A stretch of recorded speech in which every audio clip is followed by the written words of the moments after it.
What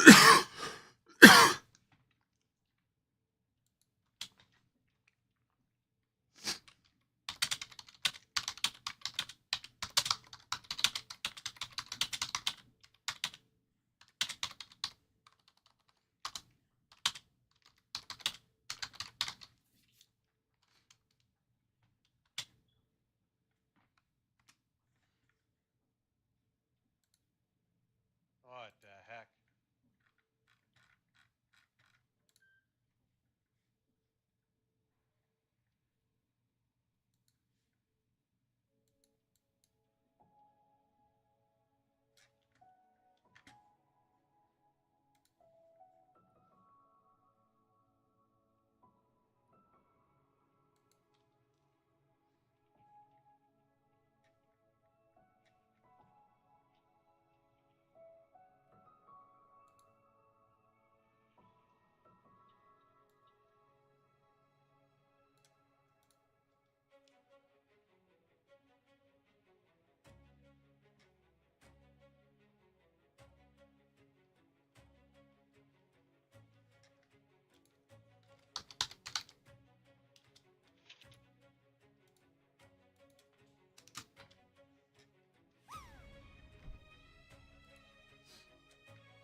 You have a message from Yum Froglegs.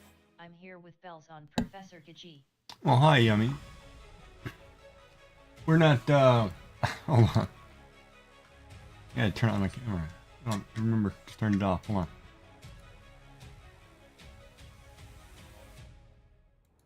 Yeah, I'm just setting up my print here. I'm not going to be, oh crap. Hold on. You have a message from Yum Froglegs. Nice start. I'm just, yeah. So I'm just going to set this printer and let it run while I putter around and shovel and do other things. And then I'll be back throughout the day. So I won't be sitting here the whole time. Just trying to get it all set up. I need to do the lamp. But it should be good. Alright, let me get this going.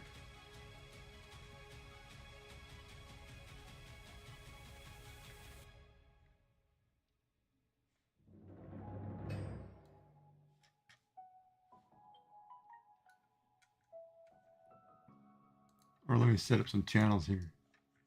Hold on.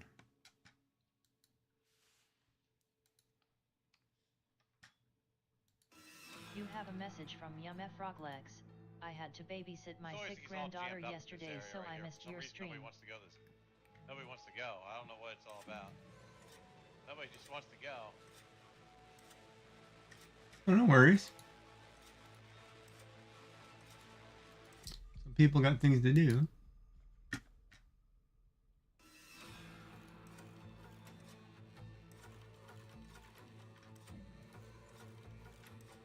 Alright, so I've got that set up.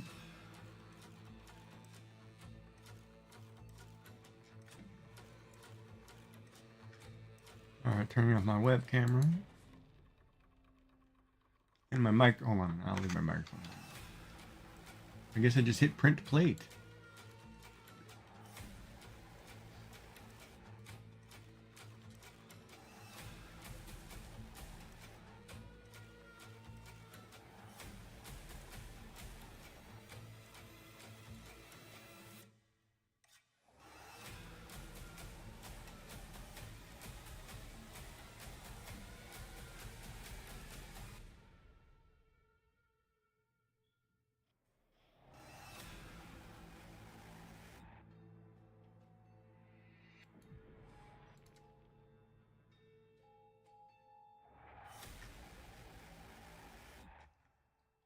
You have a message from Yum Froglegs.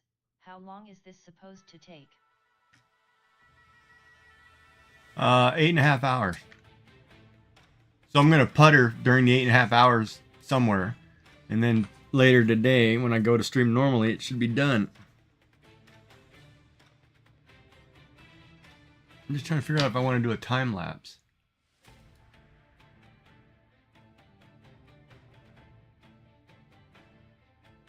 You have a message from Yum Froglegs. BTW Happy Valentine's Day, my handsome professor. Is that today? Oh, thank you. Is it today? I gotta look that up.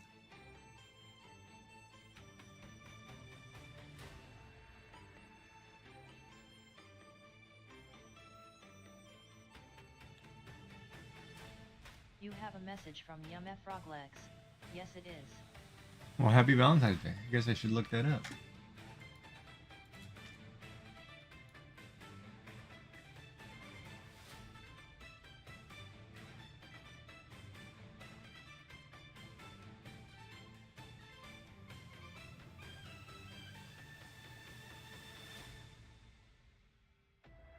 You have a message from Yum Froglegs. So I guess I'm your first well-wisher then. Yeah.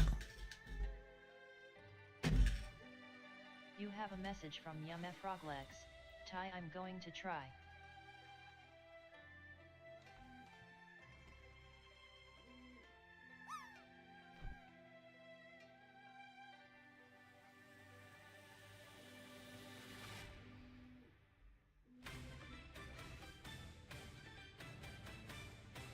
Yeah, at least eat some chocolate or something.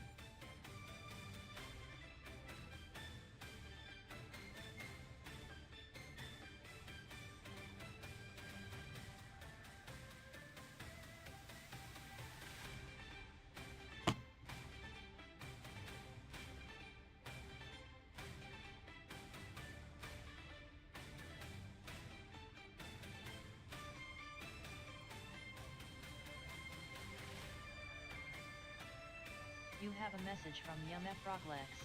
Wow, this is definitely interesting looking. Yeah, it's heating up the filament right now. I'm going to cut a piece off, which I think I need to put some kind of catch basin on that side.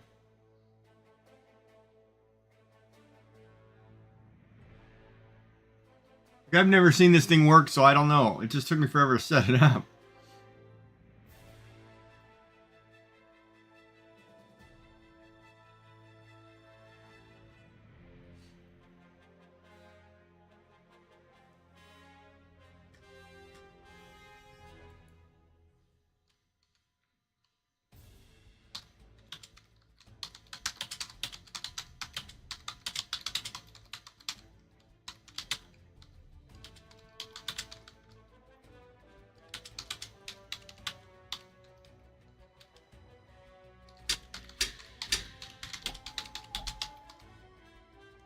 You have a message from Yum Froglegs. Well, we will both get educated on the way it works then.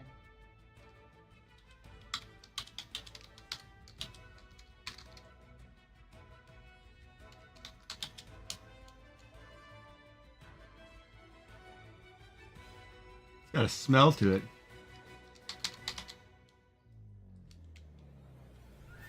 I didn't think it was supposed to have a smell to it. Yeah, it smells like... Oh, it's kind of funny. It smells like it's heating up the plastic for sure.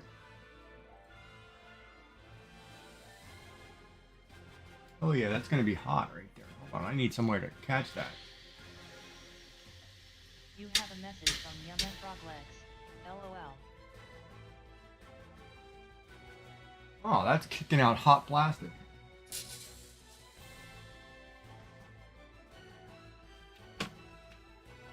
So I am going to have to move something on my desk. Put something to catch that hot plastic. You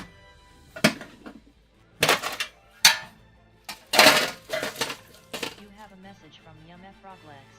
Just don't touch it. There.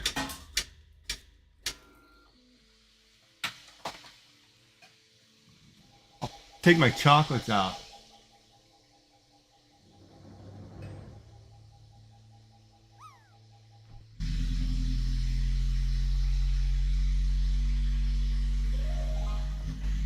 The vibration on that is crazy though, how it shakes the whole table.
What is that reading?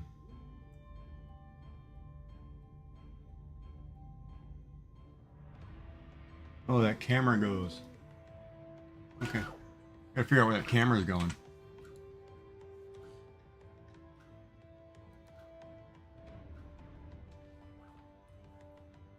I think it's just, oh, it's leveling the bed first. It's making sure it knows where all the points are. You have a message from Yum F Froglegs. I just woke up. Yeah, me too.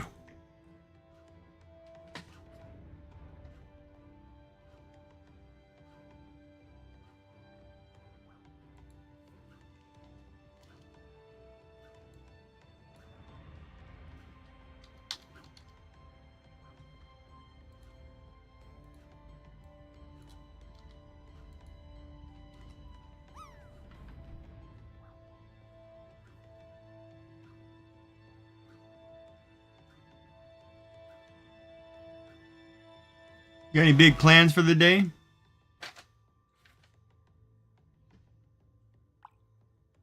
Oh, 2 in a row. Getting better.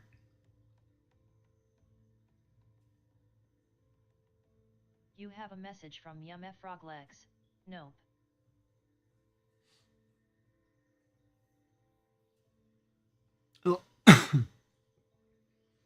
I like this TTS messages for subscribers. It really helps me without having to look up.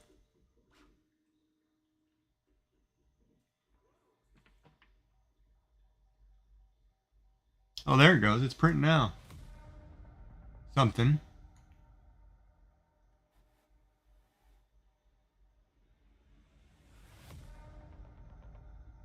Of course, I don't have anything with circles on the bottom.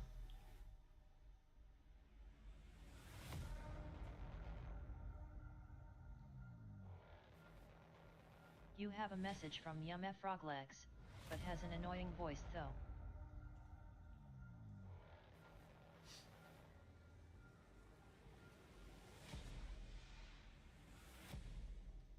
Yeah, I don't remember which voice I picked there.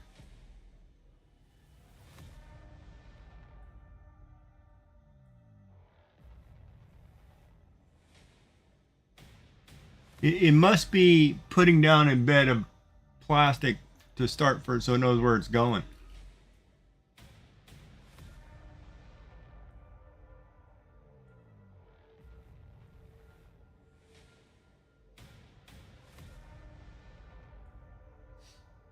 How's the image look? Is it clear?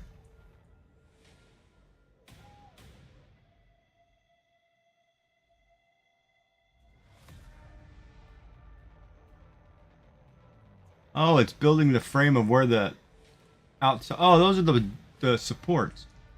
Oh wow, this thing is going to be huge.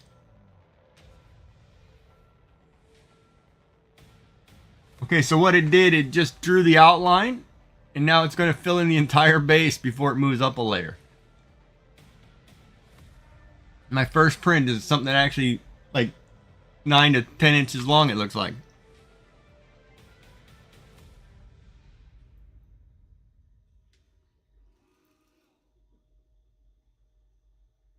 You have a message from Yum F Froglegs. That's cool. So right now it's building the base. That's kind of cool.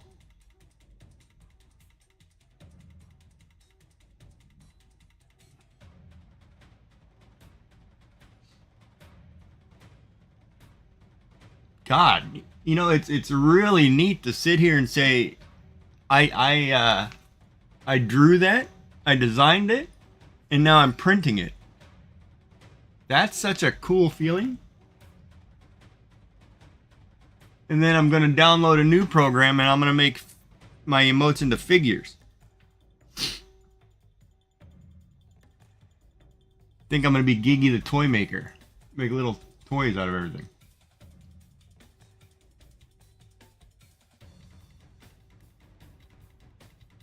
You have a message from Yum F Froglegs.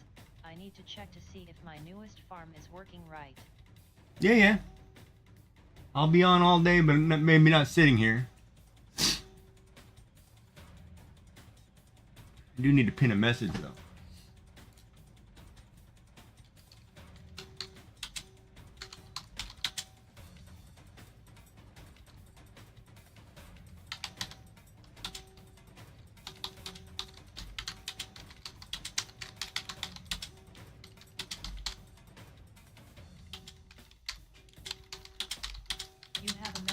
YumF Froglegs. You get to see all of your hard work turns out, which is impressive. Yeah.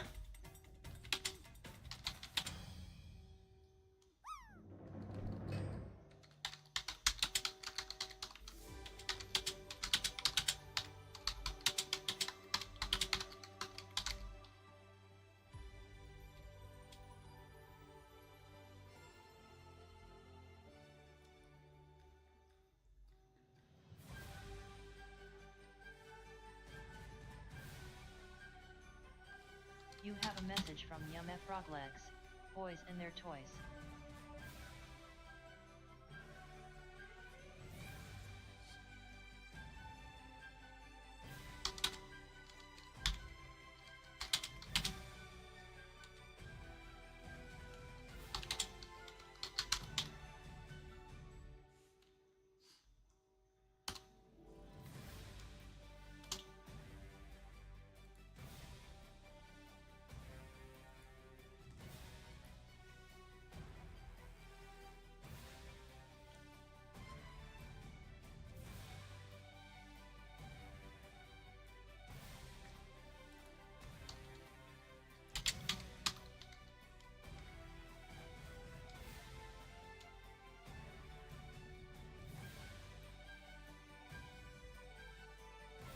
You have a message from YumF Froglegs. Okay, I'll be back. Yeah, I'll be here. Uh-oh.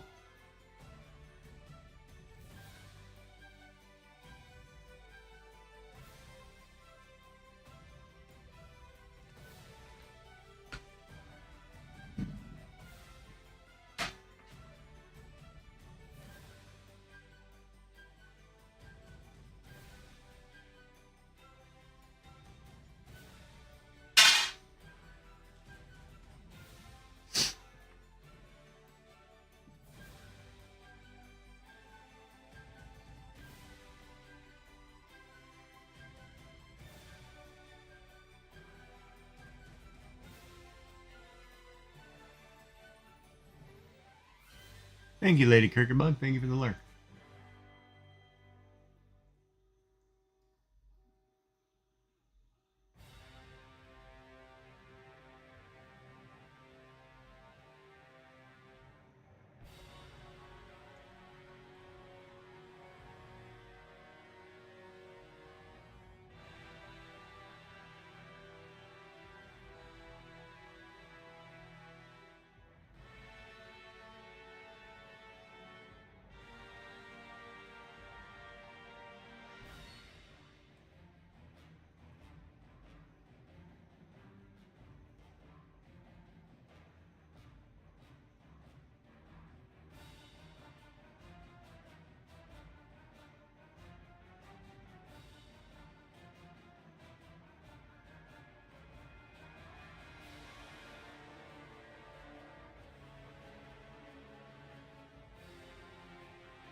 Hello, Isabel. How are you?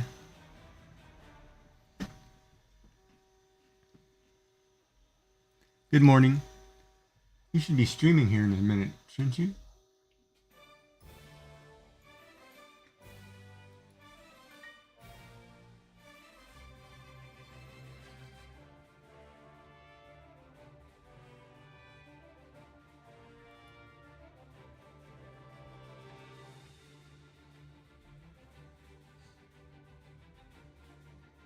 Hola.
We need a light. Might have to put a light on the table. Just to get rid of that shine.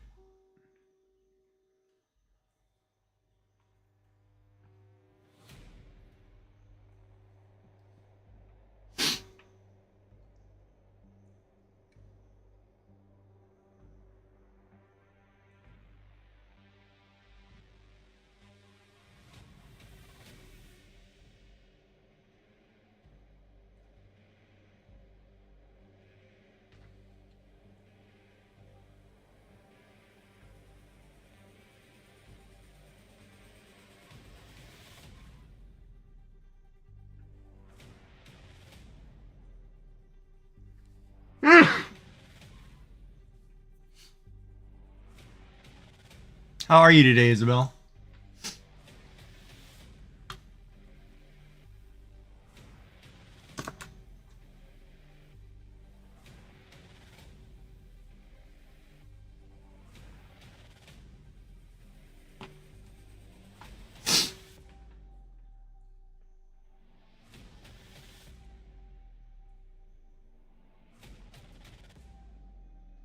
Oh, I have a folding lamp that I can plug in.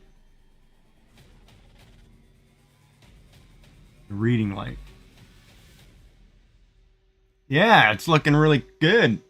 It's cool. It's so, it's kind of, I don't know, it's kind of totally like, I feel like a kid in a candy store. You know, because I'm sitting here thinking, you know, I drew that, I designed it, and now I get to watch it print. It's like totally cool.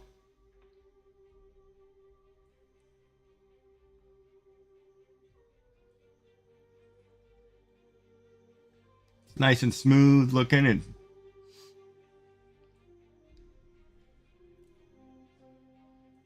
yeah, I can't wait. Of course, it's gonna take hours, but oh well, we'll see.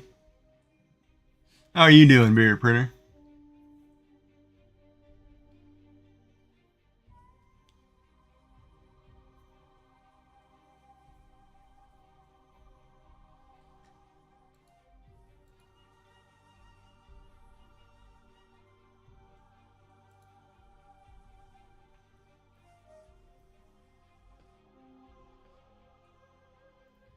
The question is, can everybody hear me?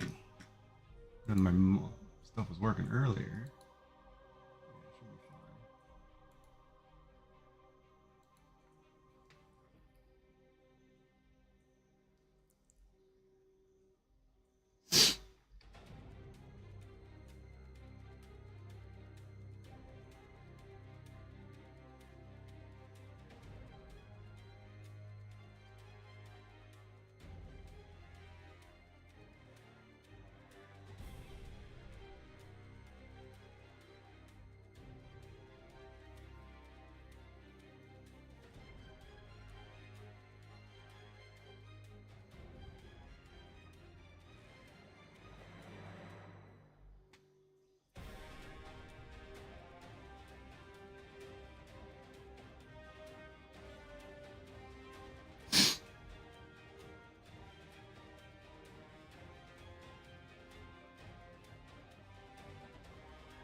Yeah, the first layer is about to be complete.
It's got a pretty good vibration in it.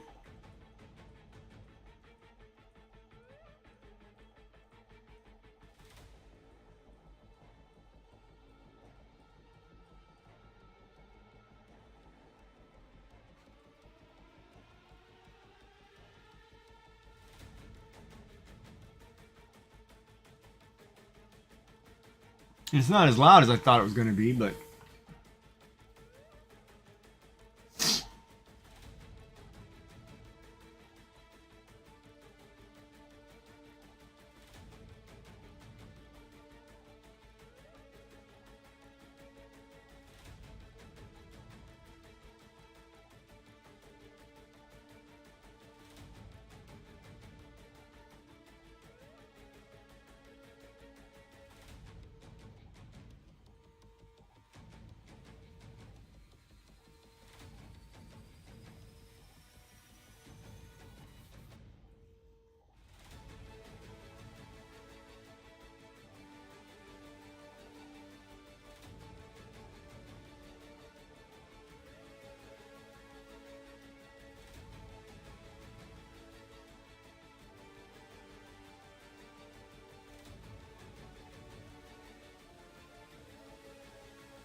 Yeah, I'm gonna have to design figures.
$7. It's not more than 7 hours.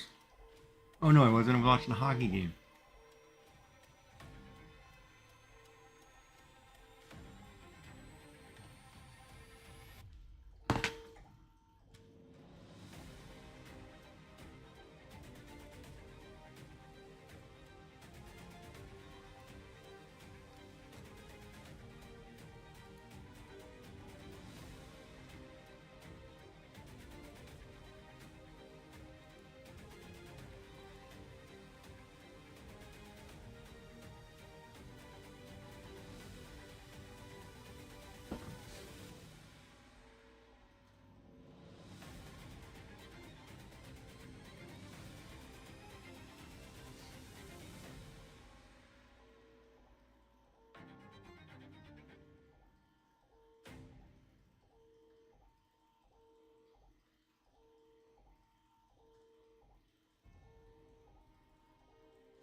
Yeah, it looks like it went down smooth. I can't complain. It's really cool to watch though, sitting here.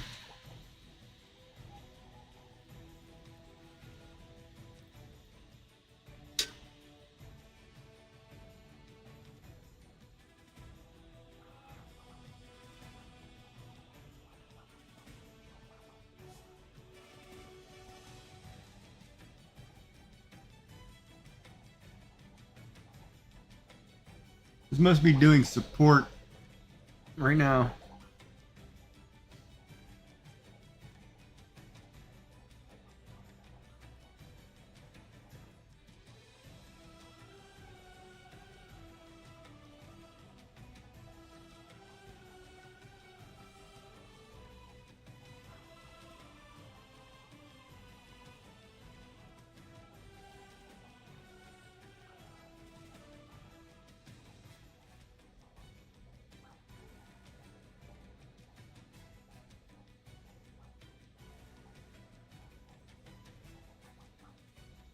Yeah, you know, it's kind of crazy when I think about it. Because, I mean, literally, I sat here and, took a day to design it in a software, put this thing together, and it only took, you know, whatever, like 16 hours or whatever it takes. Well, we got a zoom issue here.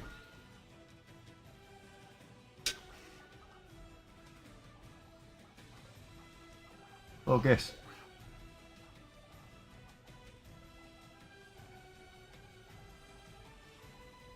Oh, it's not going to focus, huh?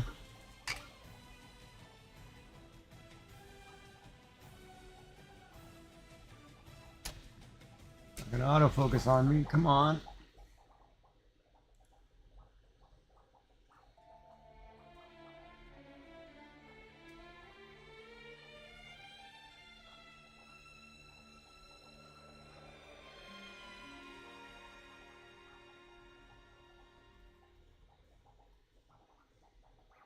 That could be the problem. I might have to turn off the autofocus.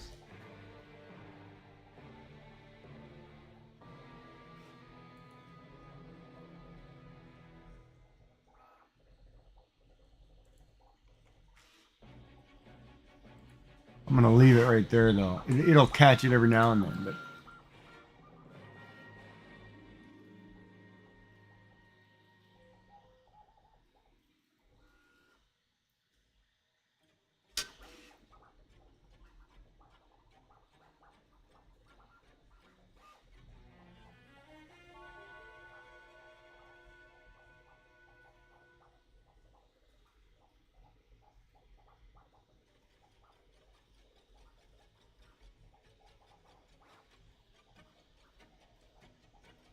Cool to watch though.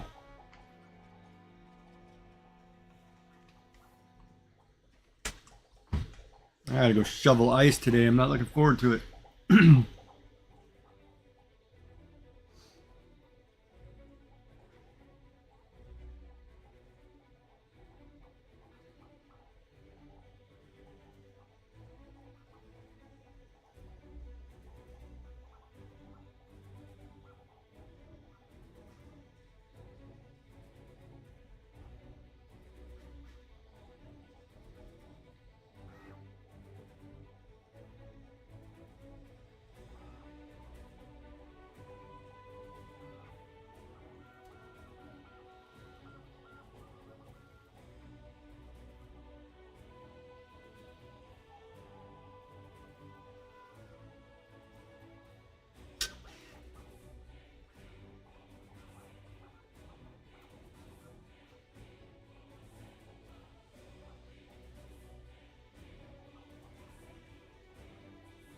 Well, hopefully this isn't too boring. It's just gonna sit and print all day.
some reason I don't remember that weird angle back there.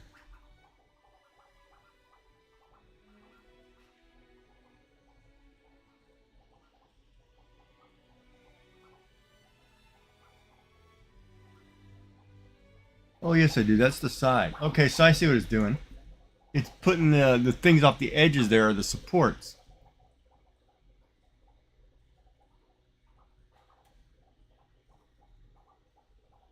Oh really? That's kind of neat.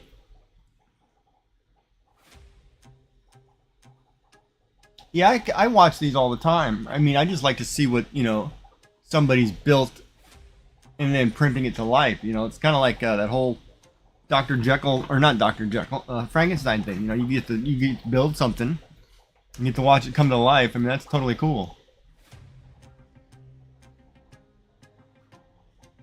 And then I can say I did that. You know, I'm like, that's what's neat.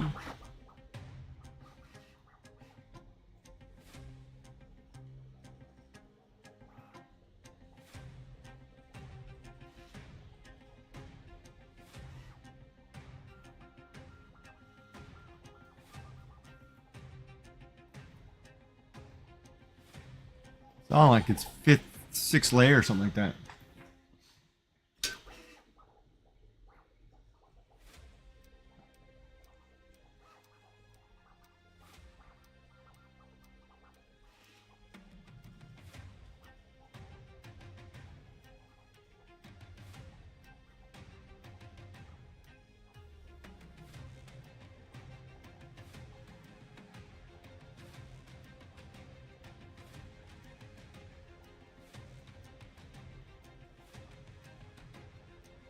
Well, hopefully people like it today. I don't want to...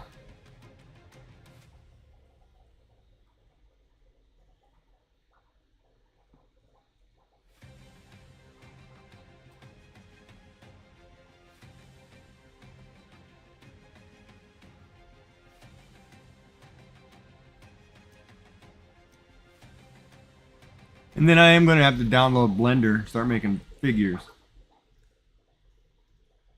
I got a whole bunch of ideas.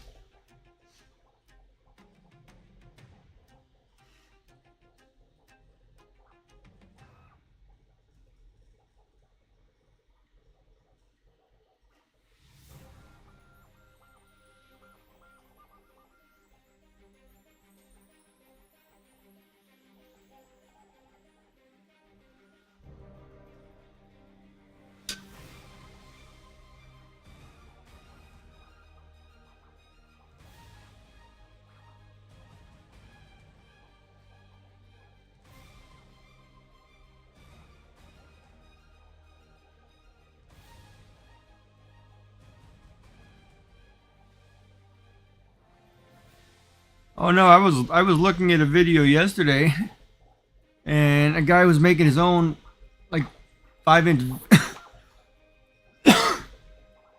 5-inch figure or whatever.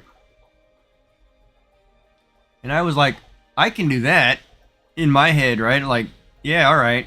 So I'm gonna totally take like an emote and build a action figure out of it. Like, yeah. And then if I can do it, then it's like it's on, totally on. Because then it'd be like, all right, here we go. I'll start with the basic like Dungeons and Dragon miniatures or something. And just like, all right, let's make some figures. But this is so cool looking.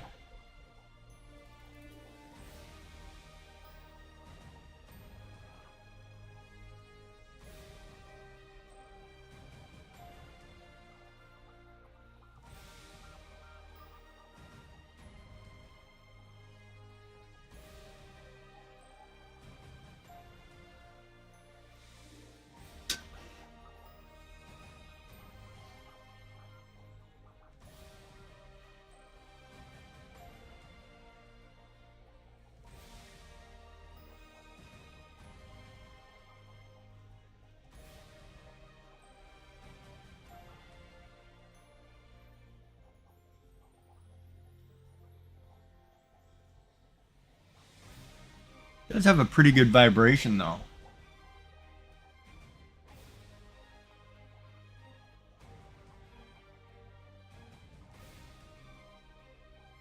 Like, I almost feel like I gotta support this desk or something. A little better.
Not bad though.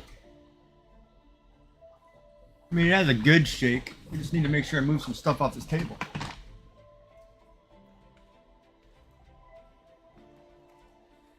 It's got a smell to it too, though, when it burns this plastic. I don't know if I like, but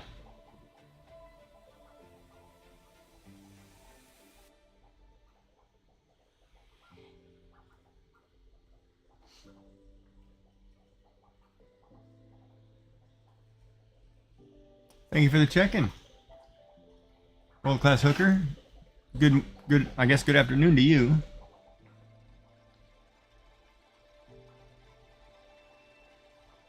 In my... I think they shout out. I'll do a shout out.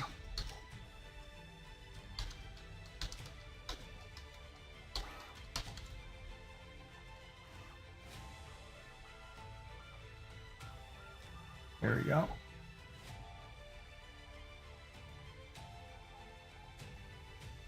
Drawn some emotes or stickers yesterday. This is really cool though. I like the one where you're riding the chicken. That was cute.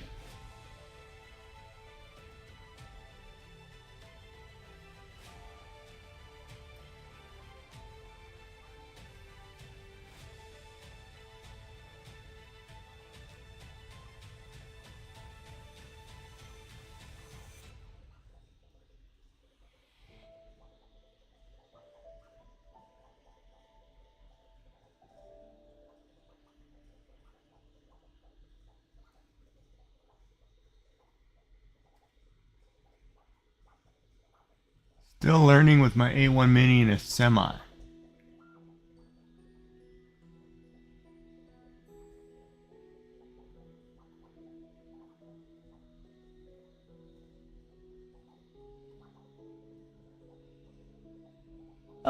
Yeah, it's gonna be a fun toy. I'm gonna have fun with it.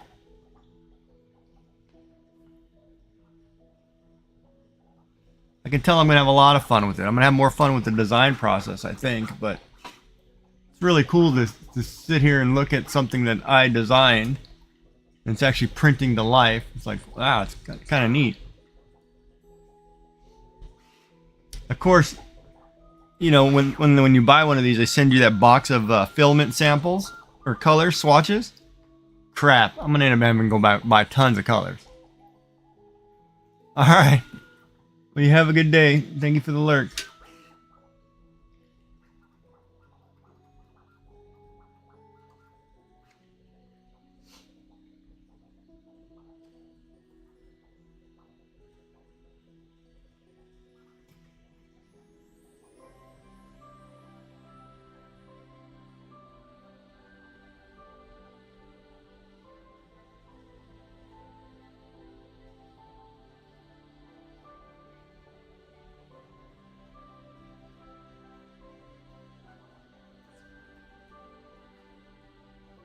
Yeah, I know. That's the other problem too, right?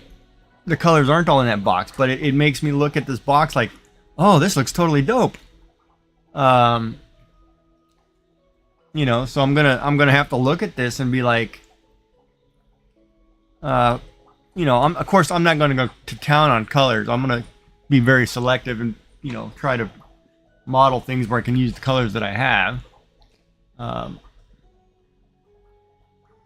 I guess I have enough to do. Yeah, I've got enough to do quite a bit. Of course, the next thing is, you know, how long it takes to paint one of these models. And I mean painted in the program, not painted in, you know, outside. That's a different stream altogether. I'll clean up my workstation over there and set it up for painting, and you know, when I do figures or whatever, then we'll paint miniatures, but that won't happen until I have designed a whole rack of them, you know.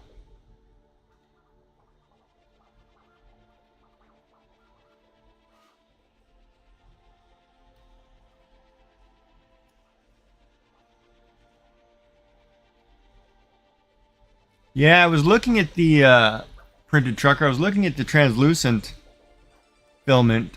And I guess on, I want to say it was Bambu's site, they showed somebody had printed roses. And it looked really cool. And then put LED lights in them. Yeah, I've got all kinds of ideas that I want to try with that filament. So at some point, once I get better at this, because this is the first one I've done. Once I get better at this, then I'll start trying to design more complex things, but it's a learning process. We'll see. It'll be fun.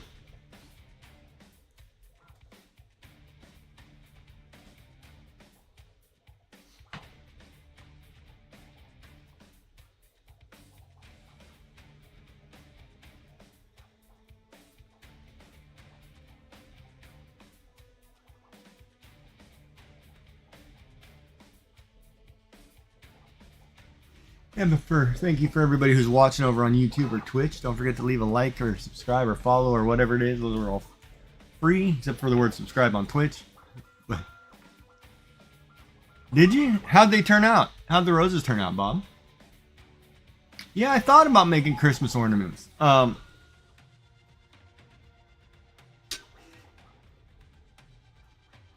it's interesting because they showed like that lighting kit for the lithographs or whatever. You can buy those LED light strips like at Walmart. And they're not very big, you know, but I was looking at it like thinking, well, wait a minute. If I can buy those LED light strips and design something to fit with those, you know, yeah, maybe I'll do that because it'll be kind of neat.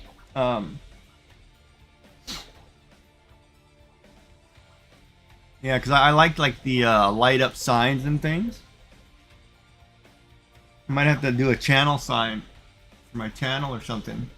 That way I can put over there on this printer.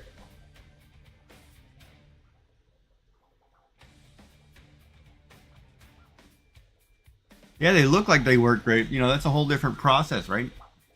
So now I've got to I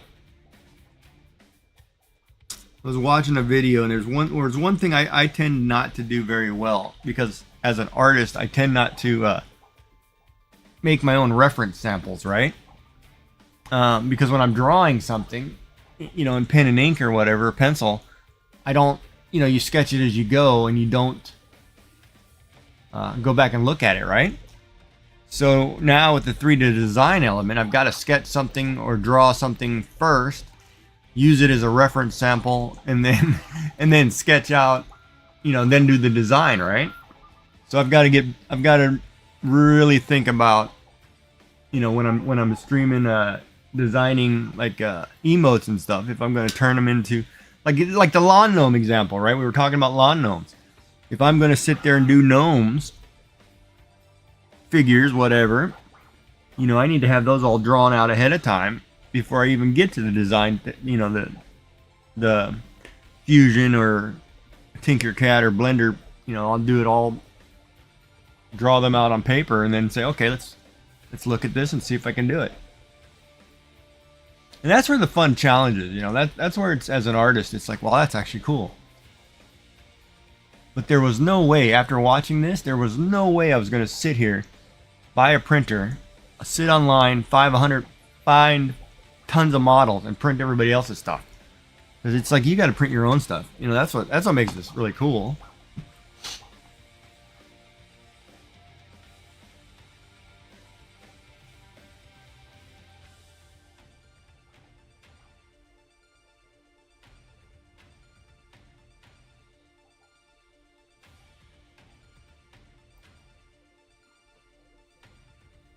But yeah, it looks totally cool.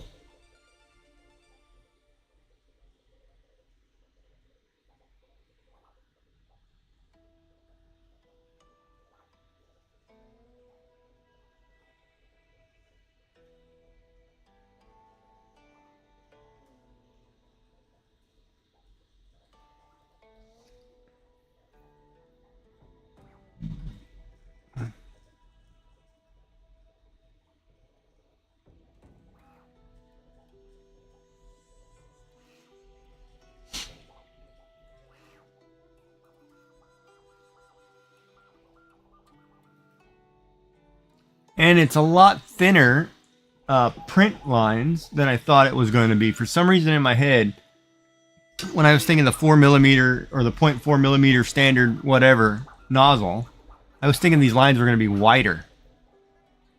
But then, I guess, you know, because I don't work in metric all the time, it was really crazy. Like, I had to cut this model off by about 10mm, 20mm because I forgot the size of the plate.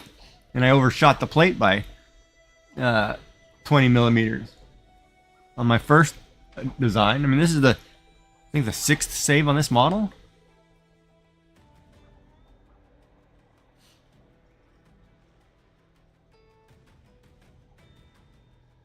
Yeah. Yeah, that's exactly right. Organizing tools and personal stuff in limited space.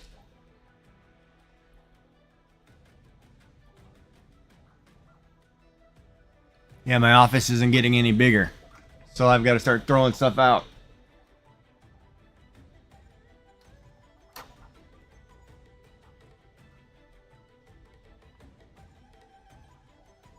gonna have to make a paint station on one of my desks.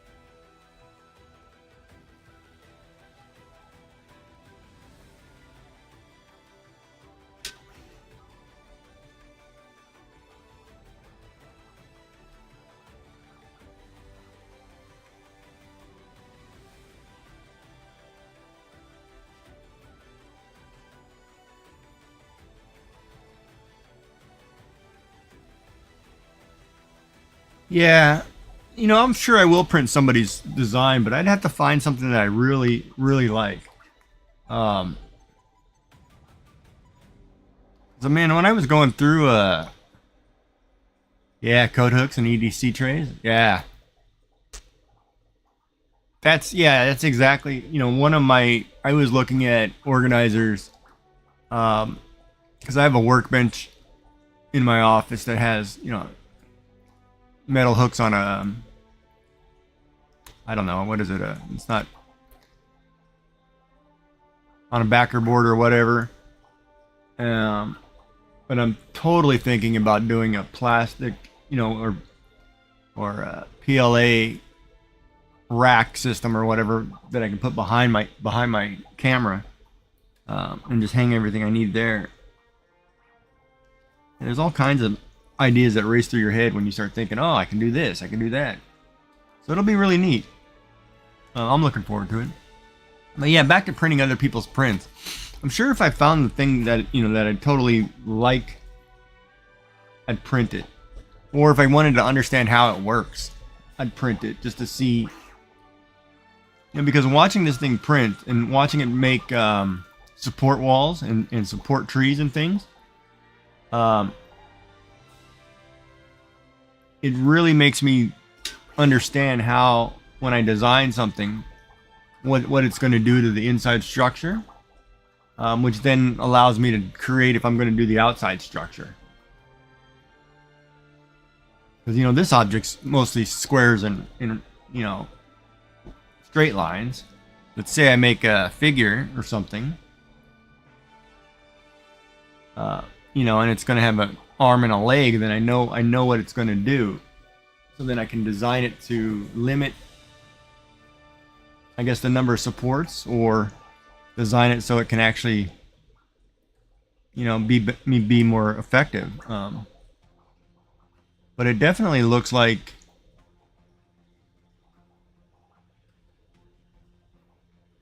what do you call it? It definitely looks like it, when it sliced it, it really gutted the inside like it was a solid, you know, instead of printing a solid block, right? So it's really cool to see how it actually broke it down into, what was it, 161 slices? You know? I want to say that number's higher, but I can't remember. But it's really cool to watch.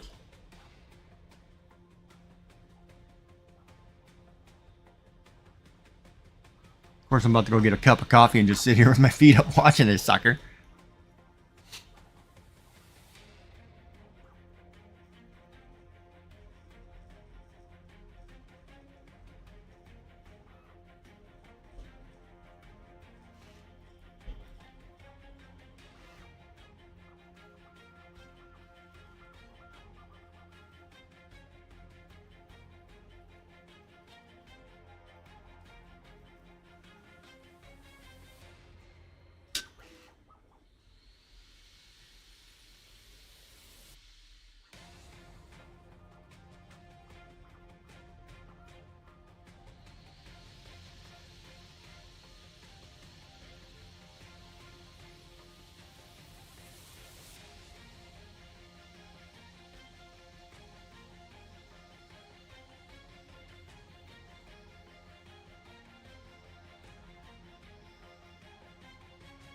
Okay, here we go, putting the second base layer under the above the support. So we'll see how that.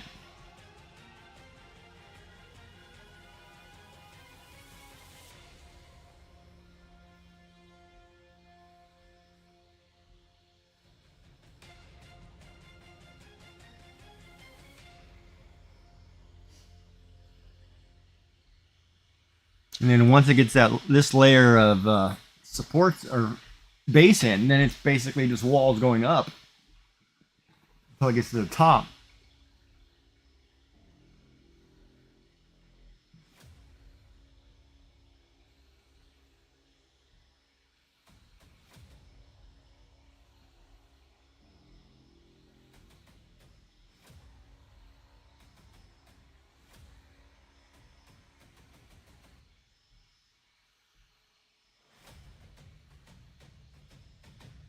Yeah.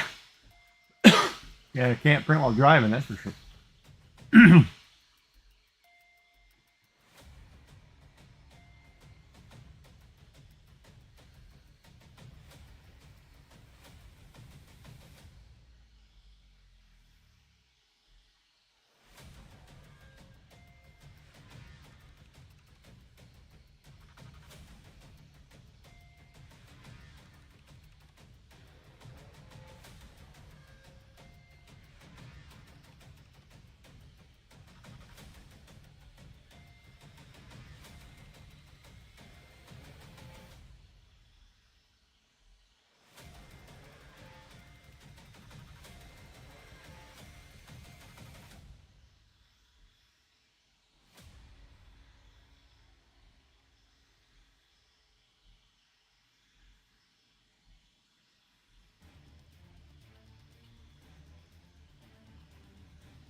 You guys getting a pretty good storm down there?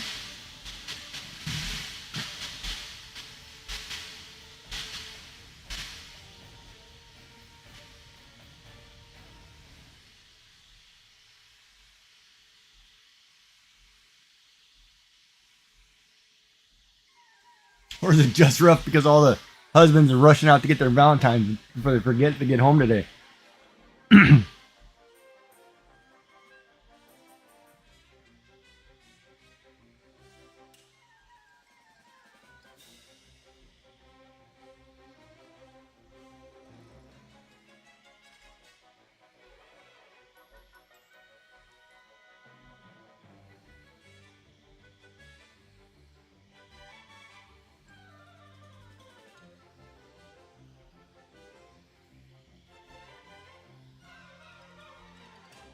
This is the section it's doing. I didn't like something in the design, so I'm gonna see how it prints it. As I sit here and take mental notes.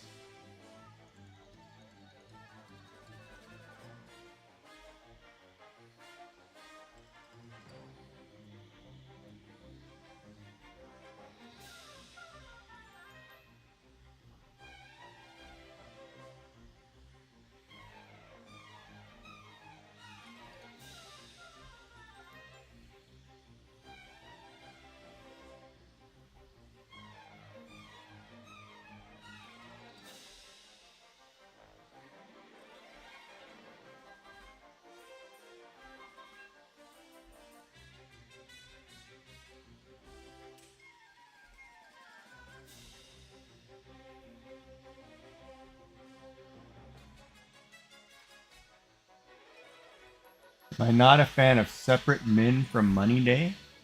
Or separate men from Money Day? No, I'm not a fan of... let me figure out how to say that. I understand the concept of Valentine's and I appreciate it. I'm not a fan of it being something a guy does once a year. They shouldn't have to have a day to buy something just so somebody feels special. You should do something every day, you know. I mean, just a little simple hug, simple things. You know what I mean? It's like Valentine's Day. It's kind of funny because I watch people go to the store all the time, and it's kind of turned into that whole. It's a day of, oh crap, I forgot.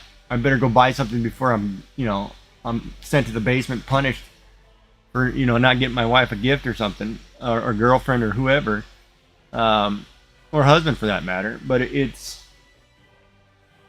you know how it goes, man. When you're in a situation and you love somebody, it's not the one day a year that you remember a gift or the chocolates or you buy the extra waxy junk that nobody wants. It's kind of like, I don't know, holidays to me, it's more about the, what do you call it? The teaching young people, the traditions, kids or whatever, than it is about the whole, when you're old, I remember to buy Russell Stover's chocolate or Cadbury or whatever.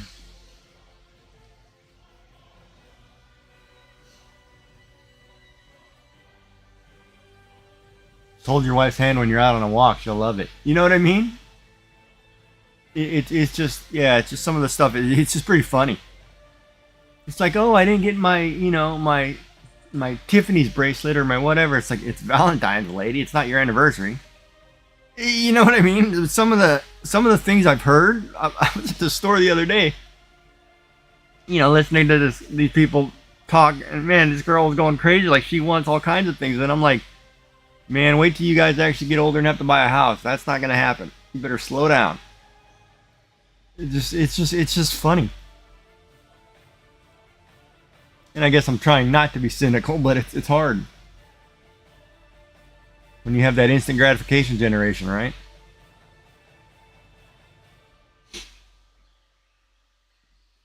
I'm sure your wife or whatever would love it more if you did the dishes once in a while instead of, buying chocolate on one day a year. It's not Christmas. It's not an anniversary.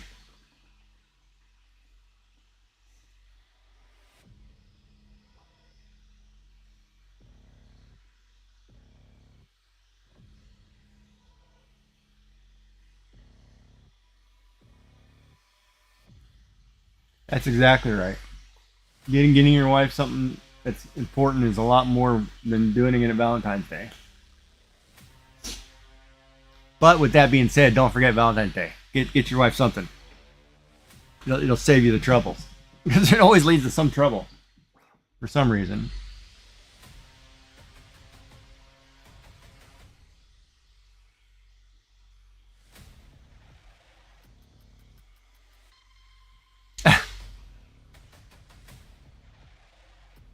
Well, I think everybody though has some sort of it just feels nice to receive something, right?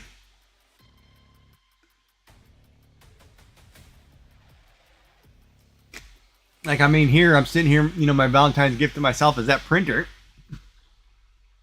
I'm gonna remember this print because it's something I designed. I printed for myself on Valentine's Day. I mean, crap. So if you look at it that way, I guess it's whatever, but it's cool.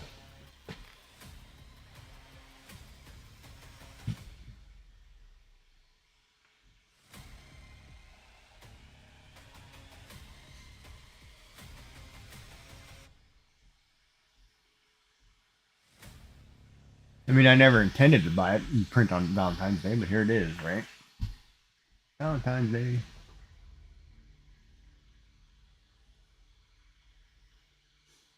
And happy Valentine's Day to everybody out there.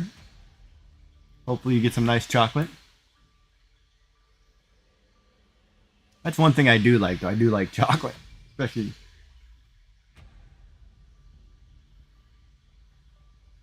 But I don't need the fancy heart shapes. Oh, and I do like those little sugar candies with the words on them. The hearts with the... That's always funny.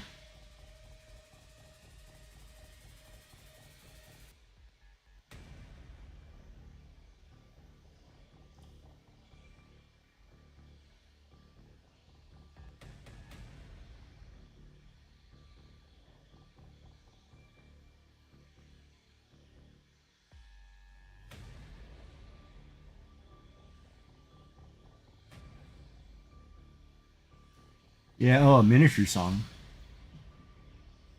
I would have to go back and look that up. I haven't listened to miniature in so long.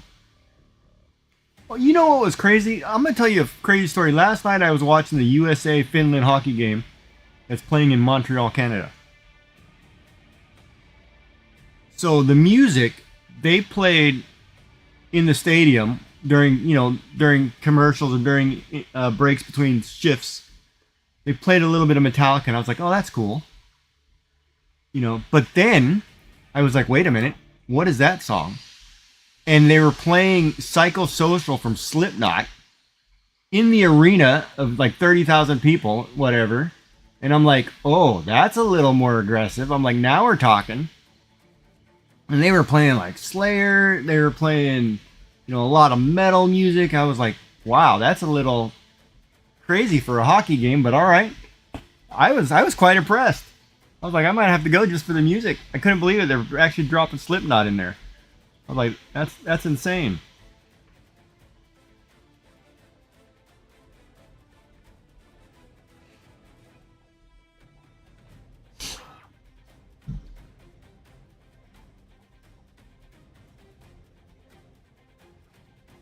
I always thought as far as metal music went, Metallica was about the hardest you went to at a sporting game, but actually play Slipknot was actually neat. And Slayer too, for that matter.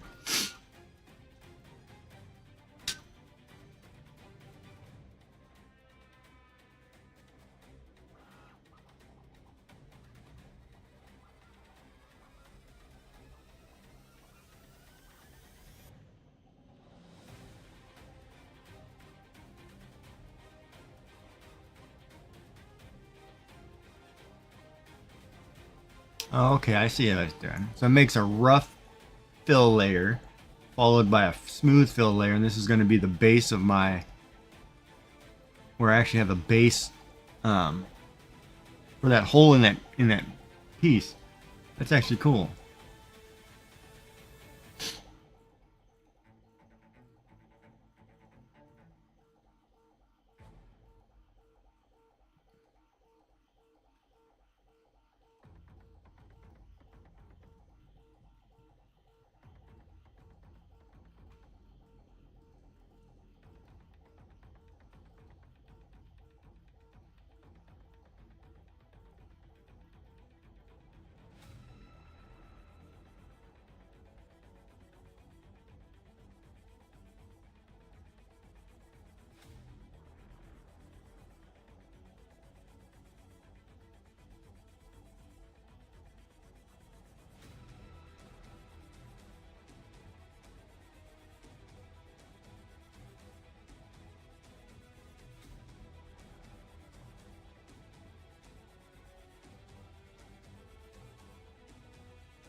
And then I'm going to have to try to build cosplay armor.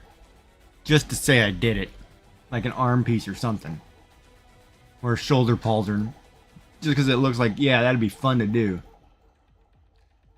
It was funny, like I remember, Bob, when I was talking about printers. Shenanigans threw out the, saying, oh, you should check out this one. He threw out the Omega Giga. And I looked that printer up and I was like, oh my god. I would have to clear out a whole corner in my office to put that thing in there. But it would be so fun to print something that's like 3 feet, 4 feet tall. But it'd be crazy. It would be crazy.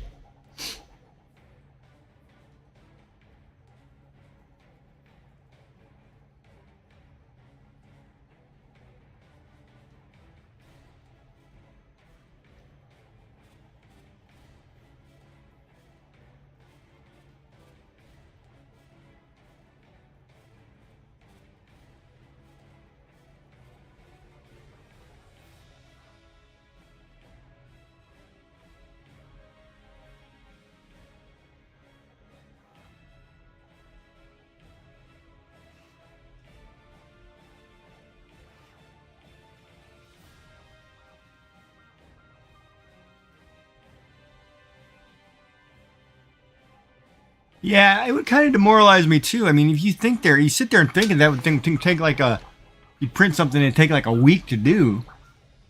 Man, I'd be so worried that that thing would screw up or something.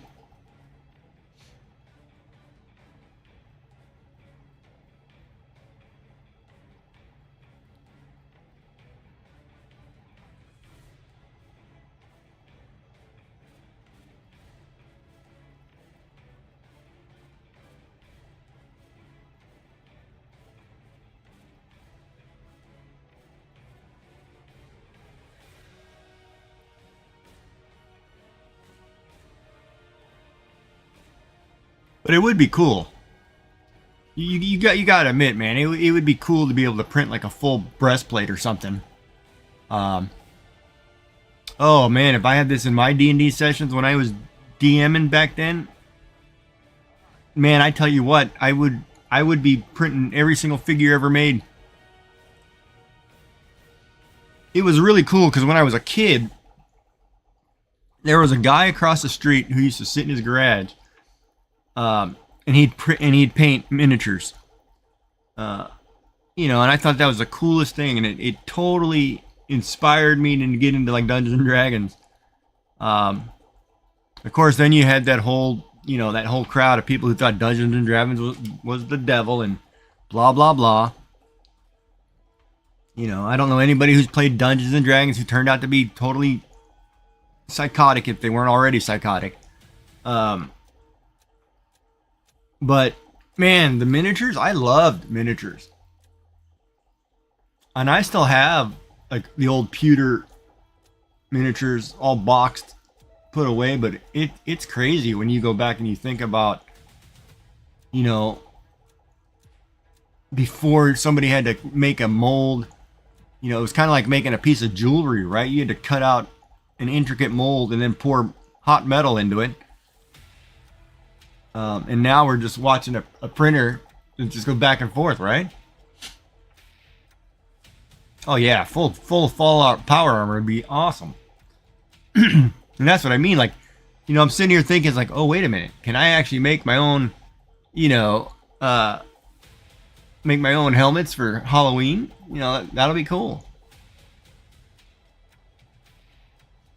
Yeah, bugbears. Oh. Bugbears and kobolds, the fodder of all campaigns. And the arguments you would have about putting a magic bag in the bag of holding into a bottomless pit or vice versa. Like, oh my god, the conversations about that bag.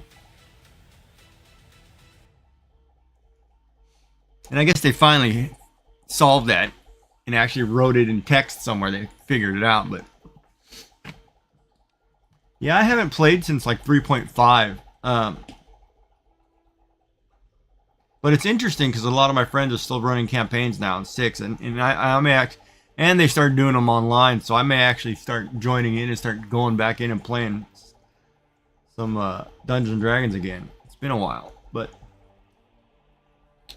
otherwise there'd be no use of having this dice bag sit on my desk for 20 years.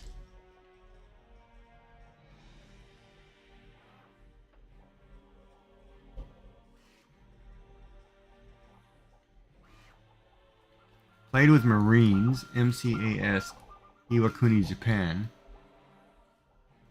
Iwakuni.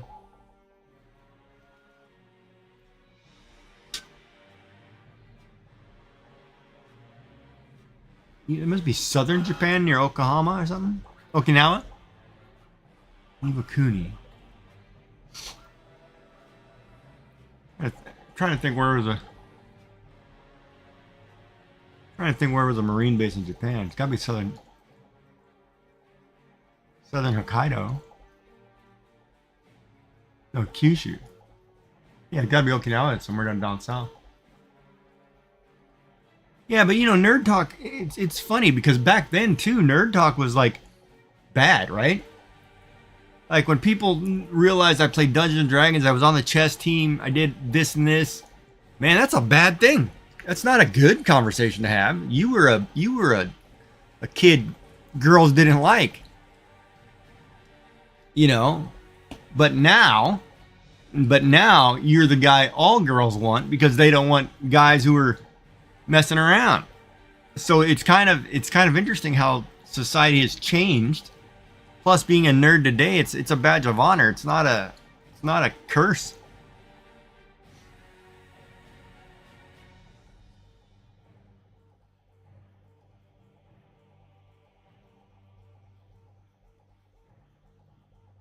Yeah, Southwest Hiroshima. Okay.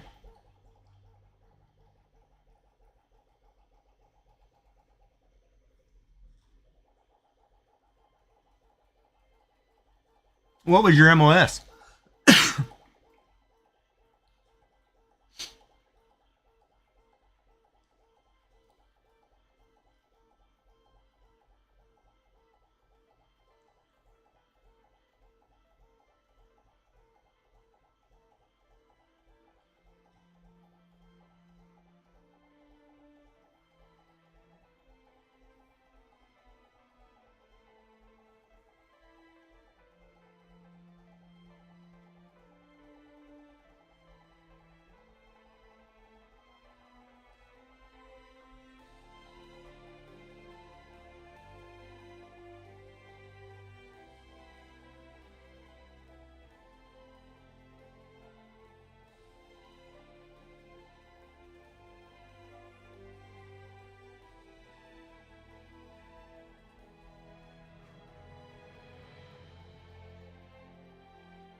Oh, a child. Okay.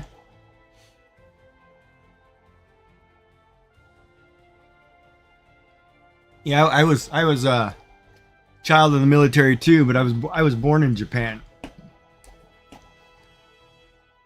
Um, but then I also served in the army, so nice.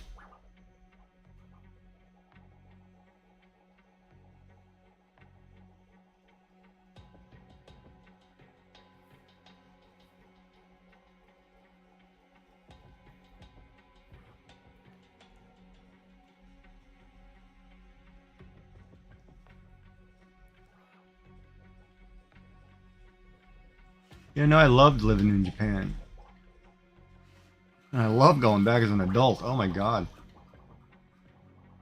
And they're, it's weird too because they have like their gaming cultures, and I'm talking like video game culture, um, Pokemon, whatever, card games, comic books. They have whole cities just built on that. Um, and it's crazy the amount of stuff you can see and get. It's like nerd overload. Um, but at the same time,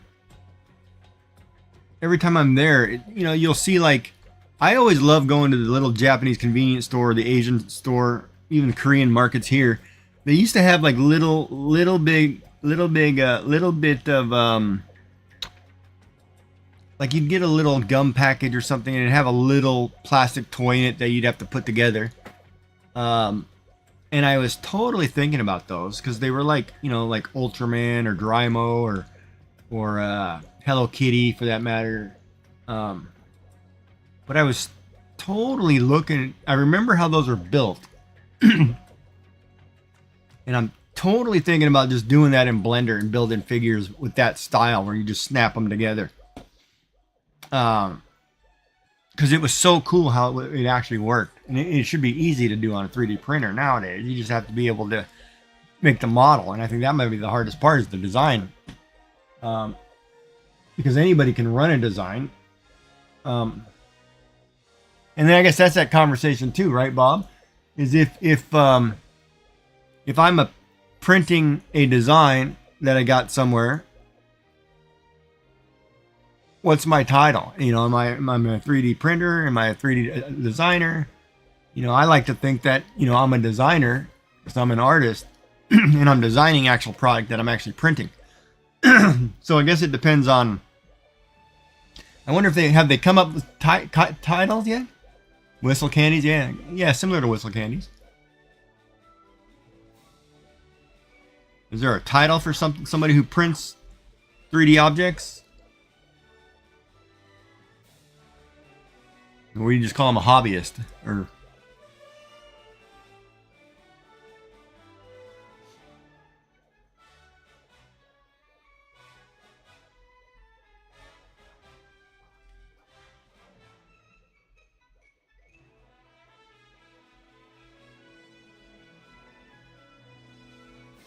yeah, but I used to love.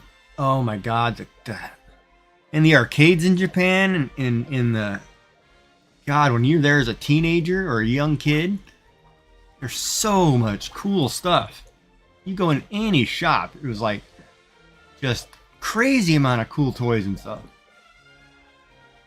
And Disneyland Tokyo is probably one of the best things I've ever been to. And I really want to go to that Super Mario World. I think that would be totally cool just to see. That amusement park they built, Super Mario Land or whatever it is.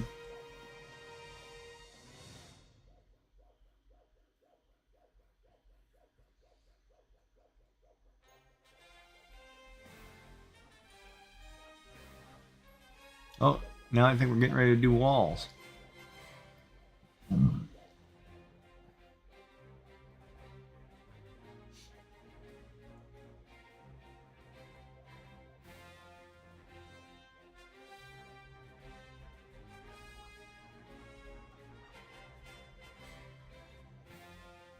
You driving the I-20 now?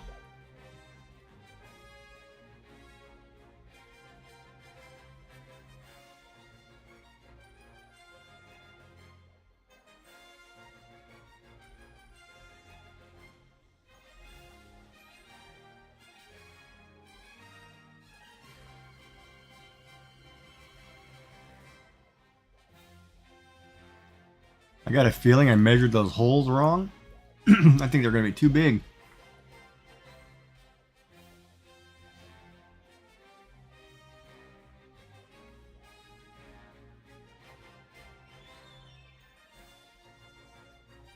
An arborist, landscaper, inventor, truck driver. Wow, that's a lot of titles.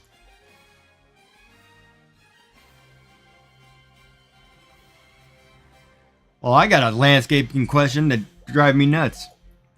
I've got a rhododendron that has now grown to like 7-8 feet tall, which is so beautiful, but I've got to hard prune it back. I'm just afraid if I hard prune it, I'm going to kill this thing.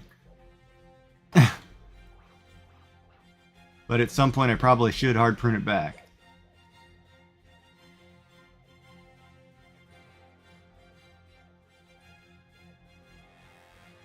Louisiana.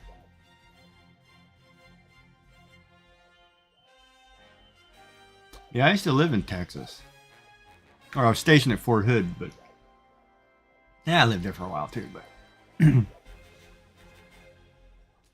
nothing better than good old Southern barbecue though. Ah.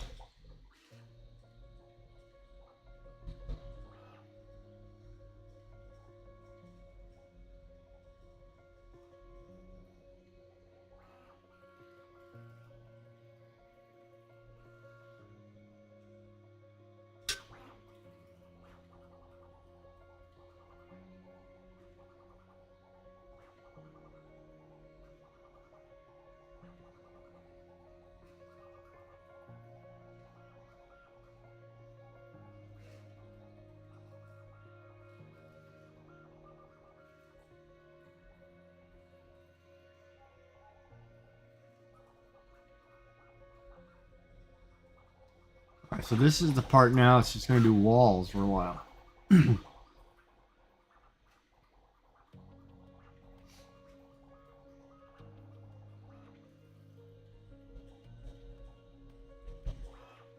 yeah, this thing's looking good.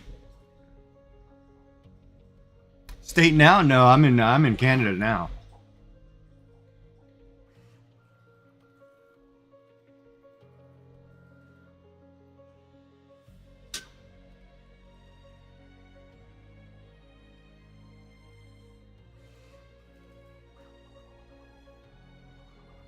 But I may move back to the States. I just haven't ever thought about it.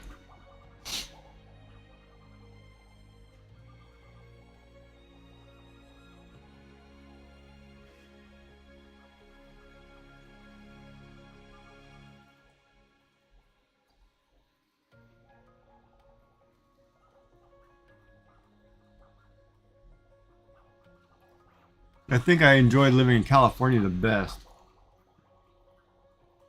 Well, I don't know about that. Texas had some, good food. Good. Texas was good too. Of course, the women in Texas get you in trouble though, but I guess I could have them in California too, but whew.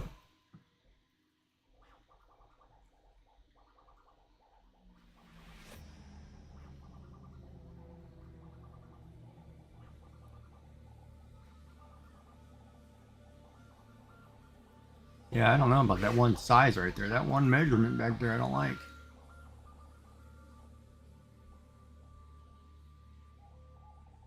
Man, that's a... Oh, so you're a long haul guy. You're not a local driver. Holy crap, that's a lot of driving.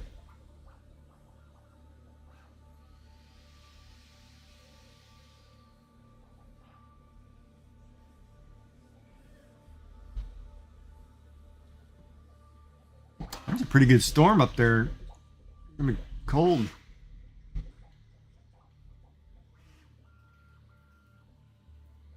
That must be really weird though, going from like you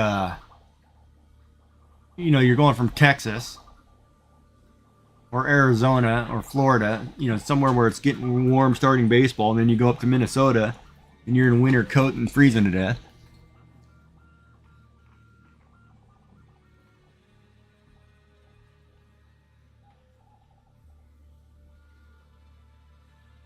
Yeah, see, I thought about that. If I cut 3 to 4 years,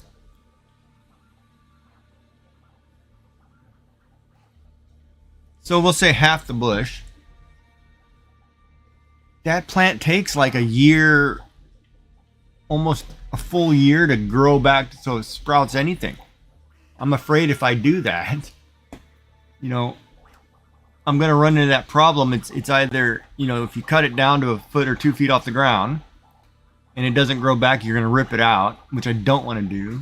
But if I cut it back halfway and it doesn't grow back, well, then I got to rip it out.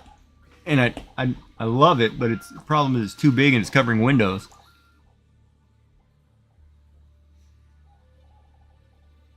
Yeah, I'll have to think about that one. Or hire a guy, I don't know. I might have to call the local landscaper and say, hey, come cut these down or trim these back.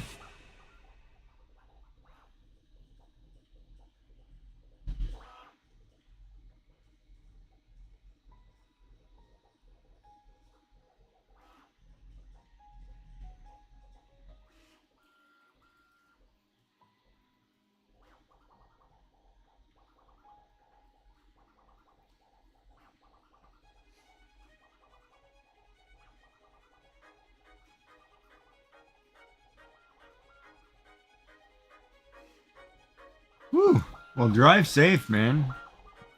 Hopefully there's something good on the radio.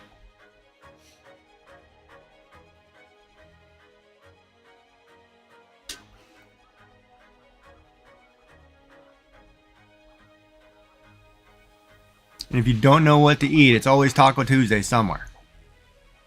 Especially going through Texas.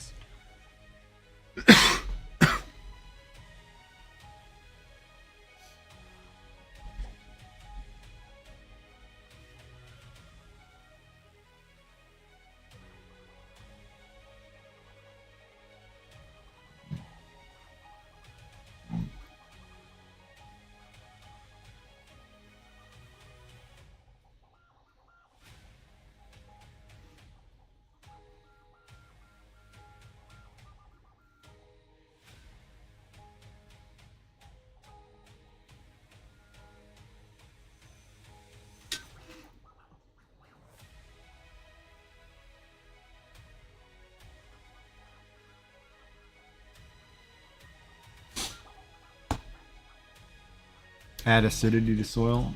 Yeah.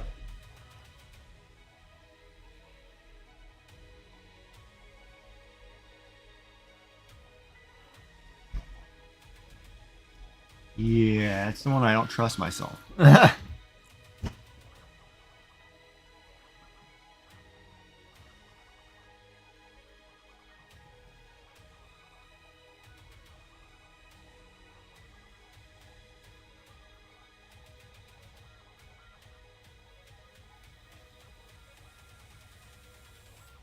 Oh, you're gonna watch this live? Well, thanks, man. That's awesome.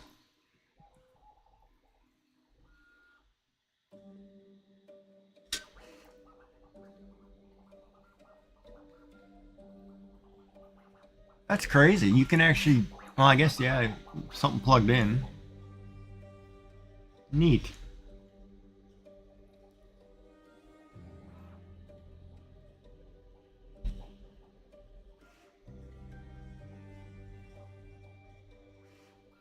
There's more time doing the supports than anything.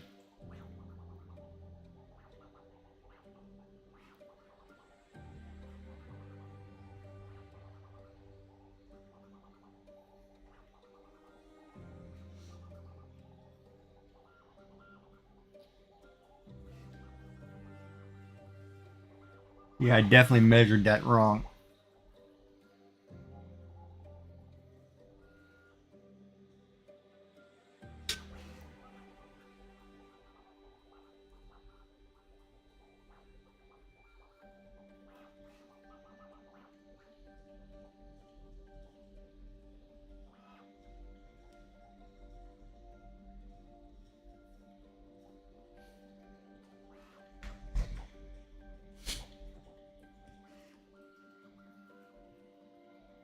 Pine needles. I got plenty of those. Plenty of those.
Thank you for liking and subbing, man. Safe travels, drive safe, and we'll see you again soon.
You have a message from RetroMaker.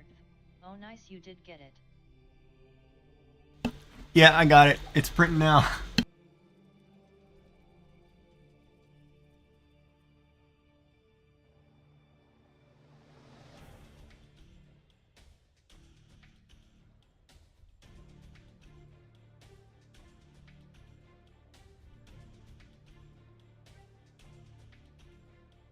You have a message from RetroMaker. Sweet, how do you like it? It's fast, isn't it?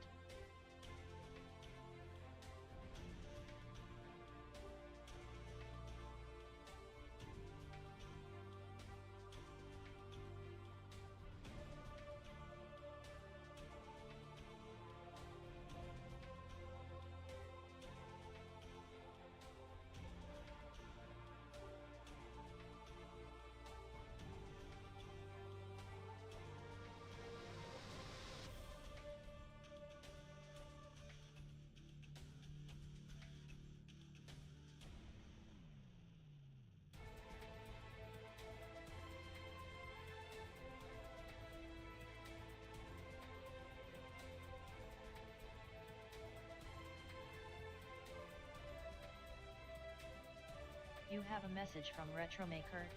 Awesome, I love how you jumped right into it. Easy setup too.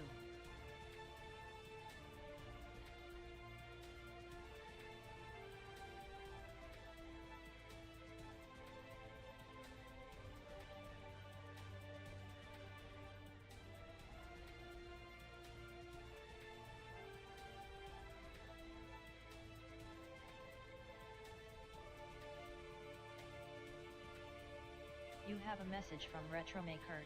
LOL, true at build_over_bot.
Welcome in, Raiders. I'm currently printing a 3D desk organizer, but I'm on the phone, so I will chat in a second.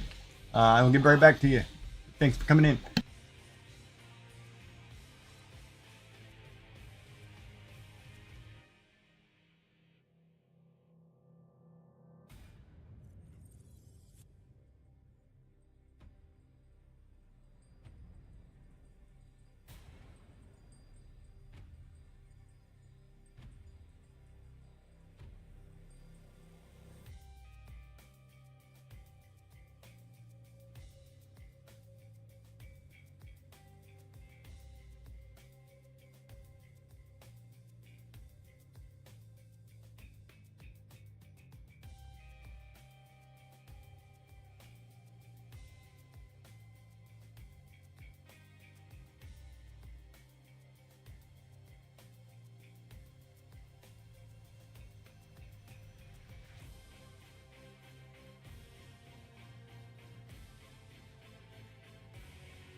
have a message from Retromaker, and you are on Team Moco Loco. Nice. You are going to go far.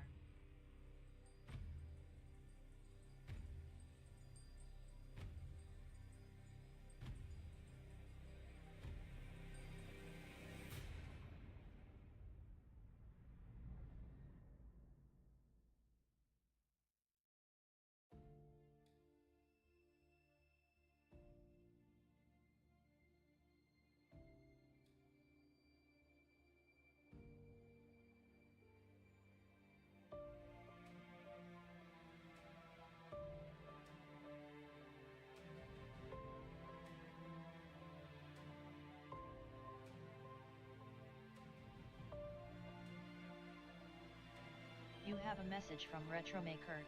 Awesome, I didn't know that.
You have a message from Retromaker.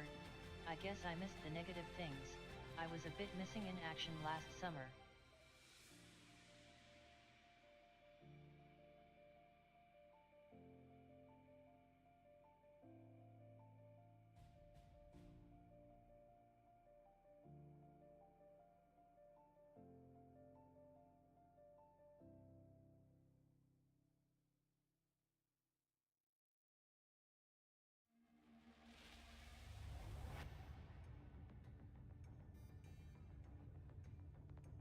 You have a message from Retromaker. Love those mocos.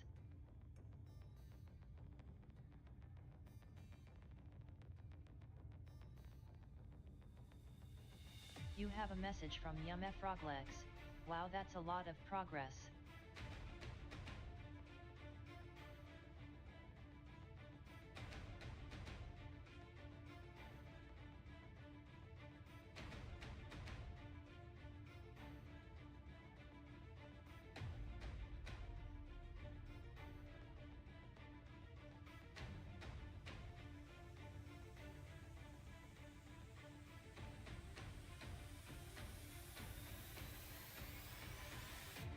You have a message from Froglegs.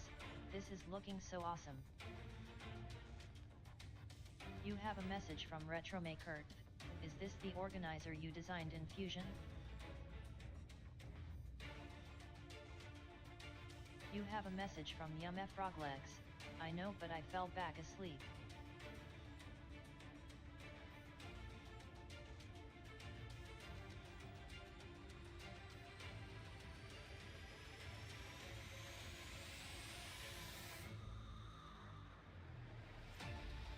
You have a message from Froglegs.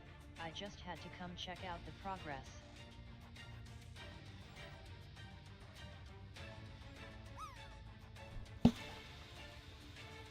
This was the this is the Fusion one. And I'm seeing things I'm going to modify. I'm going to re-modify that one. Now that I'm off the phone. Because I've noticed like some of the holes that it's printing. I measured it, I measured it for a pen, but I think I miscalculated the inch measurement to the millimeter measurement. It's a little larger than I wanted. Which also means I can add more holes. So there may be some modifications coming. Obviously. And then for those of you who don't know, aren't used to 3D printing, all those weird circles on the edges there you see. Those weird tree-like shapes. Those are built supports to hold angles. And one of the angles is that 45-degree angle, Bob, that you talked about. You have a message And the other one is the wall because I made that hole on the right big. Yeah, so see right now it's printing tree-like structures over there because it's going to hold a opening up so it can put a roof down. Because otherwise it can't print the flat roof because of the thing, which means I'm going to change it. I'll change it in the design. But after this prints, I'm going to download Blender and I'm going to play with some vertices, and I'm going to try to make figures, or action figures, or toys. It's got to be fun. So I'm going to probably start with one of my emotes or something and bring it to life. Realizing I only have 4 colors.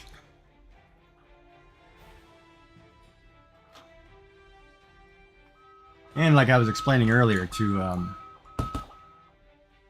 oh God. You have a message from Retromaker. Wow, if you can learn Blender that fast, you are a god. Painted Trucker. Well, Blender's, from what I watched, I watched 2 videos on guys who were doing miniatures. And it's just moving vertices, right? So, I don't want to say I have a leg up, but as a programmer, we did that with SVGs, right? You basically program and move points to create an object, right? And I also, since I'm also an artist and I draw in 3D programs, or in take 2-dimensional programs with vector dots, vector points, and move that, I should be okay. The only thing I have to remember that I don't do very often as an artist is I don't use reference models, right? If I'm going to build something on pen and paper, A message from Retromaker. Oh yeah, like Illustrator, you are good then. Right, and then like as an artist, I don't use reference models on my own work because I'm designing them. So now I'm going to have to, take a stream, sit down, draw the object out that I want to make, and then the programmer engineer side of my brain has to come in and say, okay, now let's take that and make it. It's just the interface of Blender, it can be confusing. Yeah, it's most interfaces. They're never user-friendly. I mean, I even took a course on, human interface interaction, and believe me, there's a ton of apps that I'd love to change the interface to make it a little more friendly. But that's part of the problem with programming, because you learn a trick, and every programmer wants to program a trick in and say, oh, look what I can do. And it's a pain in the butt to everybody else. But it's kind of funny. Yeah, this thing's going pretty good. I'm excited. I only did it in gray because otherwise it would have been like 16 or a day and 12 hours if I put color.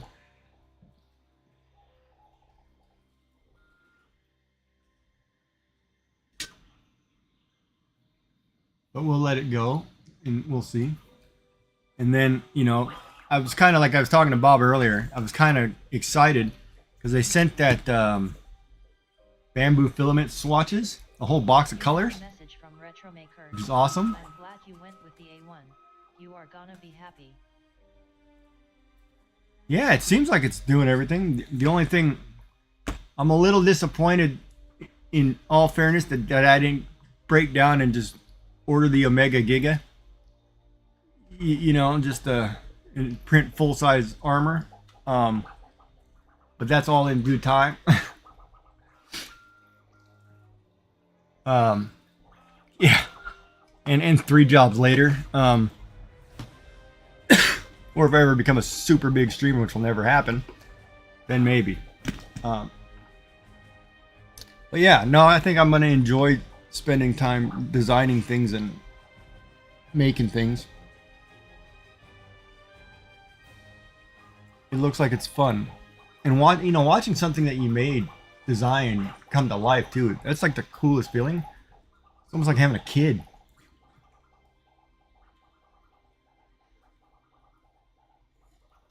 You have a message from RetroMaker. It's very addictive.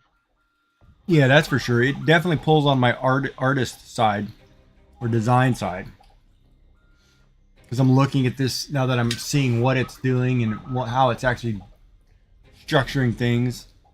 You know, it definitely says, oh, I've got 15 fixes I can make really quick. You know, it's a lot of refine. I guess that's why they have a lot of what do you call them, prototypes. But yeah, no, I'm really happy with it. I just gotta adjust some lighting and so you don't get so many shadows.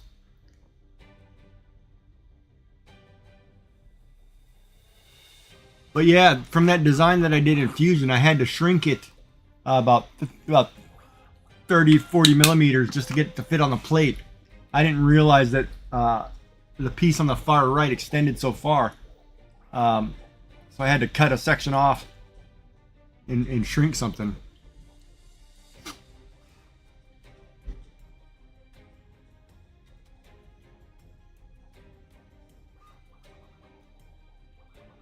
Yeah, modular I don't mind. And a lot of it is too, I don't know if you guys remember, they always happen in like little Asian candies, and I guess they were like whistle candies had them too or something. But you always had like a little figure that, little plastic figure that you could put together. And the Japanese or Chinese models that used to come in the kids' candy and toys, I'm very familiar with how things click together.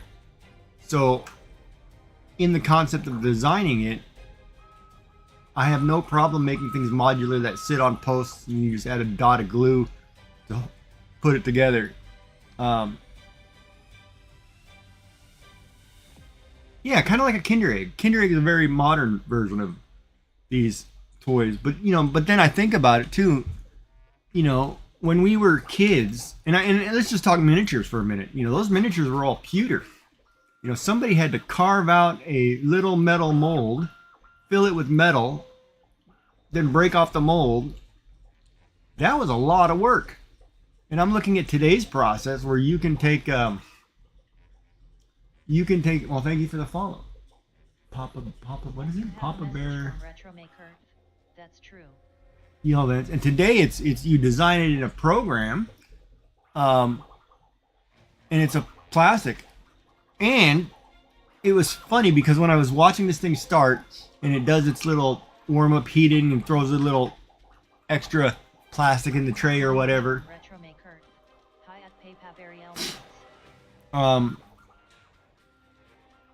For some reason, when I was thinking 0.4 millimeters, the basic nozzle, I thought it'd be a lot wider.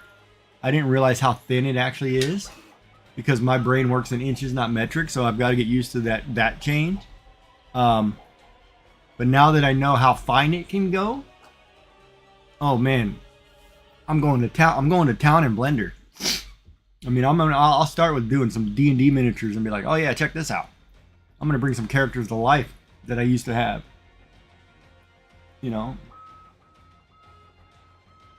That'll be fun to design them too.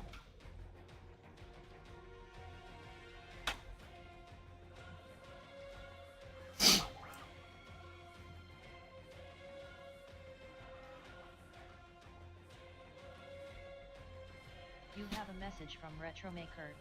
Yet I measure everything in mm except when I design buildings, then I convert. Yeah, it's funny. I need to get one of those precise rulers that do the millimeters. Because those hexagons you see there, or polygons you see that it's printing now, I put those at 15 millimeters, which was half an inch. But I was doing it for the size of a pen. Yeah, caliper. Yeah, one of those rulers that Shenanigans uses all the time, that you can pull apart and measures the depth or measures the width of something. I put it 15 millimeters, and now I'm looking at it like, man, I can put a magic marker in that sucker. So it's a little too big for what I want. So my next design will be like a lot smaller. Oh yeah, I saw one on Amazon for like 15 bucks. But then I don't know, what's better. Is it carbon fiber or stainless steel? Does it matter? Or is it just, how bougie I want to be?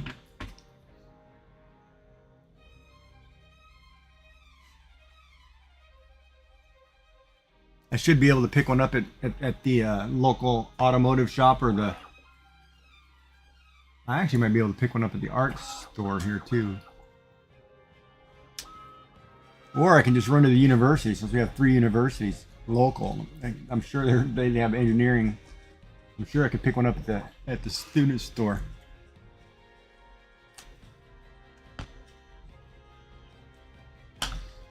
Yeah, but I miscalculated the measurement of a pen.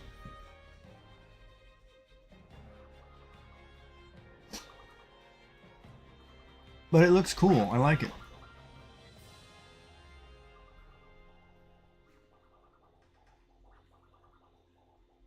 The smell is something you gotta get used to, but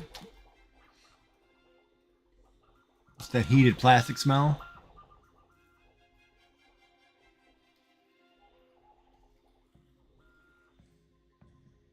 And the thing's not as loud as I thought it was gonna be. For some reason, I thought this thing was gonna hum like you're running a car. I have a message from Retromaker. Looks great, like the surface of the Death Star. Yeah, I kinda, in my model, I kinda left it kind of organic, like a Star Wars building. Originally, I was thinking of Mos Espa.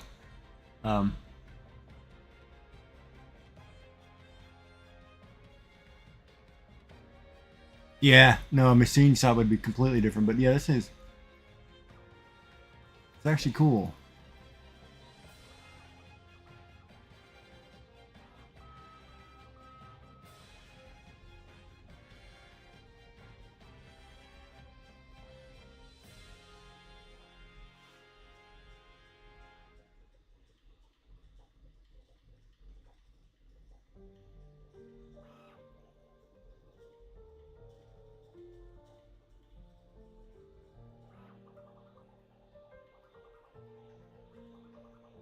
Yeah, that angle's gonna be wrong too.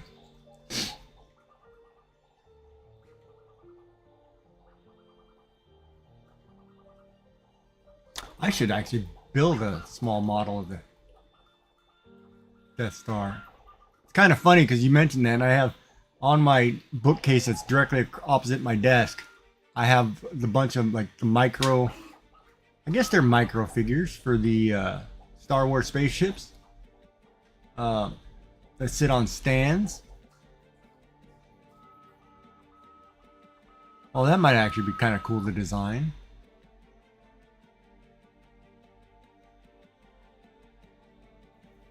A screwball.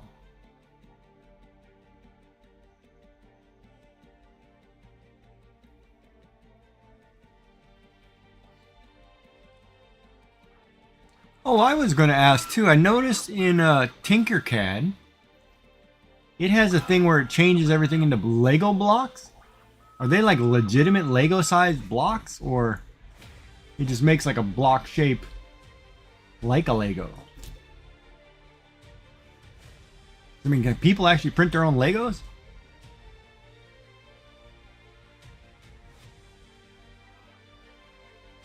If I can print my own Legos, uh-oh, we're in trouble.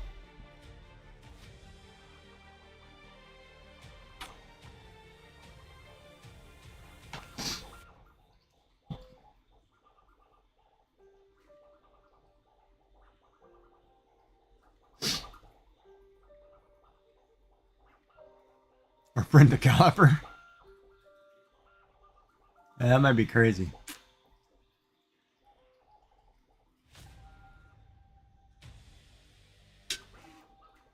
Yeah, it's funny you say that. I could sit here and totally design. Yeah,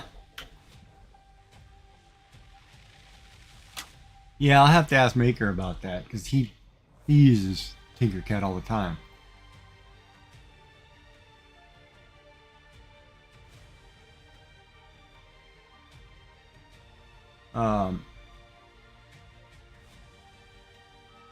But if I could print my own block figures, I think that would be kind of cool.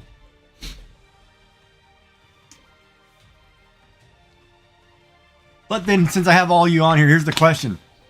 On Bambu's software,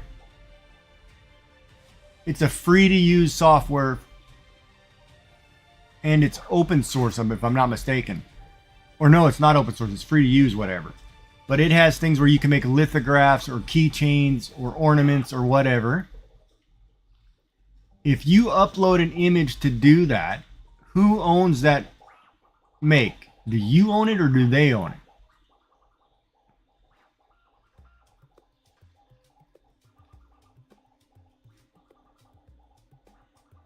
Yeah, so, okay, so that's the question, the legality of that, right? If the slicer is open source, kind of like Blender, if you build something in Blender, upload it to that program, you technically still own that, right? It's not like... I have a message from RetroMaker.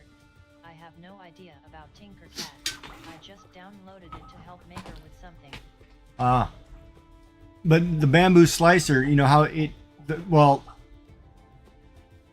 On their site, they have other things you can make, like lithographs or lithopanes or whatever they're called. Hold on, let me just pull it up. Keychains, whatever. Yeah, that's the one. If I put something on Maker World, then I would expect that to be, you know, that could be legality issues. And I don't know if I'm going to do that. I have to think about that before I put things up.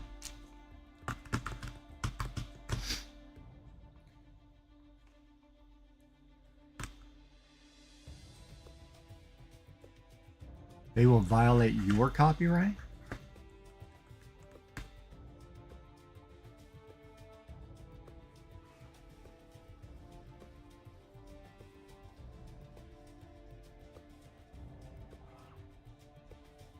Oh, I know they track. Yeah, no, I would highly expect them to data mine all of it because everything is sent through them. The way it's set up, you have no choice. Like you can't plug a flash drive and just rip it off a PDF or something, you know.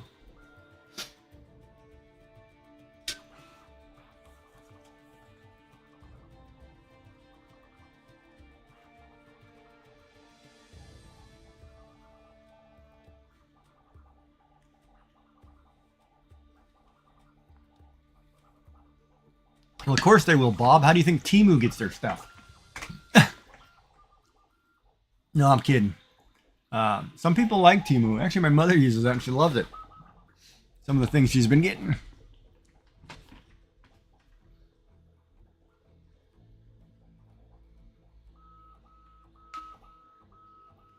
LAN mode. Is there a port on this? I will have to check and see if I can actually cable this in. If I can cable this in, I'll skip that too.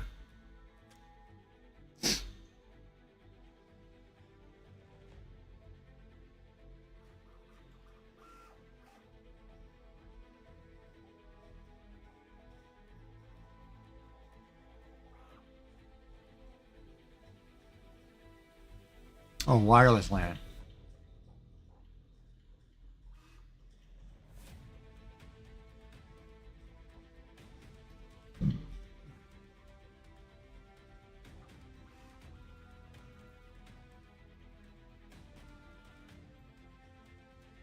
But yeah, this thing's pretty cool. I did end up lubricating that Y-axis though before I started, just to make sure everything was up to kosher speed.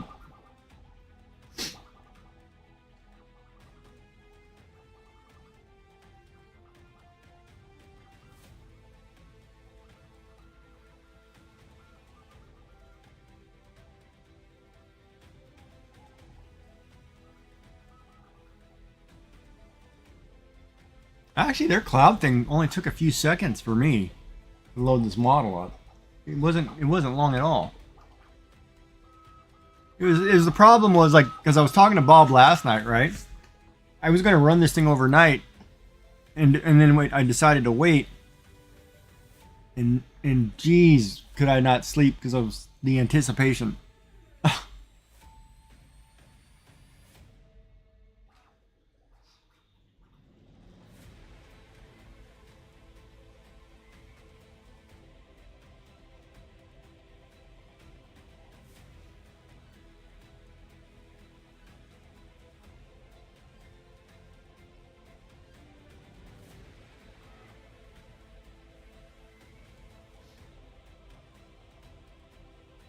Oh, that's pretty, thank you for the lurk.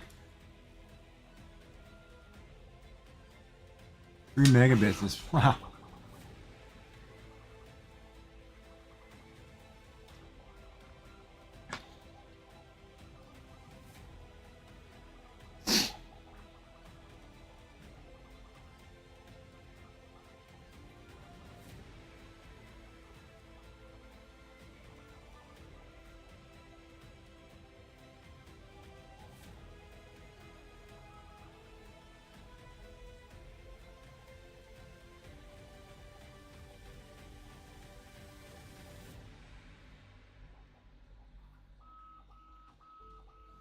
But then in all seriousness, is like 15 seconds faster make a difference?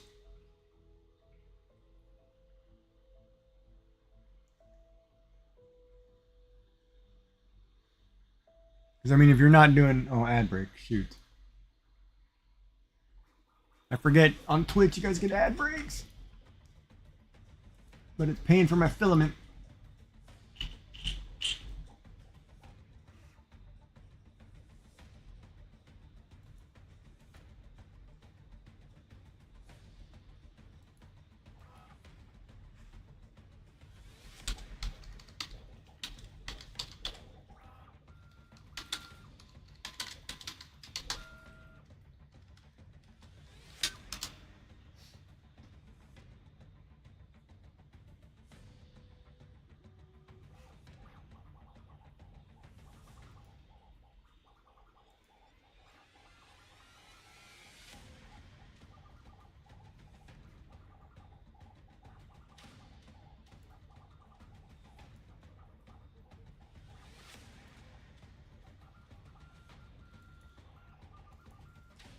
I'm just,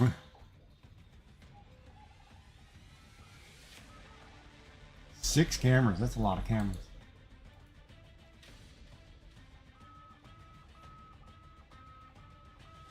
You're doing all the cameras wirelessly?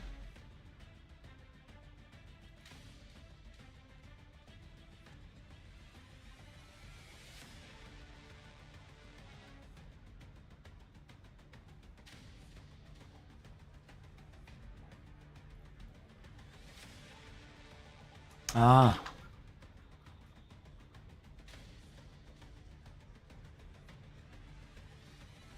So I was going to say, if you're all wired to your computer and they're all local, you can just get a USB hub, you know, one that's powered, and just run them all through that.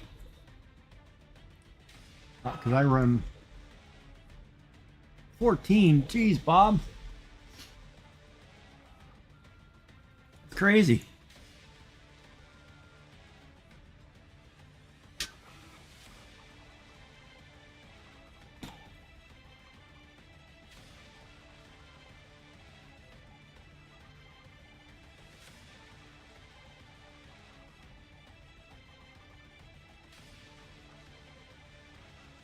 Oh, I gotta go break up ice in a bit.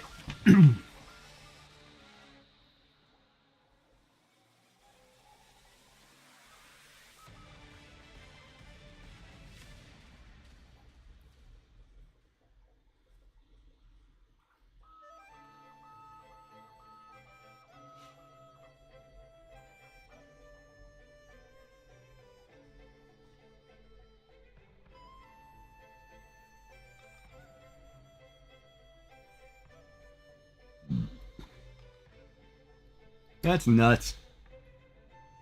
But yeah, no security. Yeah, I get that when you have to have it for security. I thought of putting some cameras out. God, there were some security cameras I was looking into that I was thinking about doing. They're not TP links. They're wanted to do for my bird feeder. Oh God, what cameras are they? Hold on.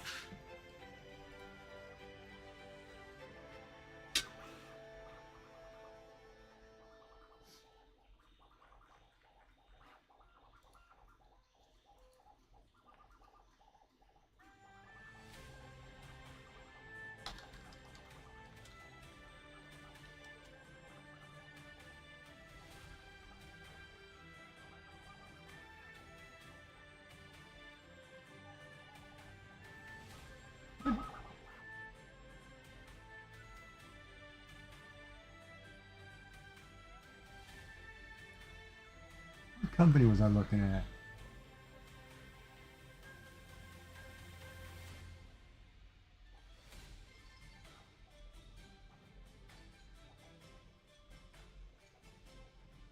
Maybe it was a TP link. No.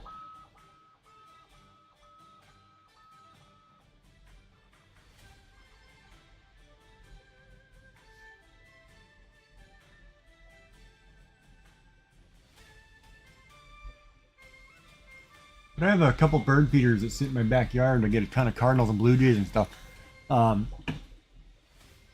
I was watching a stream, Hula and Hoops place, and he's got cameras. And I had a discussion with him, and I thought about doing the same thing just so I can see it every day. But it was more for me to stream it to my desk so I can watch it. But then I was like, well, if I'm gonna do things and leave things streaming all day, and maybe I'd do a camera to the outside. I don't know, but that's all down the road. I better get a job at Best Buy, and then I'll get a discount on the cameras. Oh, that might be a good idea. Maybe I'll go work at Best Buy for a while, and then buy what I need.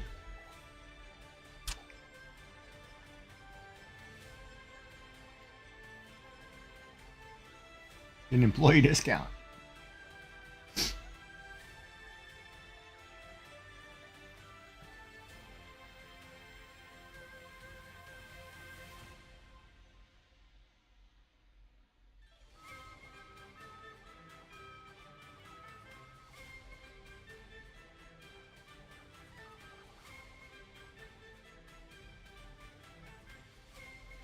Yeah, I can't remember what camera it was. I will figure it out and let you know.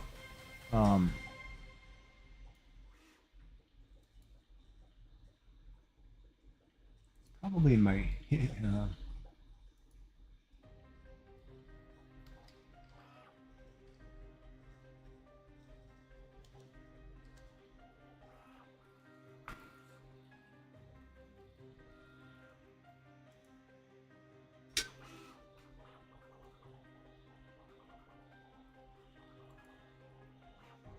It's kind of funny that it doesn't remember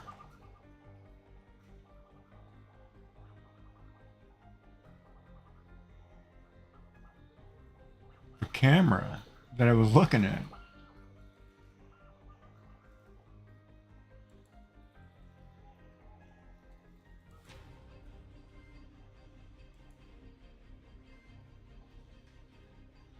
They were pretty pricey though.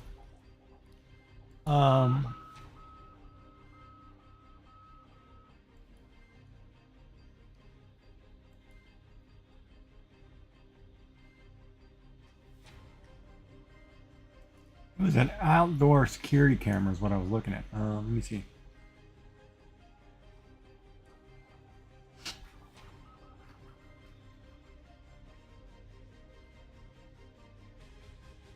course, you go to Amazon and they got everything.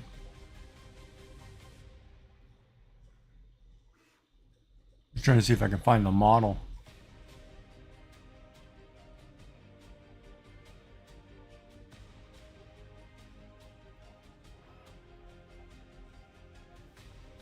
Yeah, static IPs.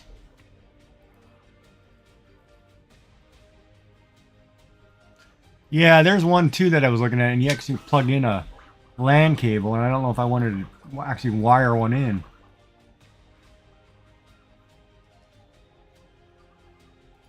It's not gonna give it to me.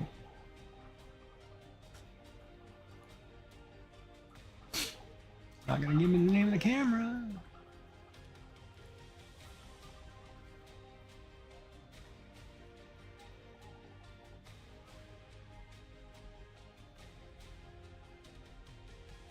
Pretty bad when I can't remember something. That's one thing, man. Having this chemotherapy or whatever it was, cancer treatments.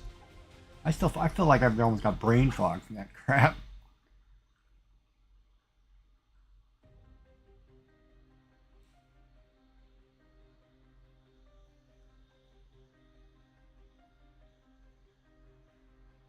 Was it a TP link?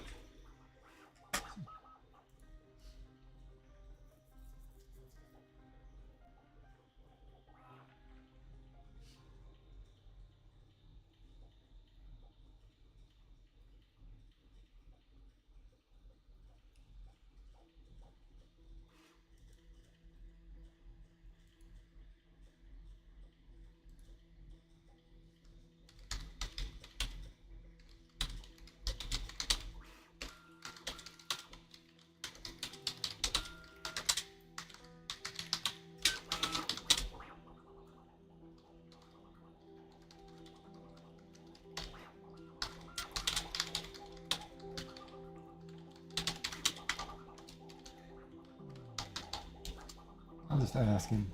He might tell me today. I looked up these cameras and they were pretty pricey, but it was unbelievable what the resolution and what it could do.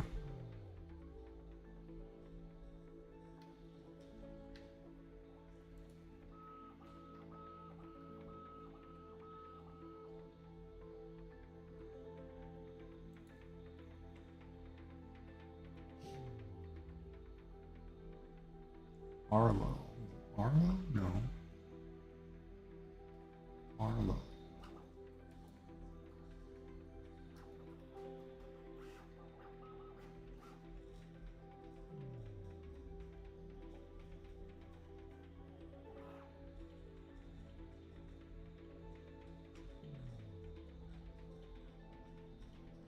Yeah, but anyway, when I figure it out, I'll let you know. But it used to be,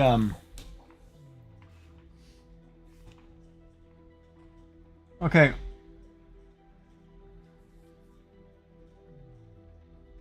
Yeah, I know I was able to keep my hair, because my cancer was different. Depending on the type of cancer you have and type of medication, you're going to lose hair. But I still feel like I'm losing hair. Or I lost the hair, but I didn't really lose my hair. But okay. Yeah, I gotta go do my driveway here in a bit too. Thank you for the follower. MFHJ Inc. Oh, that's an actual company name. I gotta think about that one. Thank you for the follow.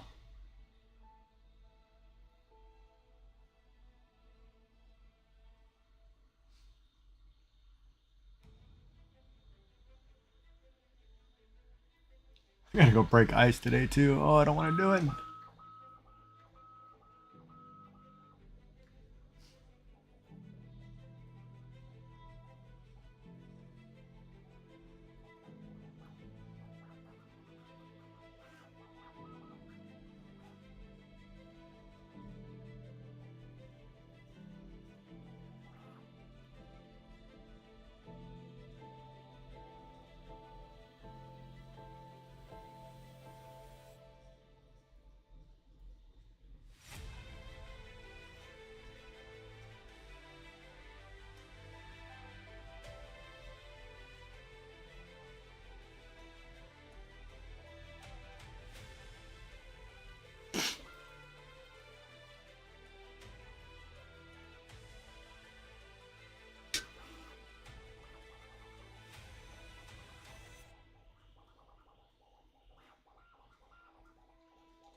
MFHJ link.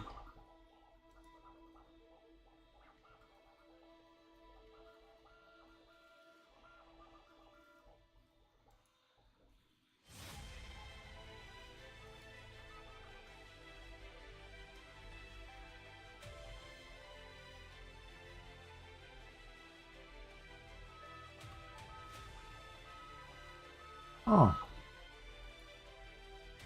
Taiwanese company. Nice.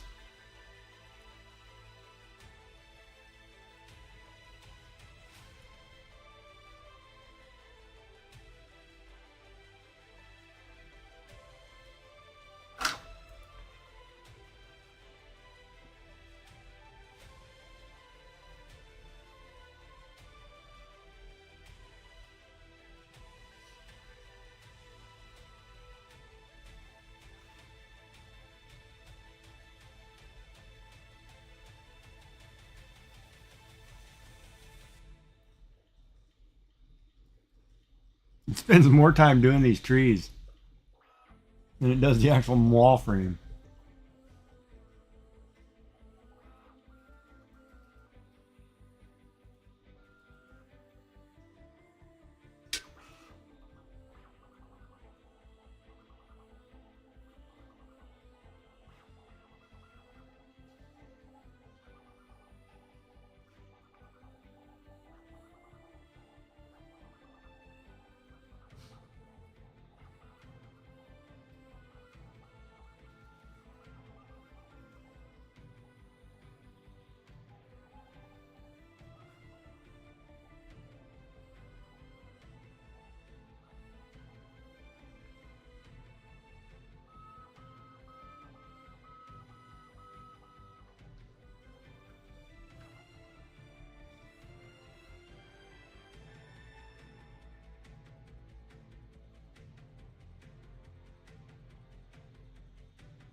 I wonder if I need to sand this down at all.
Come on, short.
And I need to go get a haircut.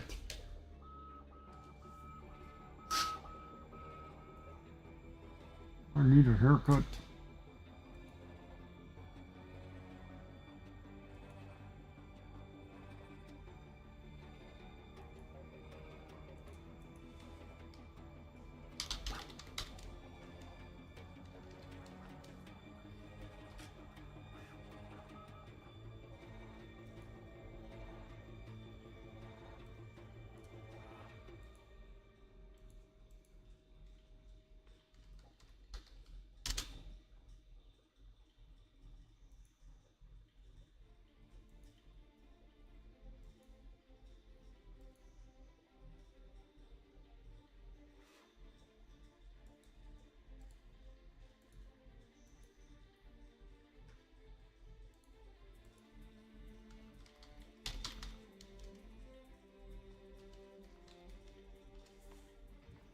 I should ask. I don't know. Ow. Ow. Ow. Good God, that hurt.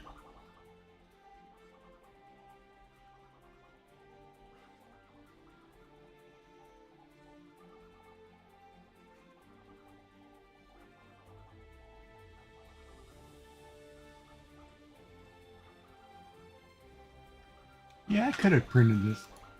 I'm gonna have to look into that maker deck thing.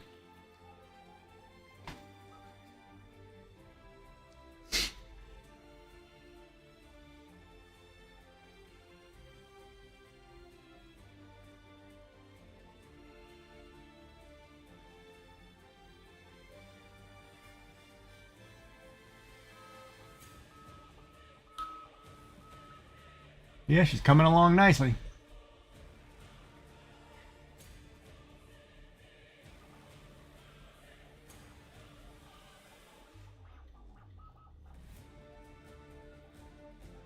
On a spot where I'm gonna put a sticker on that thing, no?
Yeah, it's doing all right. It's been running for 4 hours.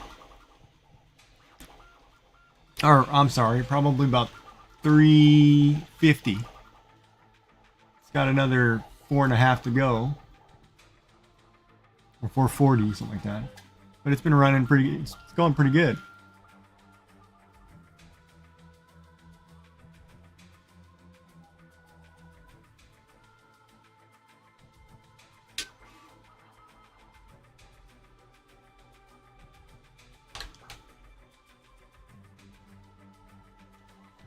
How are you today, Kel?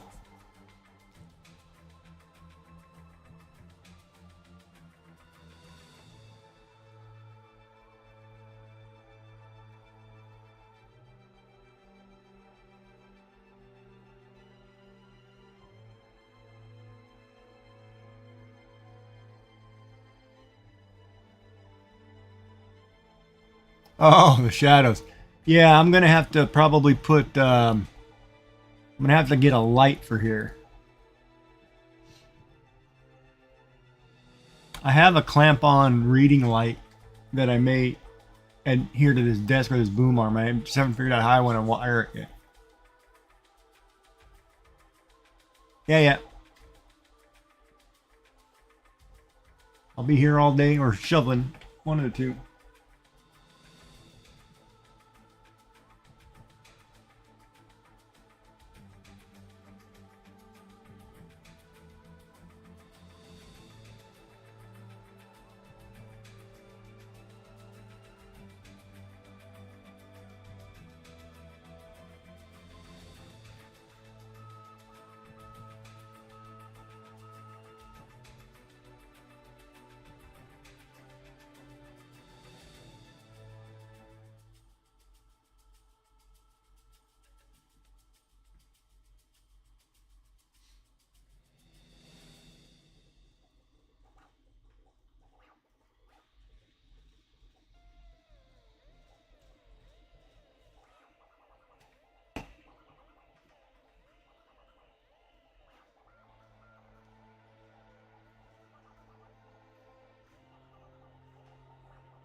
Oh, thanks, Lily.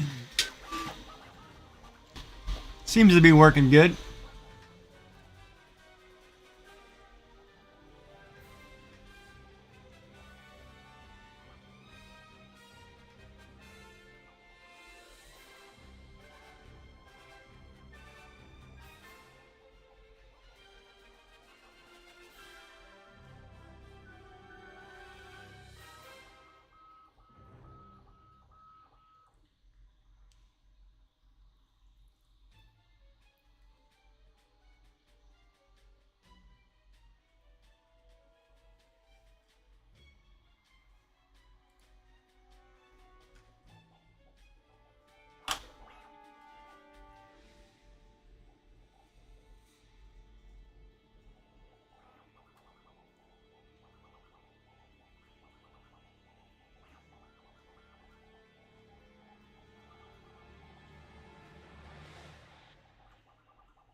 Only if I set my microphone to pick it up.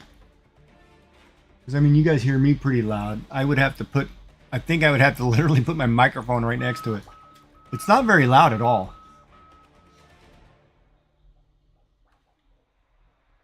Like, I could sit here and work on design and let that thing run, and I wouldn't be able to. It wouldn't bother me.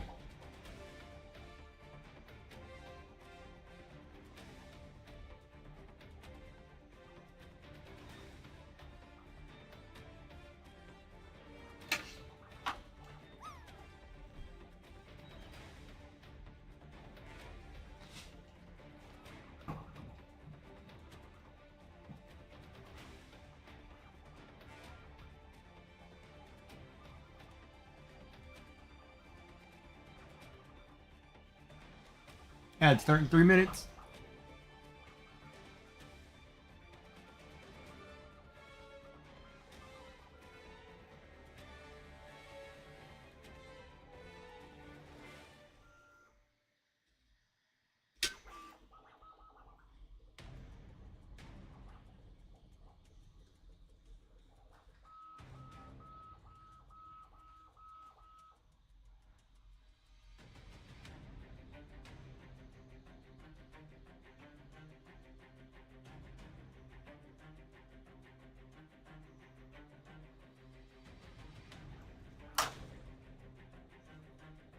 Yeah, it's pretty good.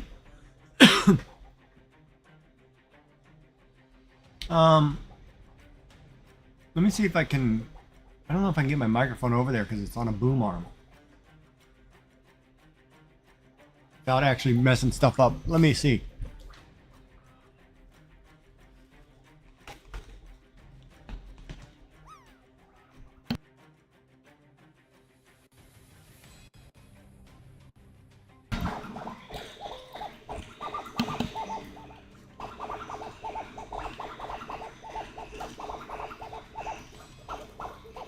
Be able to hear that now.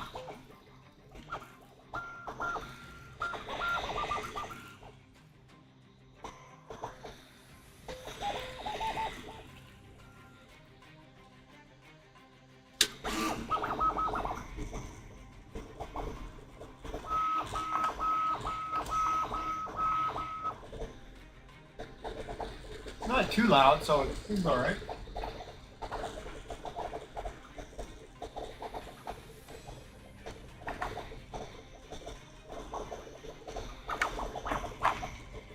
I have the other audio.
Whoops.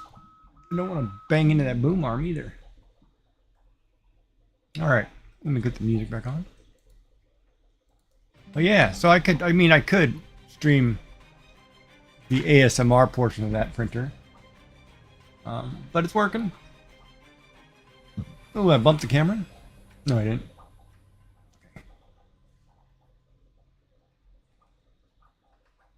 I mean, if people like the sound, maybe I'll just play the sounds.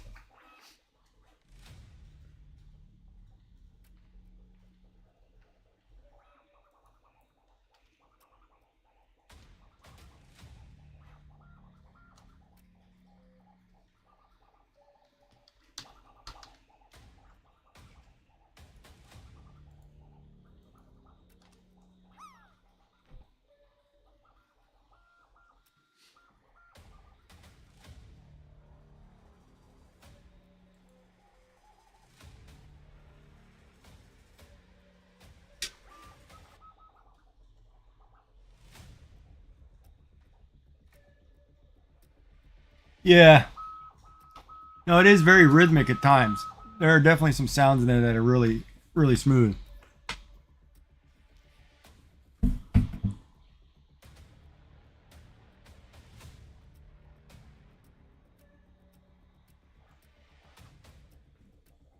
But it seems to be working, so I can't complain.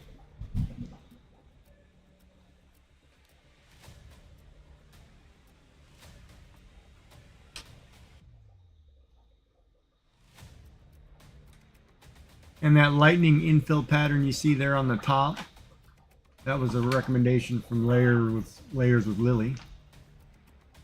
And so are those structures it's doing there at the bottom, creating a tree support system to hold up that angled 45 degrees that it's making. It's going pretty good. Seems good. I can tell I'm going to have to get some calipers and measure some things better. So this is my first prototype. I'm probably going to change this 3 or 4 times.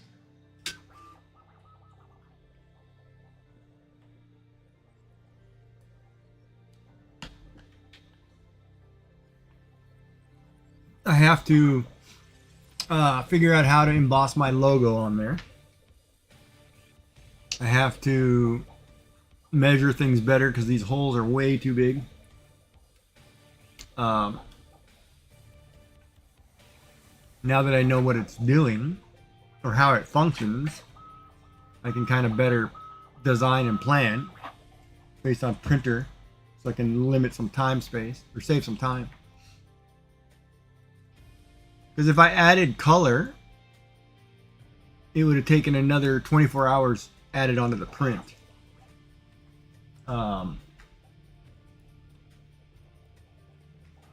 That I don't know if I want to do. But we'll see.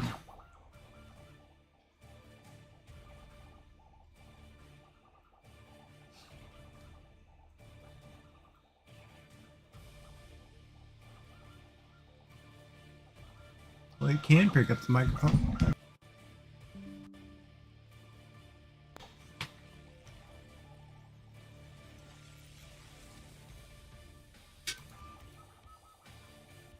Actually, hold on. I can switch microphones too. That way it picks up that sound.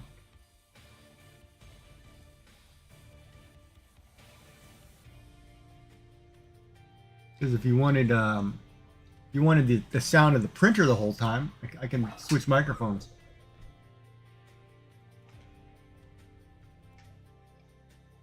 Now that I think about it.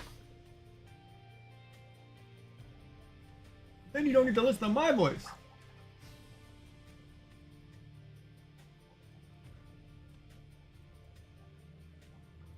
I gotta go break up ice, man, off my drive. Got a whole layer of ice about 1.5 inches thick out there.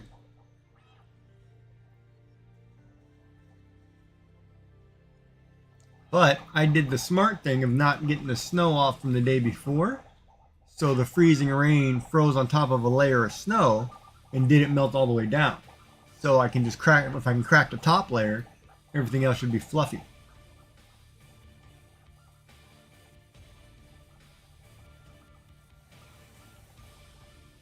I just got to do it without killing myself.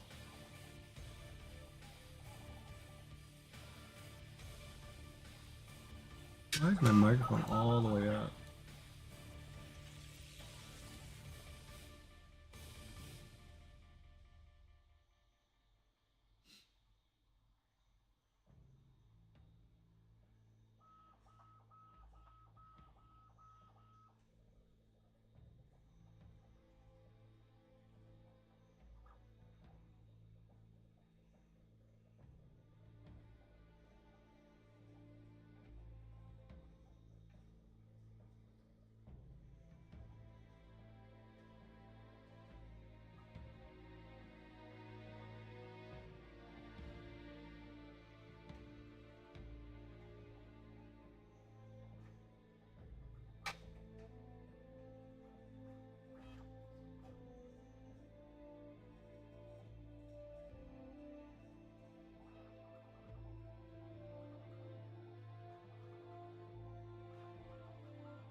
Yeah, freezing rain is terrible.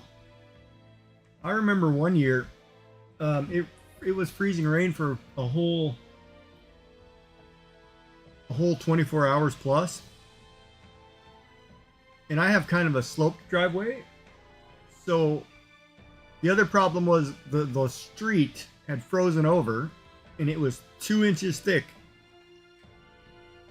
So at the bottom of my driveway was a 5-inch thick block of ice, and my entire driveway was frozen solid.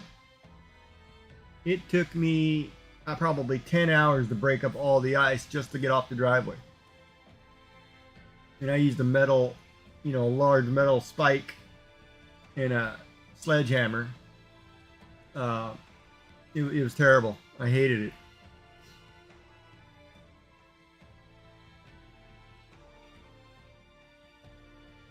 But Mother Nature can be nasty.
Yeah, it'll do that to stone.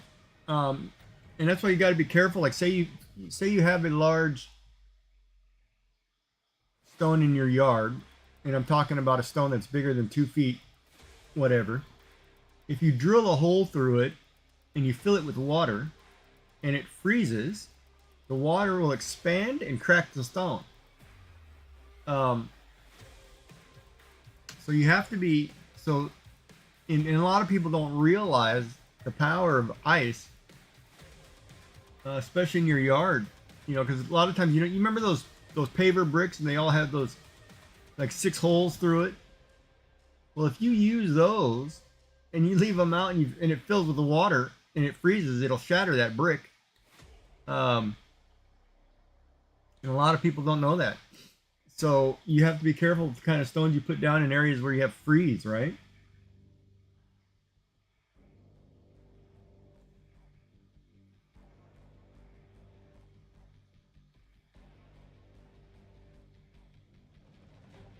Ooh, I want that one.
Yeah, it's a lot of work.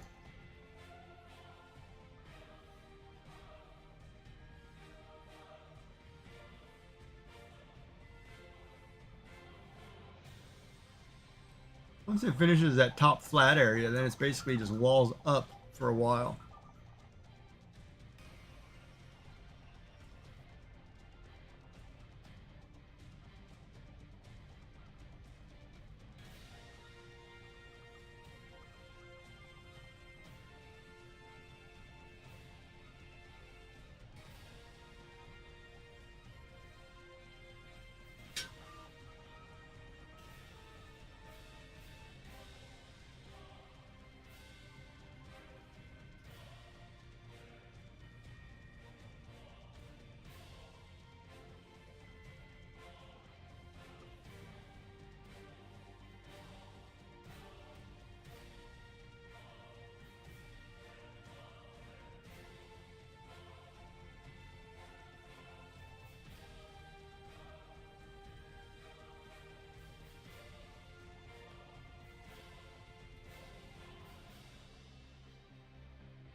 Well, I got to go work on the driveway, so I will be back. Trying to figure out what sound set I should leave it on. Would you rather hear the printer or do you rather hear the music?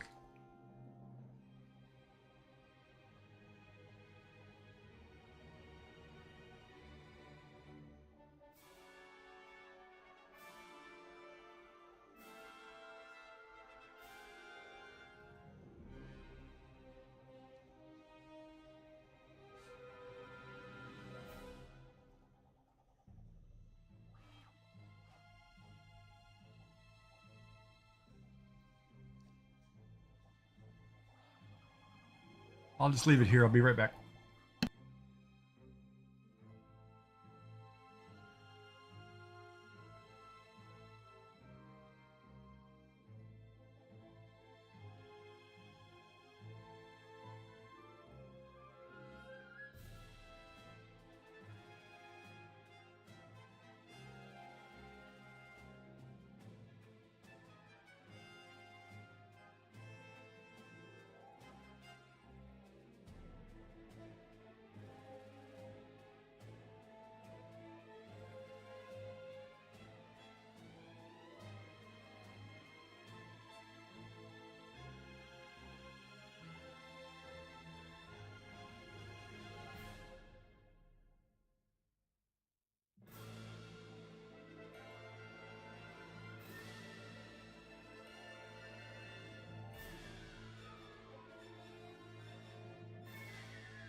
You have a message from Yum F Froglegs. Wow, this is looking amazing.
What's up? What's up? What's up? I'm back at my desk. And sore as can be. Shoveling ice sucks.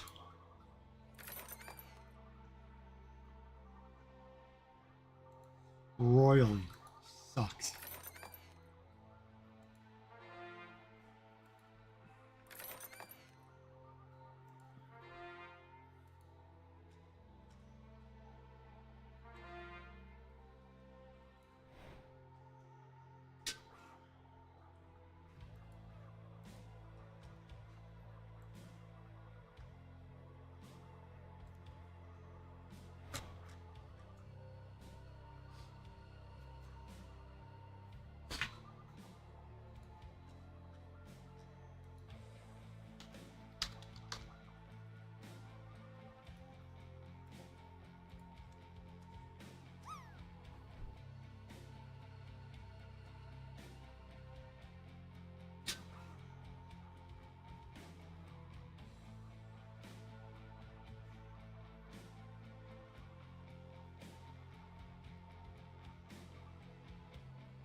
What is a joyful?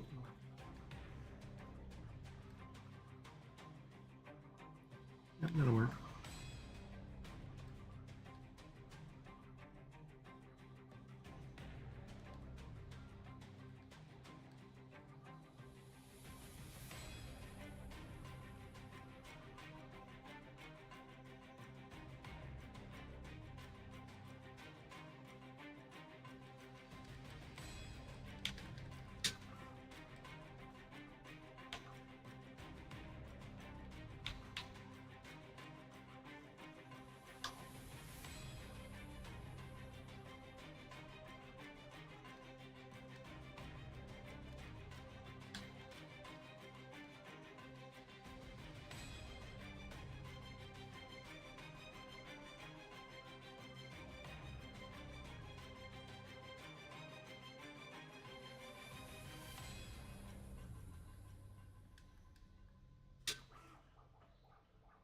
What's up, Shenanigans? What's going on, buddy?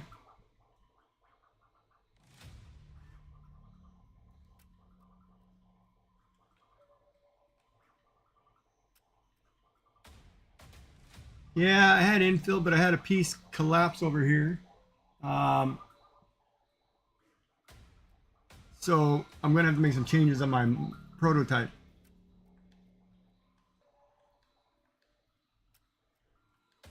But it's all right.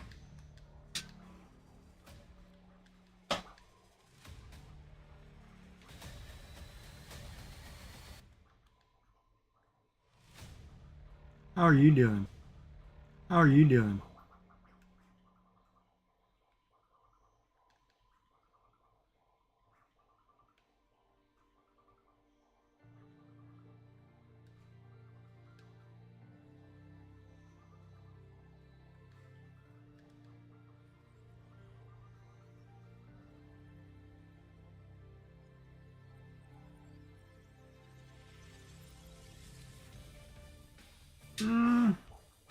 No, I disagree. Because I want to see if it can print the top or if I need to put supports. There are a couple things I want to check if it did well, or things that I have to change. It's almost done, so I don't think it's well, it's got another hour and a half, 2 hours.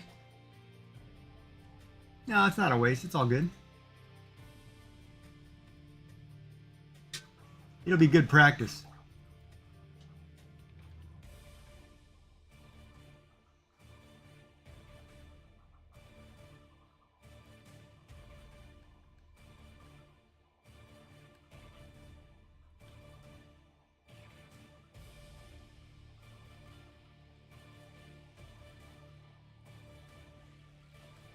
What is the quest?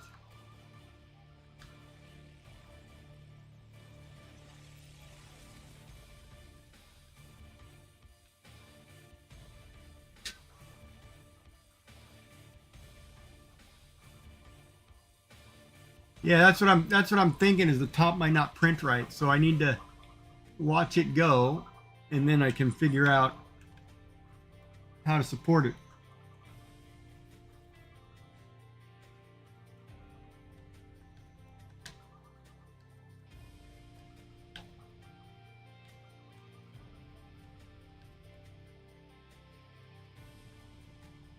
But it's kind of a good learning process. I mean, it went really well. A couple mistakes in it that I can see. It did use infill. It used lightning infill, but it needs more. Like, it didn't put enough in it, in my opinion, around one part. But I can brace that part, and I'm talking about the piece that's right there, right here.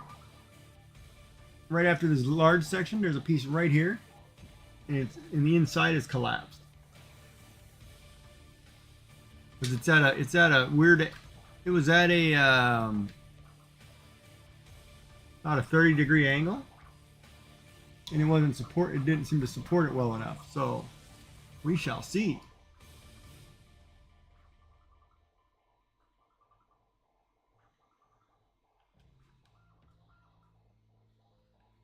But it's good practice. Well, yeah, I think Lily gave me that guidance to shorten the time. I'm starting to figure that out, but it did cut the time significantly. But that's all right.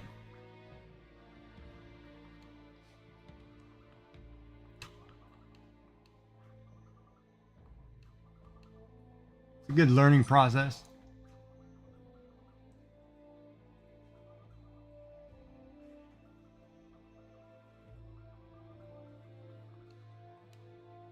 Plus, I need to figure out like how it's got that sloped area to the right,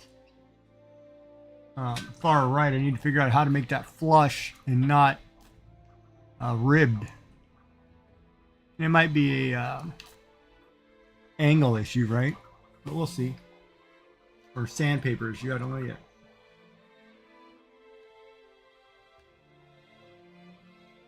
It's definitely good practice.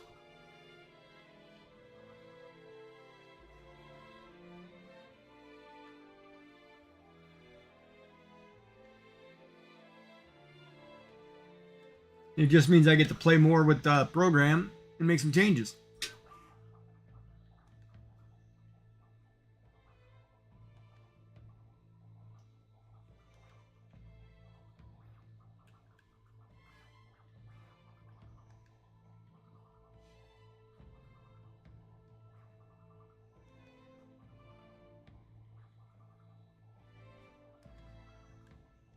But it's going. Then I'll make changes tonight or tomorrow and get that sucker printing.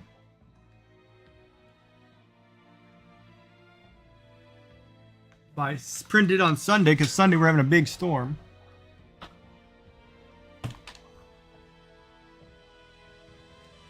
So I can't go anywhere, so we'll do that.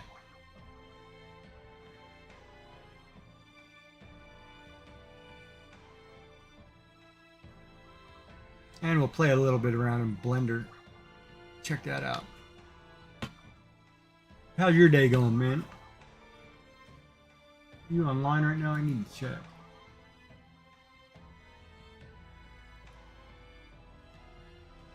No?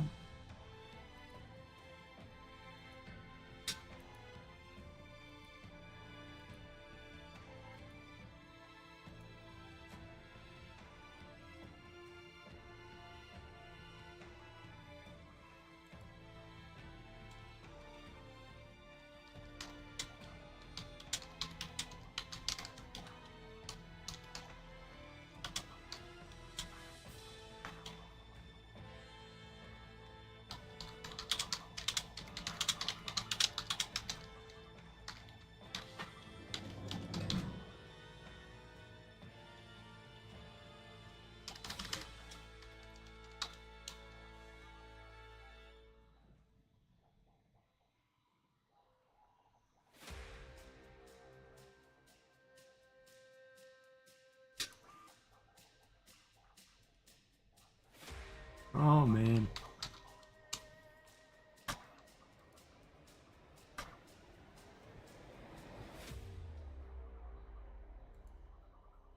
I'm already watching Vixen. What's Vixen doing?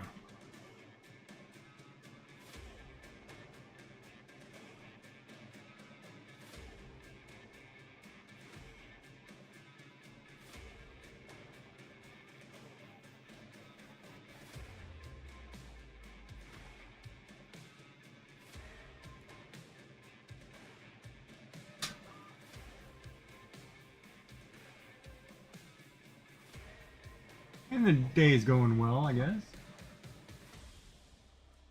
Why is my...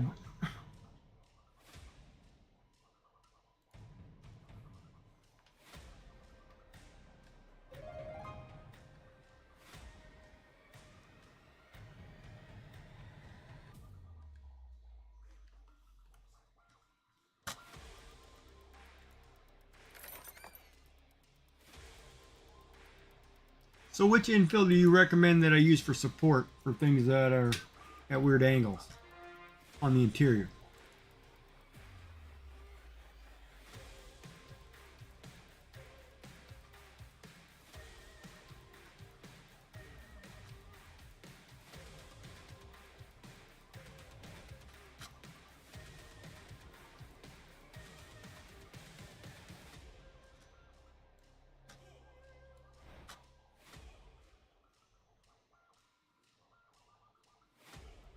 Driving.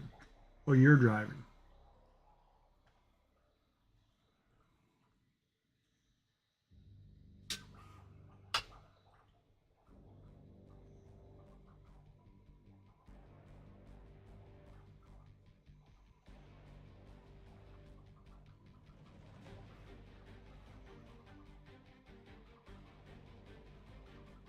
And I may want to make the walls just a titch thicker.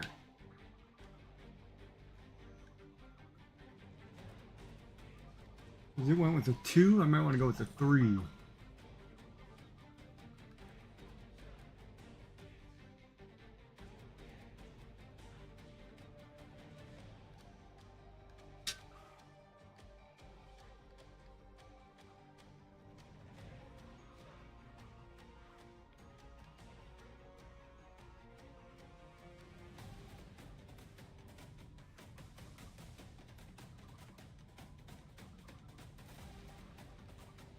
Got to adjust a couple angles.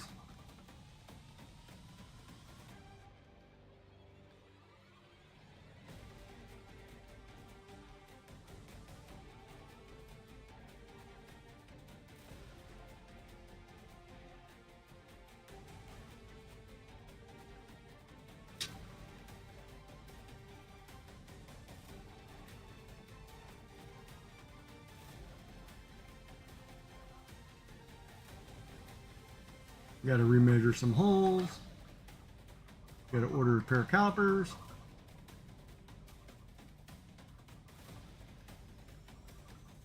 You need to sketch some designs.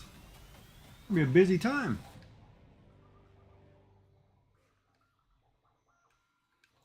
I'll see if I can't get some stuff ready for Christmas, for giveaways or something.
We'll get it working.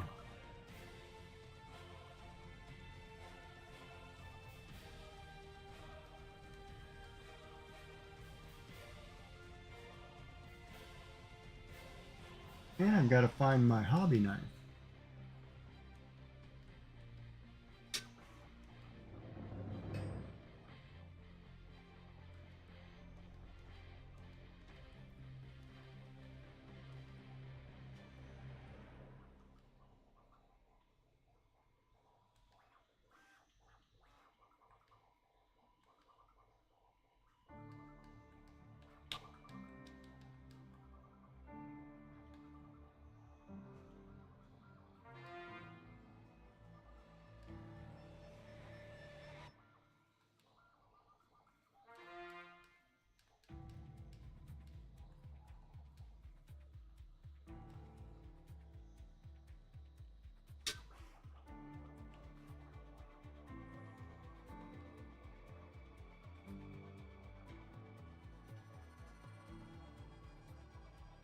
We're rolling. We have to have a camera adjustment too as this thing gets taller.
It'll take some notes.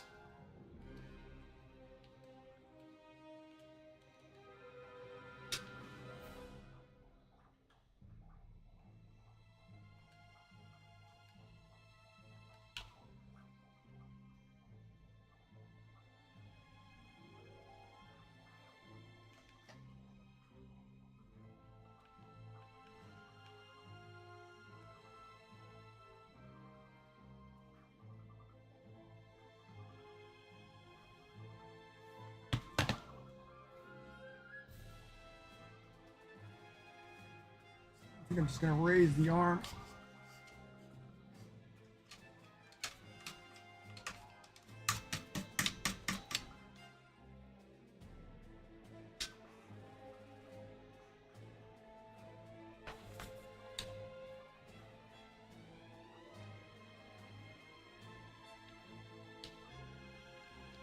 Any advice is greatly appreciated.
No, I ate that one.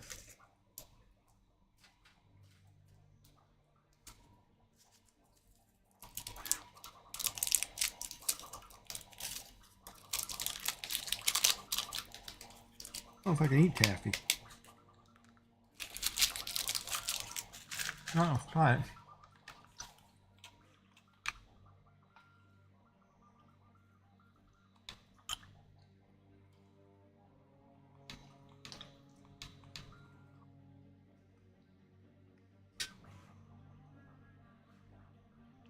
Caramel.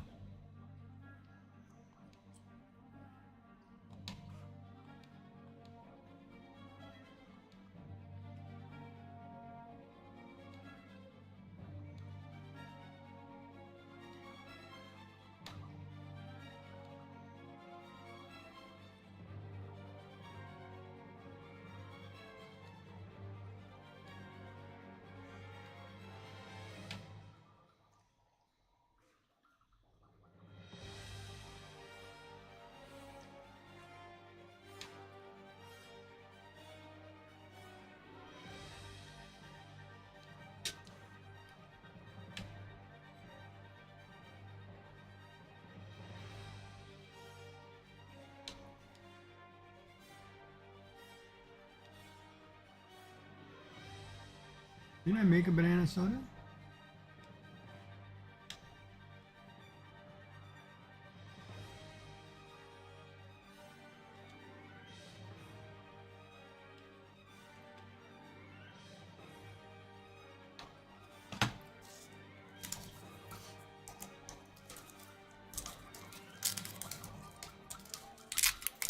So don't use lightning infill.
Ow.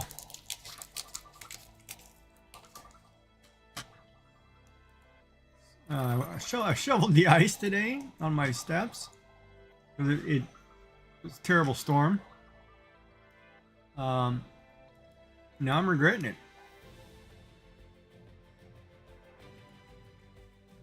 Big time regretting it.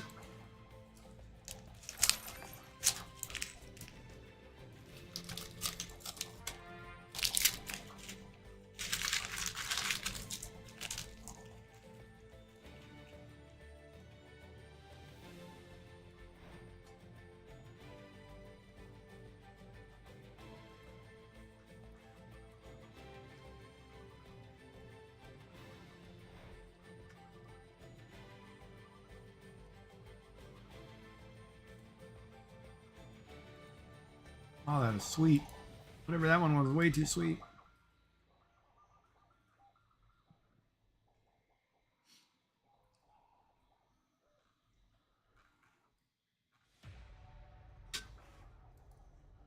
There's a weird popping sound too. Like it catches on something.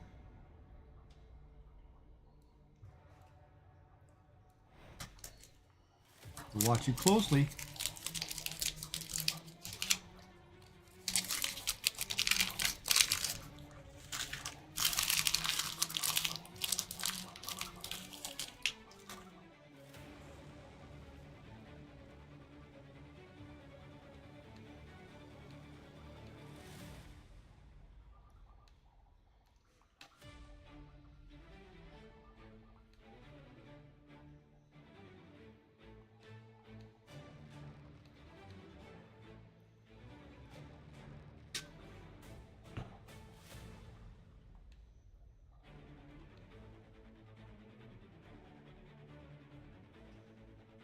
Opal Flutterfin.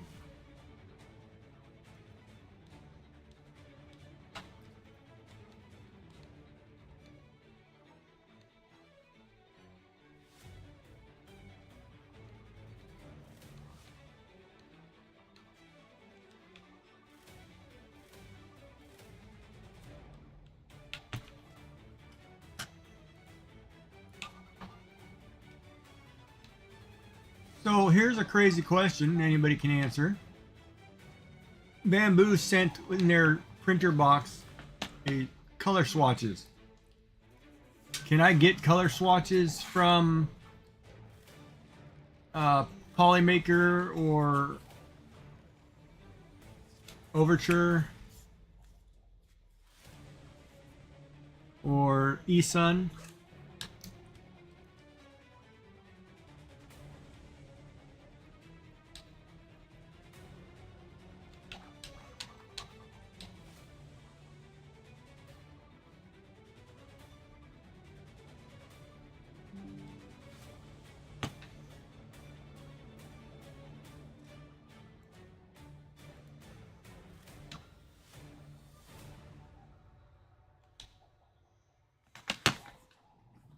And it's okay for somebody to tell me no.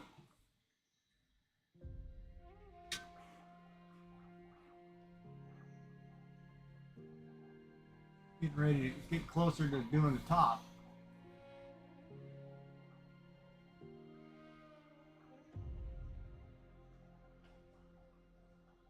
I gotta go find my art knife. You have a message from the Shrimp Father 13.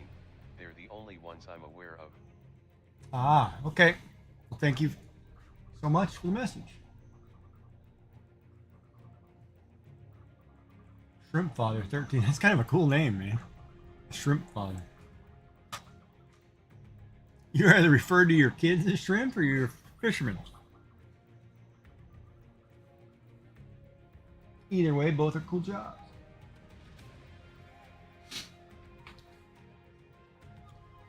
So, You have a message from the Shrimp Father 13. How much ya got left to print?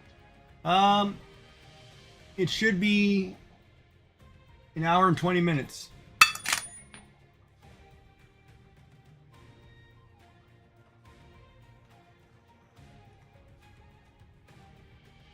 That's crazy.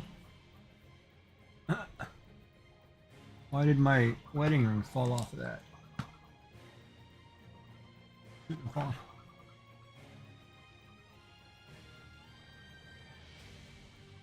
That creeps me out now. It's just getting ready to do the top here in a bit.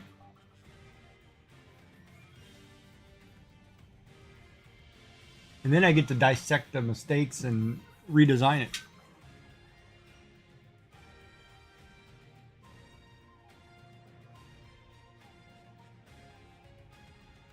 Fun stuff. Prototype 1. Done.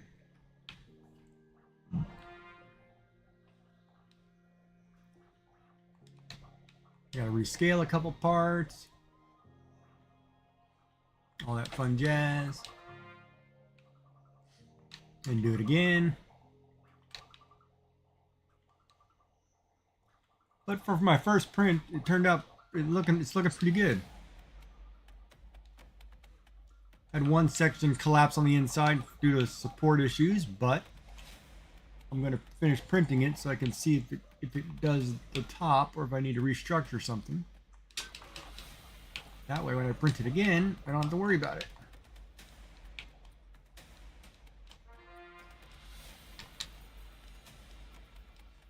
I'm really excited. You have a message from the Shrimp Father 13. The Shrimp Father was name I came up with for my shrimp page. I keep freshwater Neocardina and Caridina shrimp.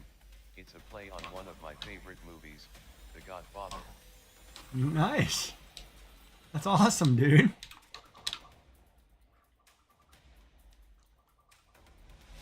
Also very original. That's awesome.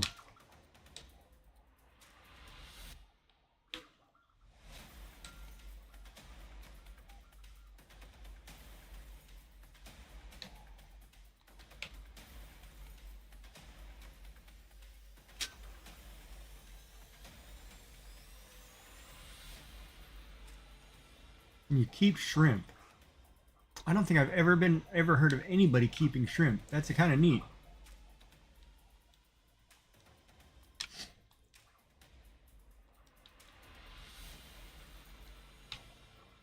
Coconut hiding there.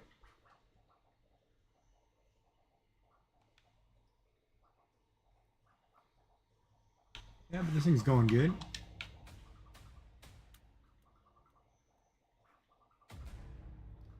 So I have to reinforce one wall. Or change the width of the walls.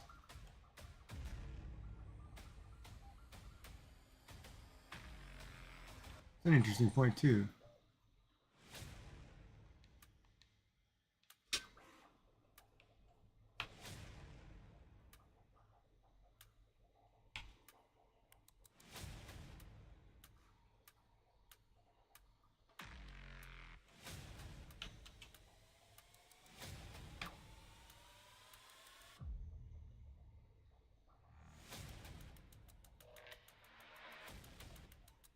No fish there. So yeah, we're gonna have to remake an adjustment. You have a message from the Shrimp Father 13. If you Instagram, just look it up. Most are genuinely surprised I do. Did you get the A1 combo with the AMS light? Yes. Yes, I got the A1 combo.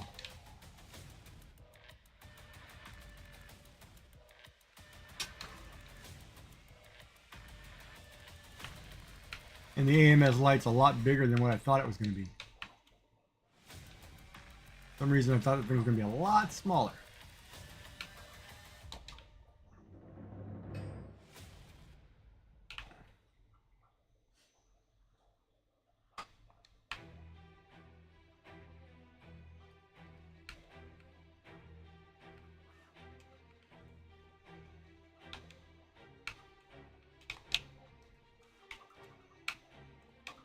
You have a message from the Shrimp Father 13. I'm really enjoying mine. LOL, I thought the same about the size. Yeah, it's enormous. I really didn't think it was going to be that big.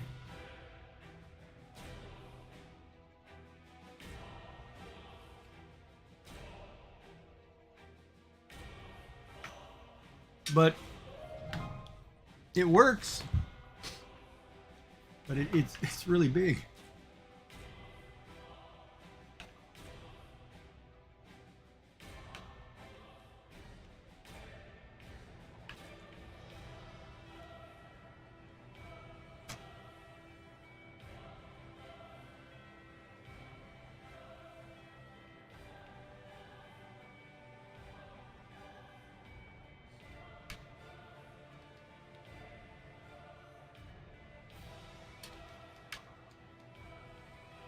But I like it so far. I did this in Fusion. Can't wait to fix it so I can. You have a message from the Shrimp Father 13. The stock stand was a little inconvenient. The third thing I printed with mine was a vertical stand. LOL.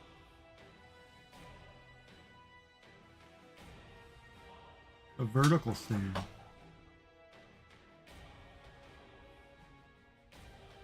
Yeah.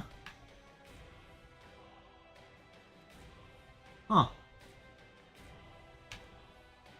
Yeah, I'm sure there's a bunch of stuff I could print. We'll figure it out all in time. I'm kind of looking forward to fixing this one, getting it printing, and then turning around and getting into learning Blender and making a few toys or figures. That I wanna try.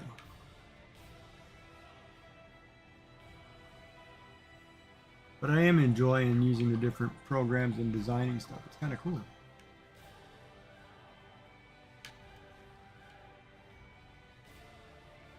Pretty good learning curve, but it's cool. That'll be tomorrow's project. Design day. So I can reprint this on Sunday.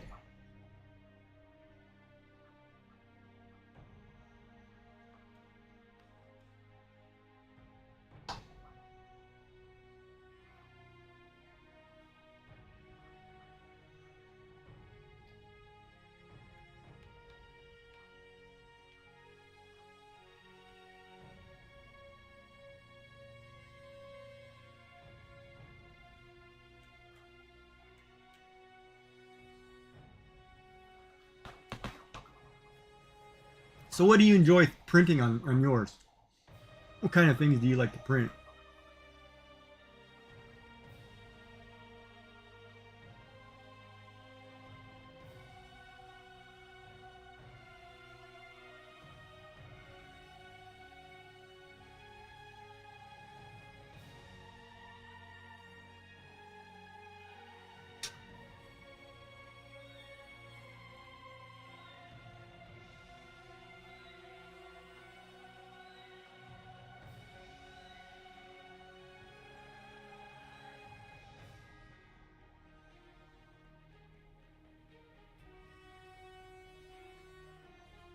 I gotta order some sandpaper too.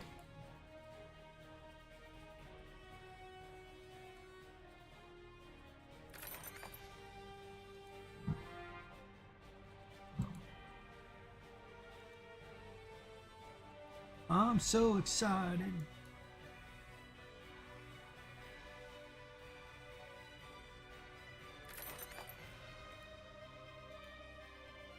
I know.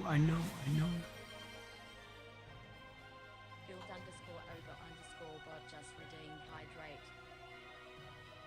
Alrighty. Hey, Bob.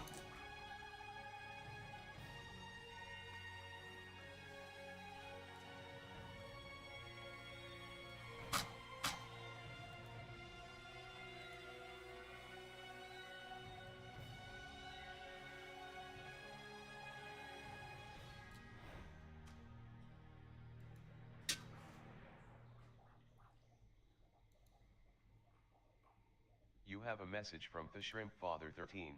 Been catching up on storage stuff LOL. Typically print models that require assembly. I've been printing multicolored fidgets lately. Nice. Storage stuff. Yeah, I'm gonna do some storage stuff. I want to do like a wall piece for behind my head here, so I can hang some stuff. Or oh, I know. I also want to do a lighted what do you call it? Like my channel name lighted behind my head. Some LED lights.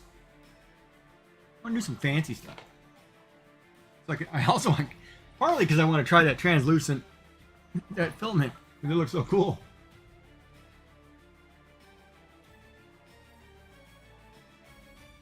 Looks like we're getting ready to do the top because we're starting to fill in the support stuff.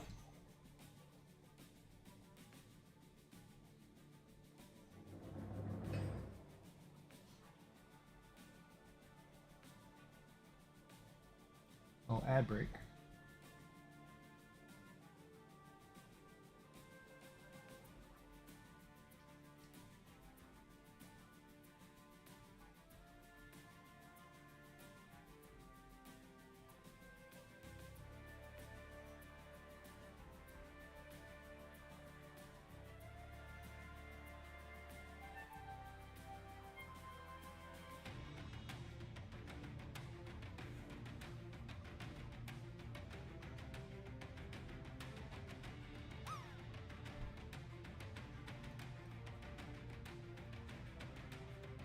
Right in the wall.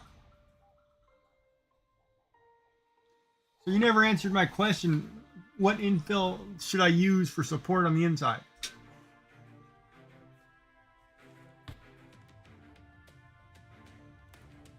You're saying not lightning.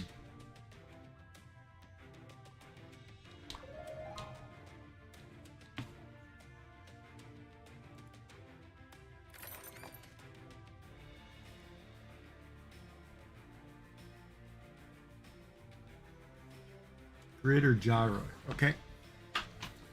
Grid or gyroid? My notebook. Ah, there it is. Oh crap! Not throwing everything on the floor. Oh,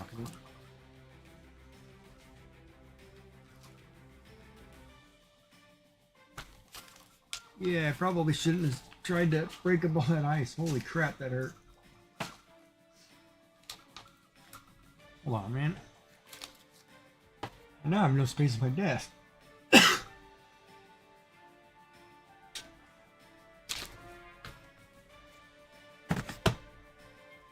moved something on the table. Now I have no space.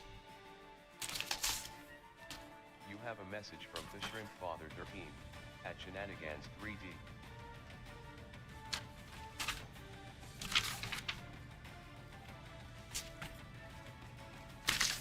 All right.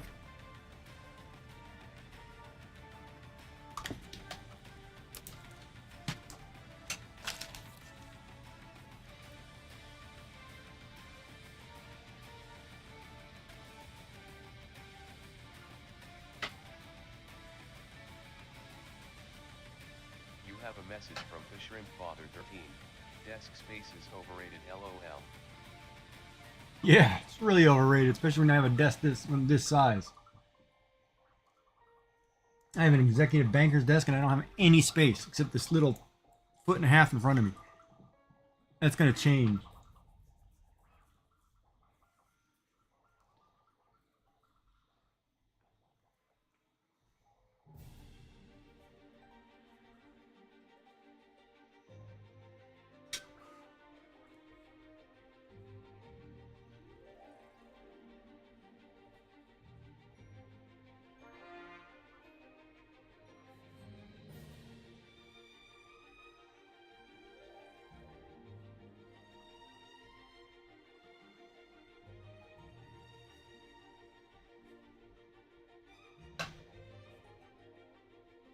You have a message from the Shrimp Father 13. What space I do have is typically being occupied by a cat. Huh. Yeah, there's that too, huh?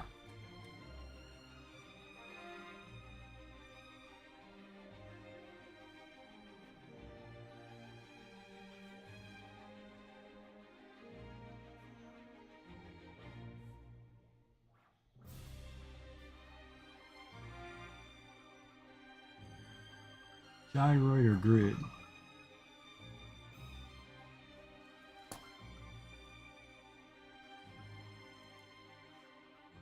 Pretty bad when I can't read my own handwriting, and I'm the one who wrote it.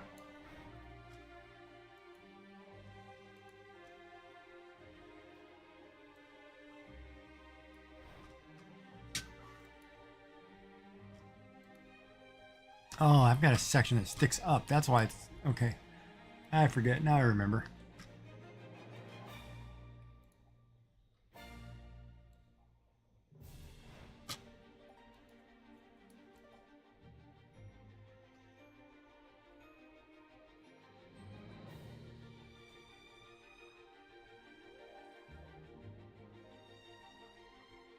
So we will fix those things and get this thing reprinted on Sunday.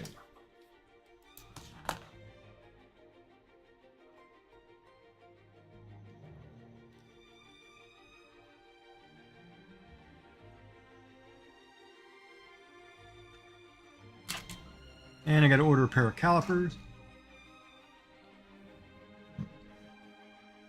Which probably be faster if I just go to the store.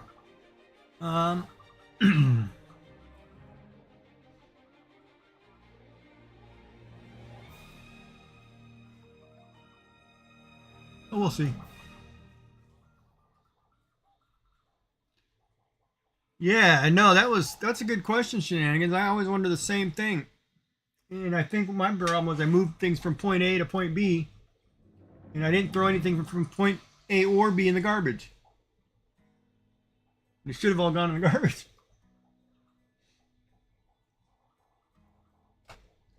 Because I did not compensate on my desk surface or my table surface the size of the AMS light.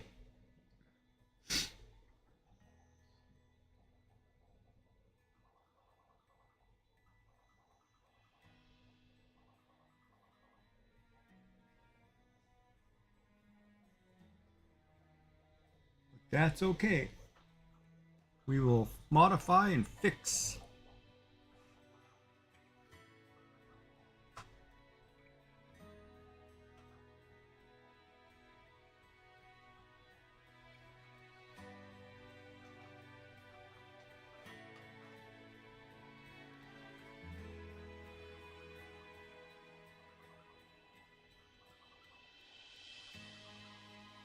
And I'm kind of stuck. I can't really get out because everything's iced over and they didn't plow our street or salt our streets, so it's a sheet of ice. So I can't get down the road. If I get down the road, I can't get back.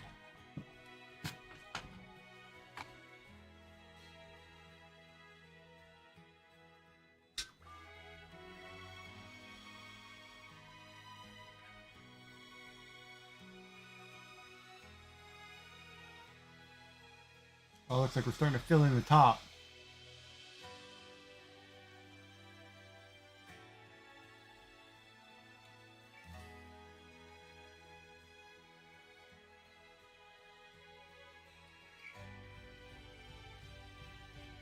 Close it all in.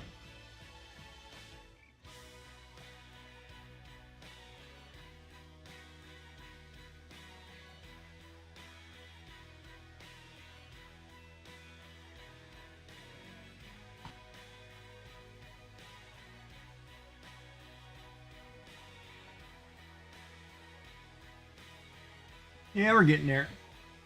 And then I'm gonna have to measure, remeasure, and change a few things.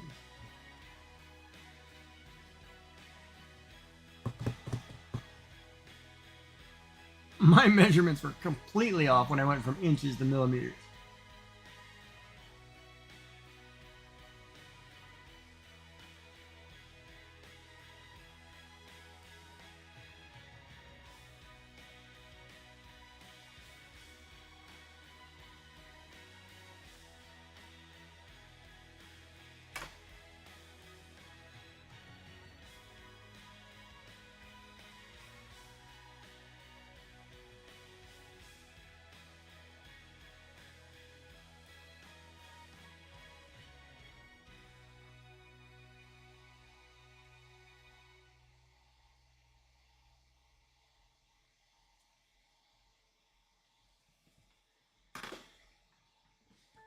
But we'll figure it out.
Yeah, we're getting there.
right. So grid or gyro?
How many top layers? I think it's just going to do the 3 or 4 passes, but then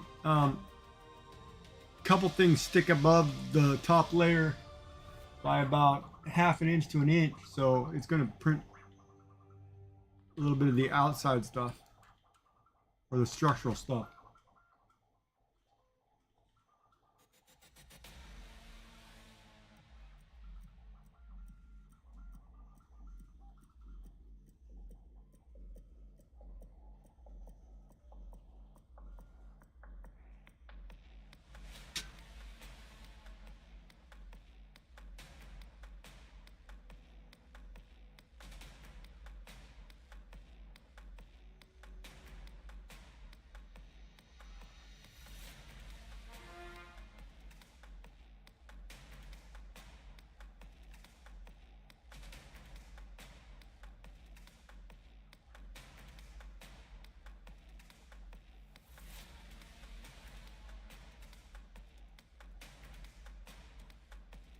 The print should be finished in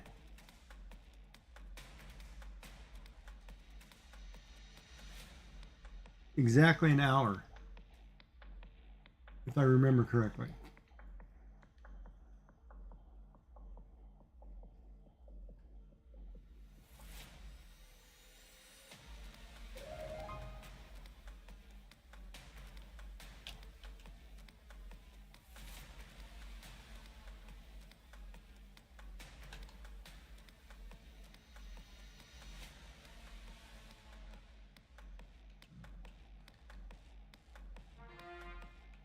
And then I get to dissect it and see where I got to fix.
have a message from YumF Froglegs.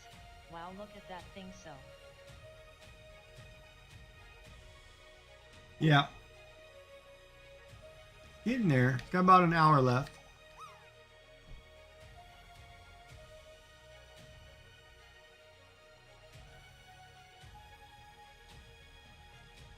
How are you, Yummy?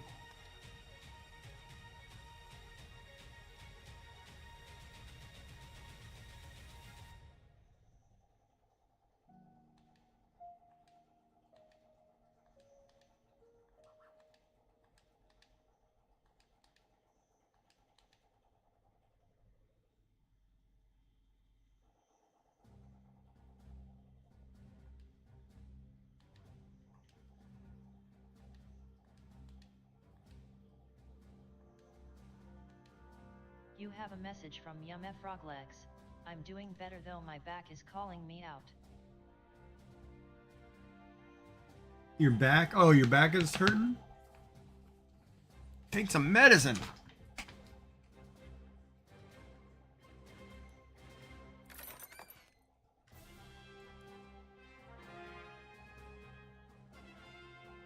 You have a message from YumF Froglegs.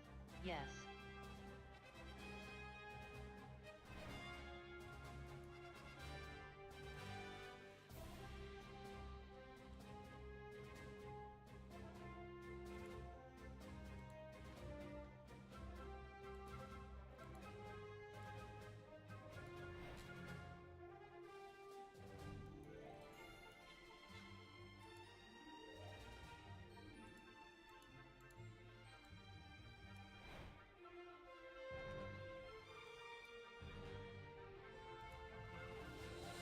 Getting there though.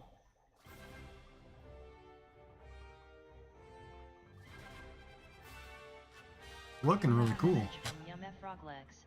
I sent you a DM. Okay.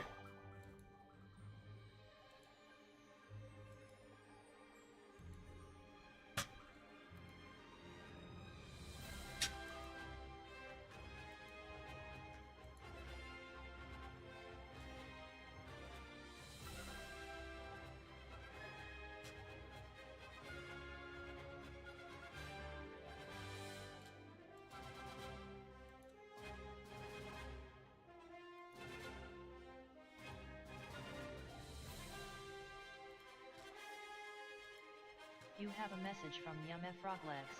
Unfortunately, I was one of the people affected. I haven't read the DM. Hold on. Let me get to it now.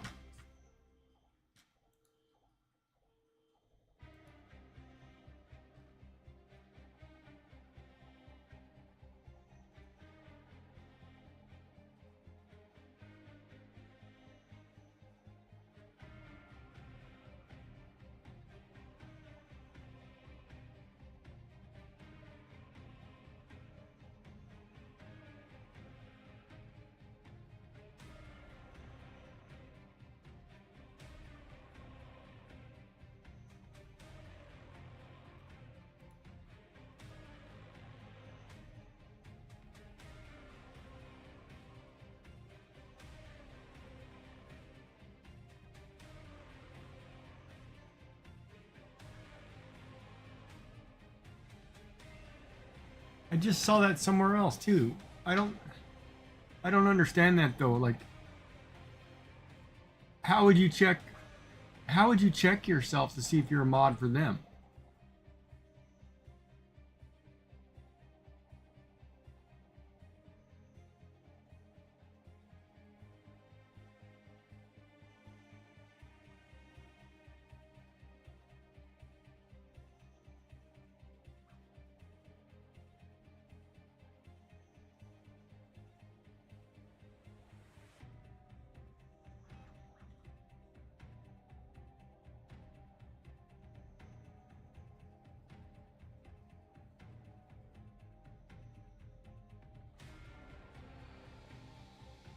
Okay, let me finish reading.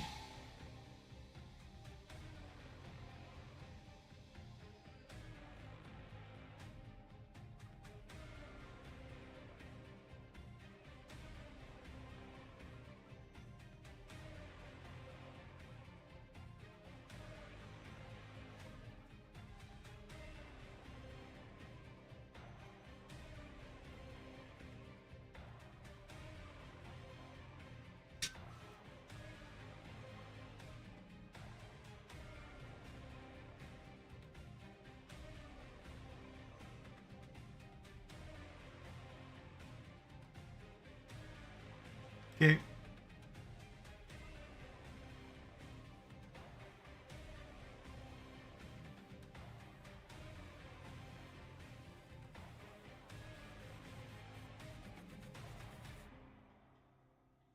Who wrote this write-up that you posted here?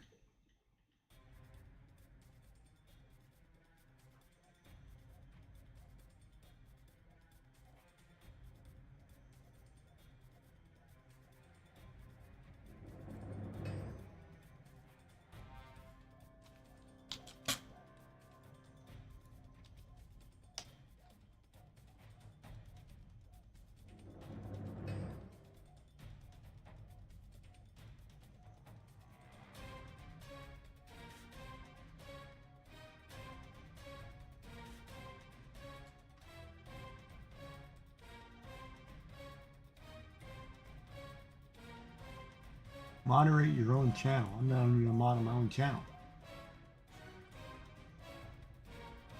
I'll figure that out later.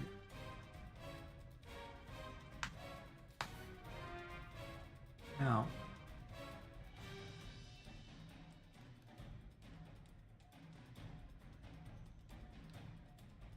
okay.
I don't know if Yummy's still standing here or sitting here.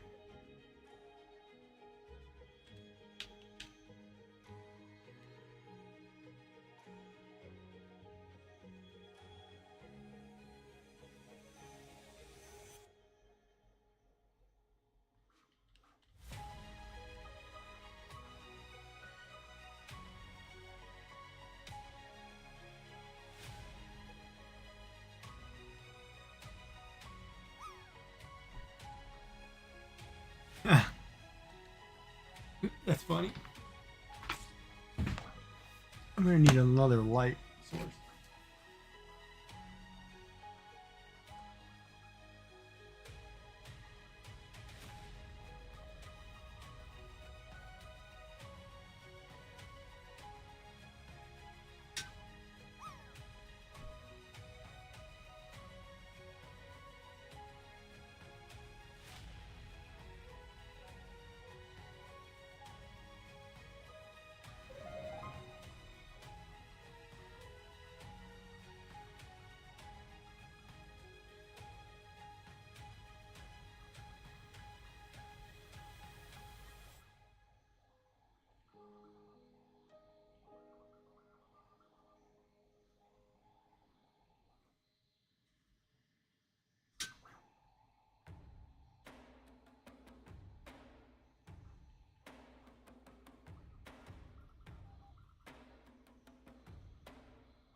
Oh, it might be quicker. Yeah, half an hour. 40 minutes or something like that. We're almost there.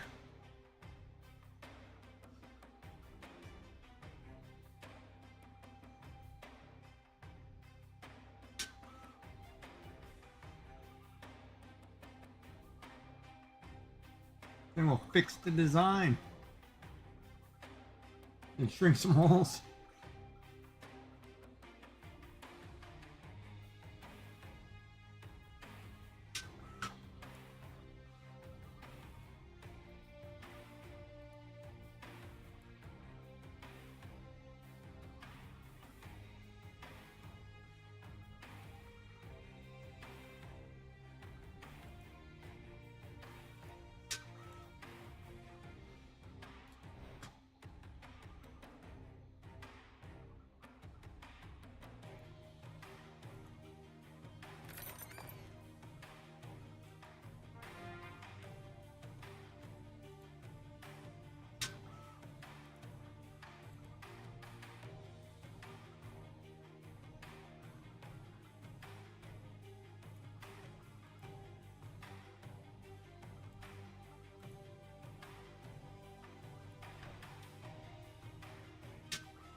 Well, we're getting there.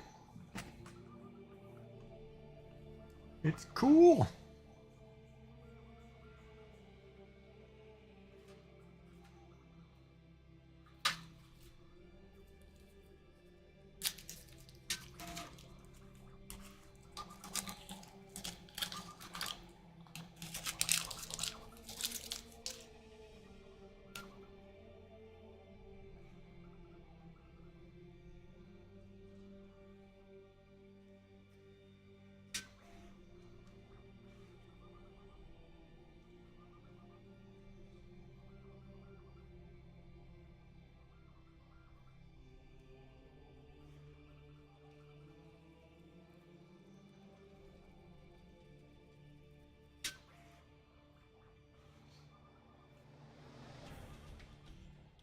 So what's everybody? Anybody got any big plans for Valentine's other than Bob?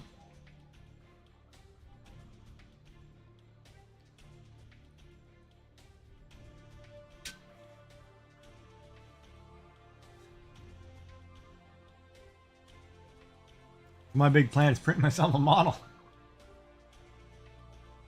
and then draw on one.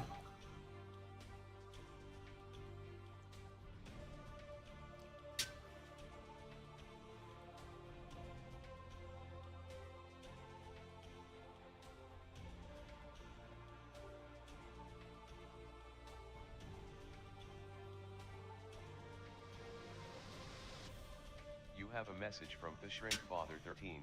Just making the Mrs. dinner. Oh, that's nice. Subway. Oh, now you're talking. I'm thinking about ordering Subway. It's on Bob tonight. Nice. See what happens when you give her a promotion? Way to go, buddy.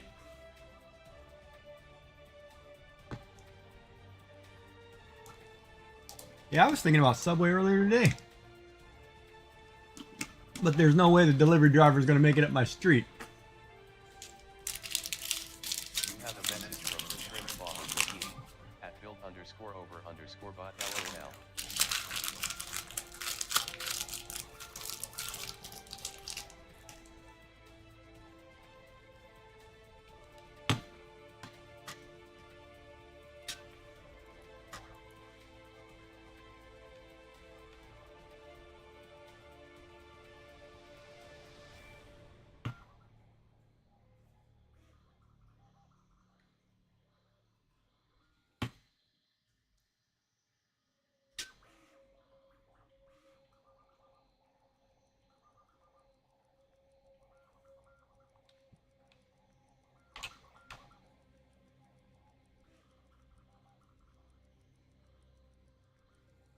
Are those not catchable or what?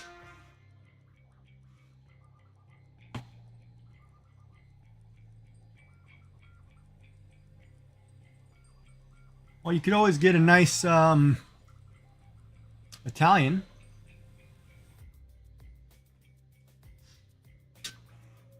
Foot long on white. Cheese. Little tomato, lettuce, salt and pepper. Mayo if you want.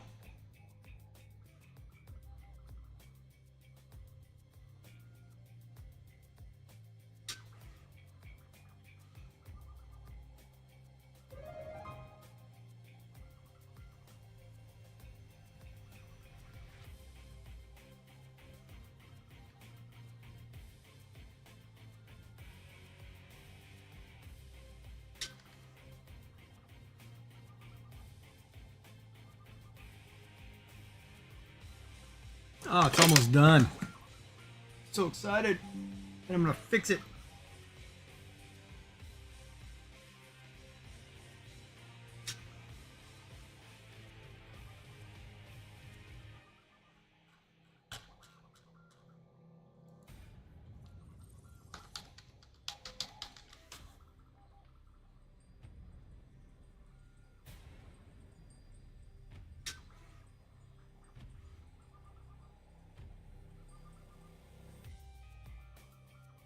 Well, technically, if the only piece that fell was support related, all I need to do is change the grid infill, and it should be fine. Should be.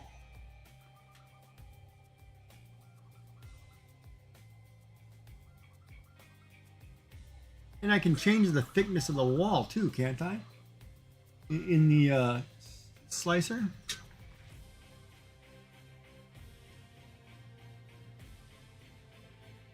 I want it just a little thicker.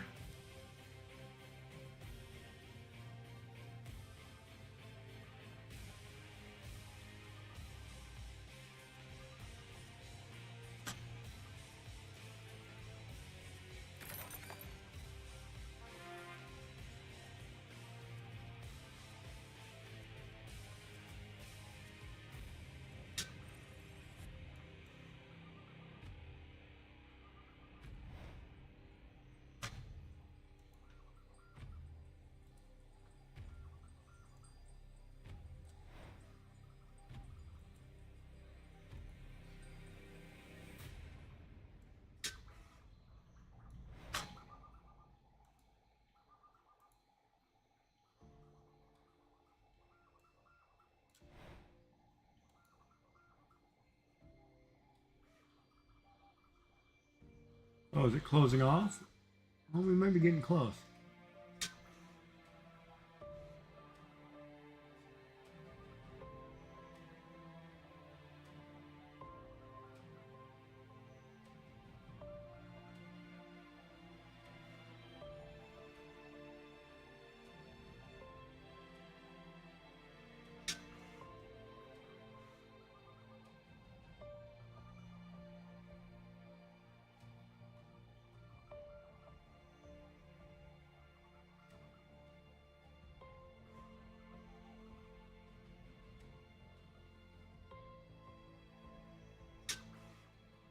Ah, I should have bought some sandpaper. You can lightly sand some of the stuff that's hanging off this thing, right?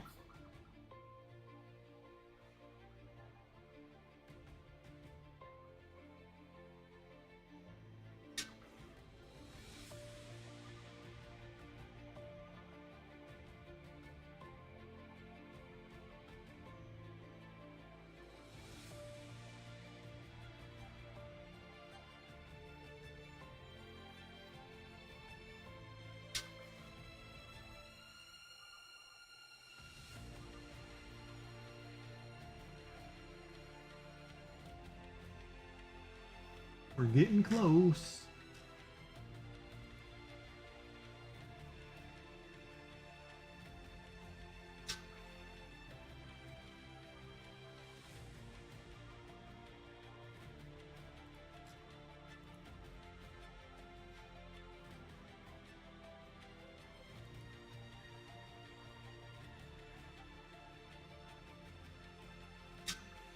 Share a clip of your favorite Twitch moments during February. How do you do that?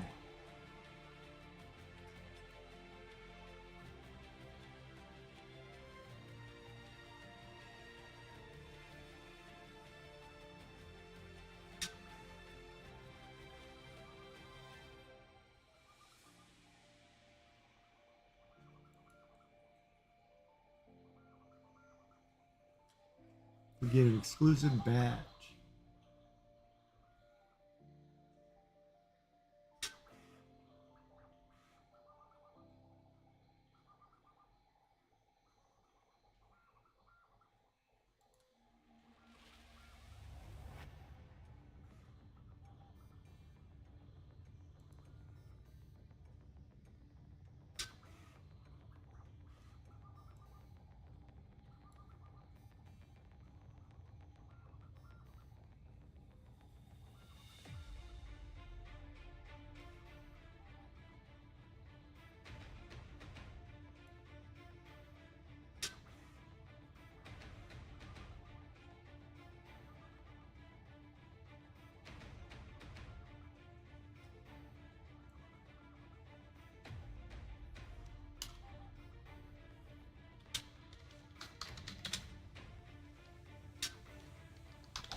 Oh, that means I can share stuff in Maker's channel now that I got 3D printing stuff.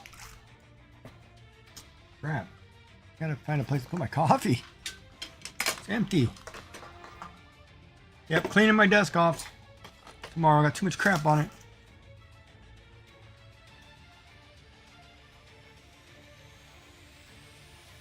Yeah, we're about 20 minutes. I like the way that angle's coming.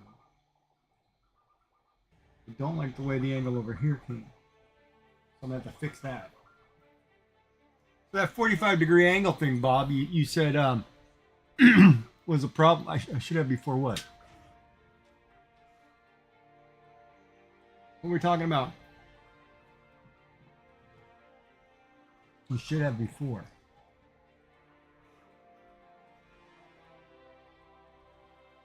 Yeah, there's structural issues on this 45-degree angle. And that 30-degree angle on the inside collapsed too.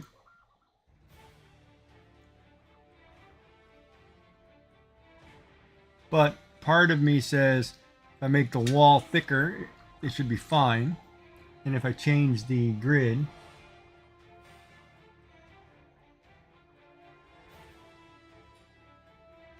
I know, but if I was doing this, I don't have anything to share. Oh, I mean, I can share art and stuff, but I don't tend not to do that either.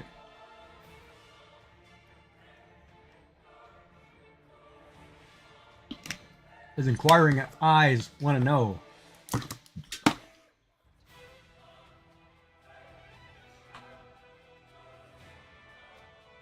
Inquiring minds, or whatever you call them.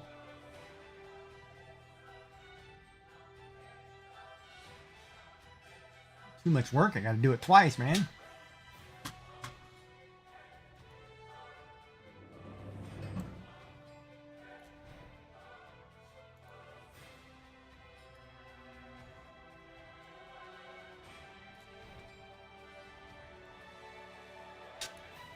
All about redheads and brunettes.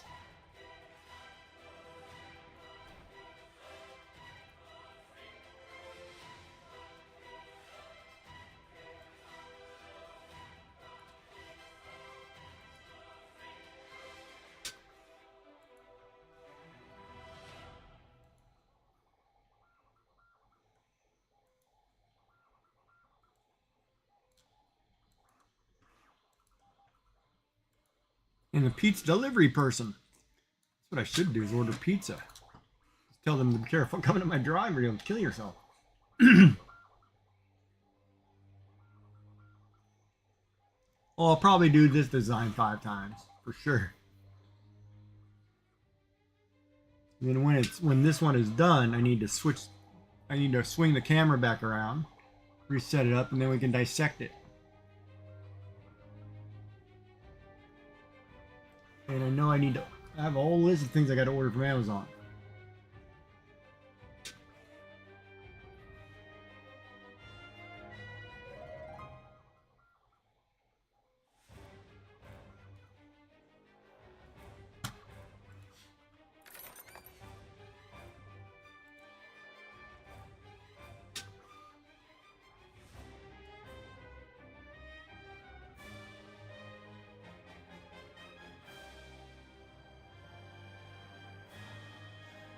I do like the look of the matte finish though.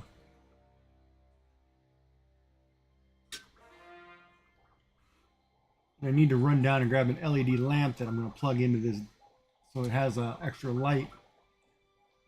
That I should be able to mount right on top of the... oh, maybe not. Probably put it in front of the table.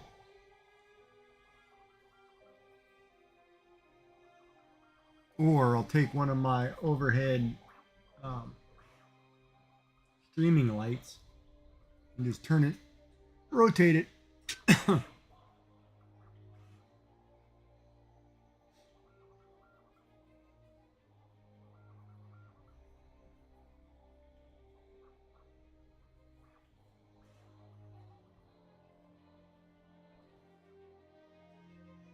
And I need to find an X-Acto now.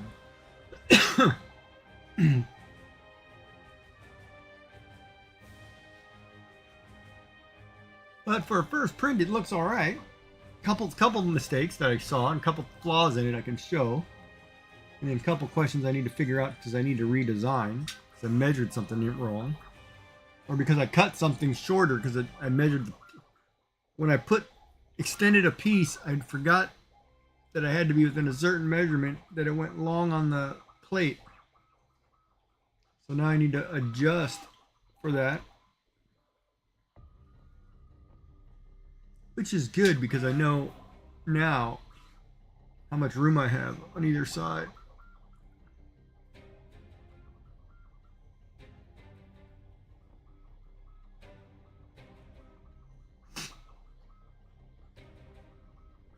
Plus, as a prototype, I now have something that I can play with paint. You know, like I could paint it, lacquer it, whatever, varnish it, and just say, hey, let me just see what happens here. And then I can take it out with the golf club and smash the crap out of it.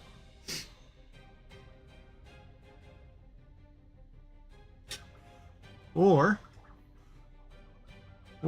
we could do what our buddy Shenanigans done. We can light everything on fire.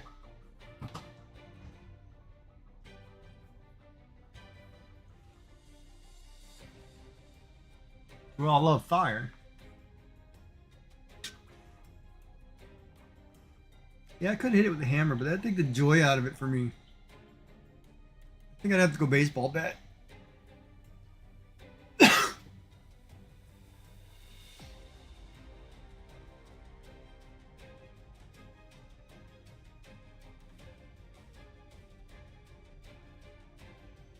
Oh, it's getting close on that part. Filling in the last little bit. Oh, somebody put something in there sharing my art. Ah.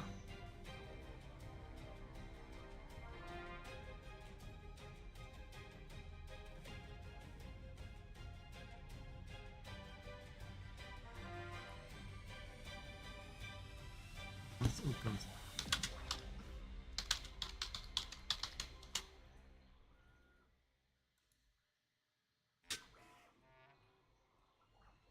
Did she finish the bottle?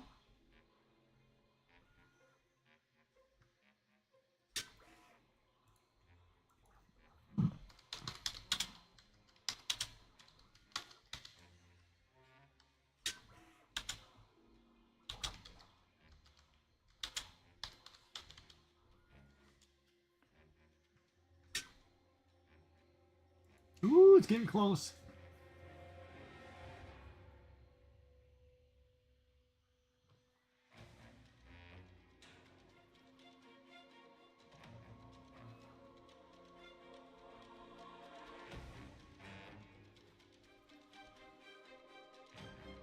Got 10 minutes. 10 minutes to do this one little corner.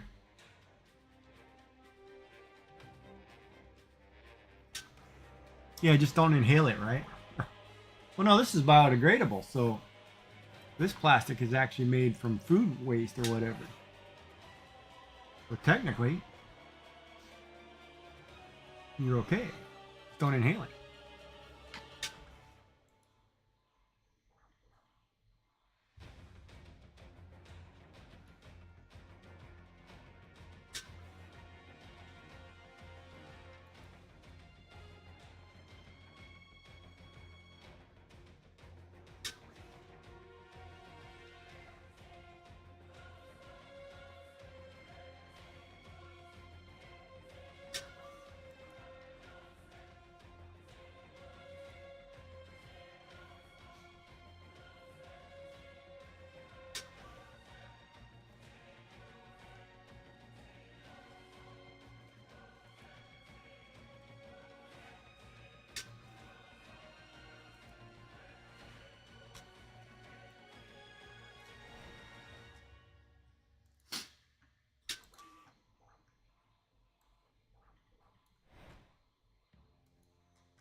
I had to put a little metal tin underneath that wiper because it's cutting off the plastic.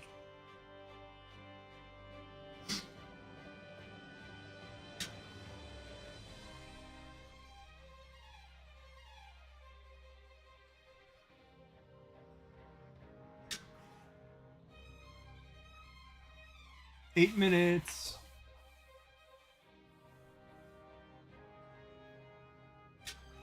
98% done.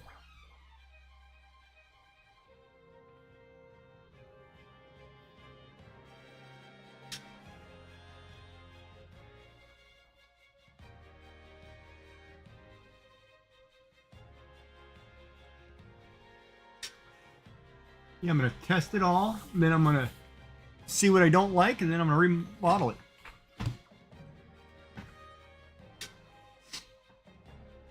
I wonder though,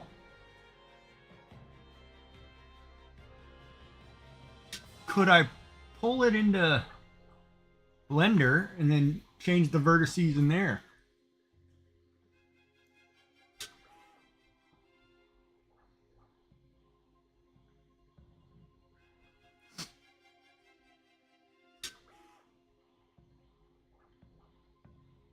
Did I take that pill? What's today? Friday? Nope. Darn it.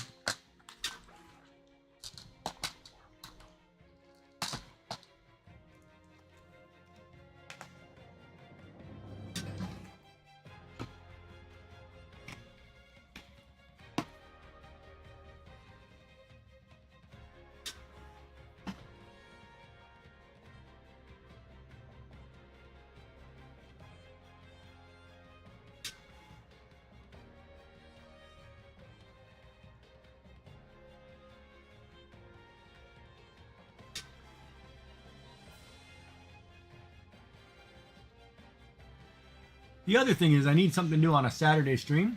I might just build it from scratch again and see if I can get it under 7 hours. Now that I know how to do it. And I have the prototype right here. I can look at it and say, all right, let's do it and fix this, fix that. See what I like and don't like.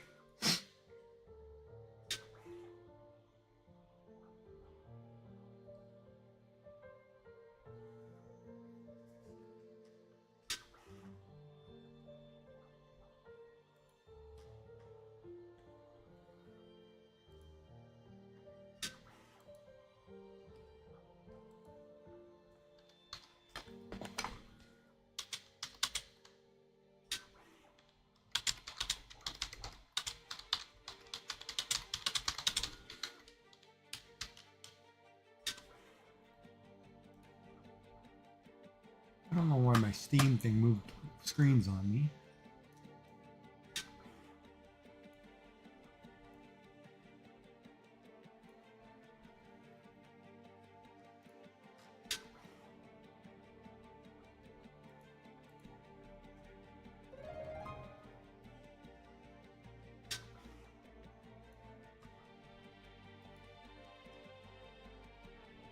I could pull it into Blender, huh? That's what I was thinking too. But I haven't downloaded Blender yet, so by the time I do all that, I was going to download it tomorrow and then play with it. But I want to get this print remade or readjusted.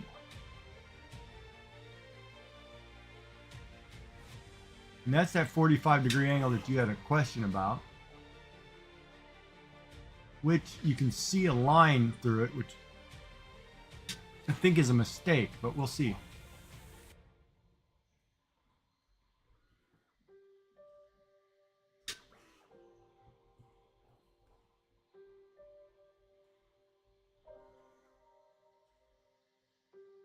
Ad break.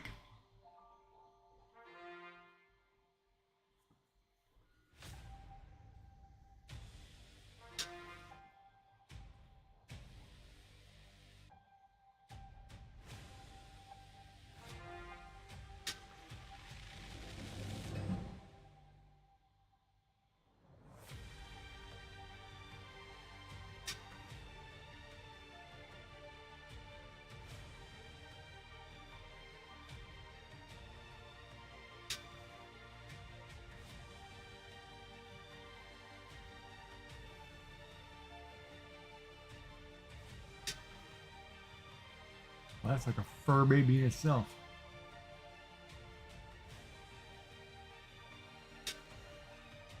Four minutes.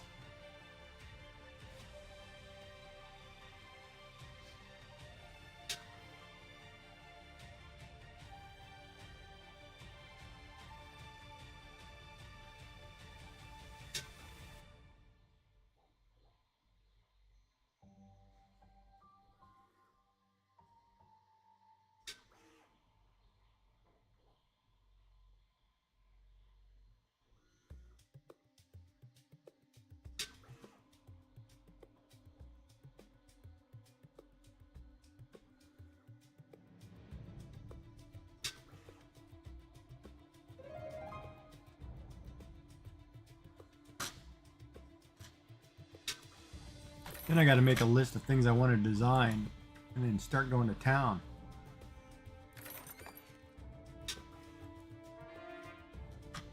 And I guess since I've got all this orange, might as well do a pumpkin. I've got a ton of orange. That's a lot of orange. I don't know what I'd ever use orange for.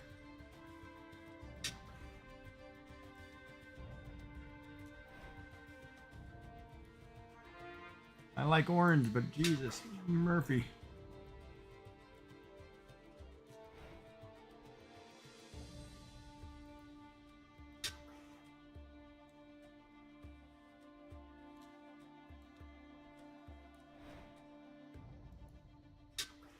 Three minutes.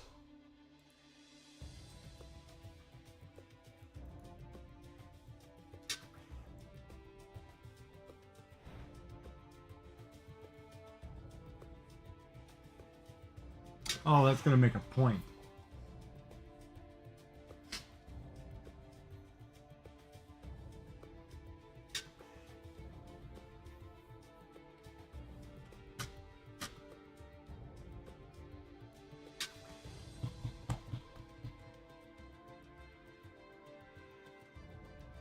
All right, I'll be right back.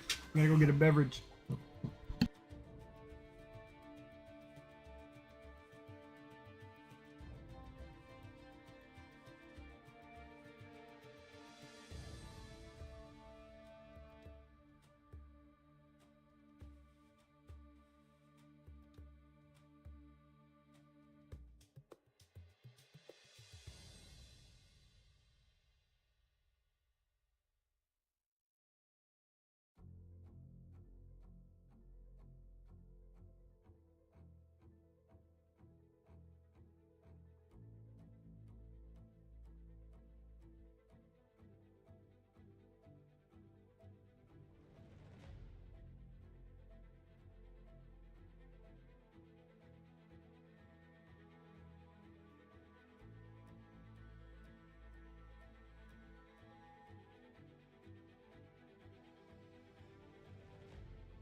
Ah, just in time. It looks like it finished. All right, printing complete. 8 hours and 35 minutes. 315 grams. Let's write that down.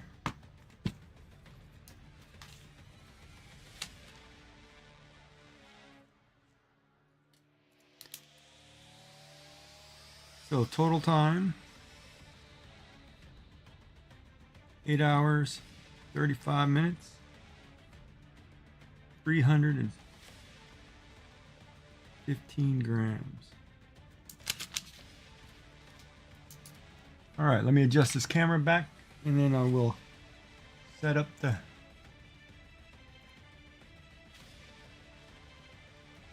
let's take it off.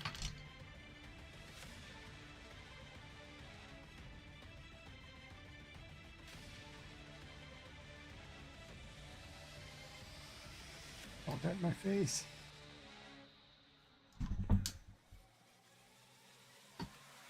Hold on, why am I catching this part of the camera arm? Adjust the camera. Not tight.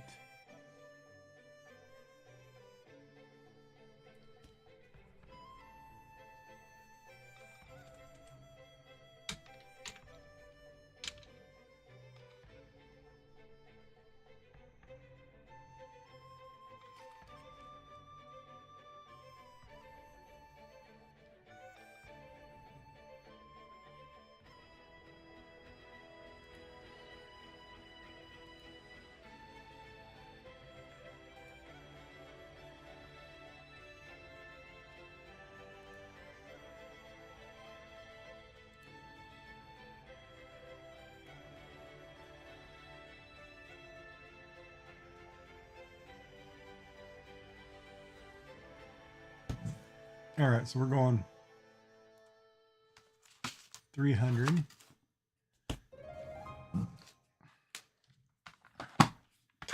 Gotta move my can of beans.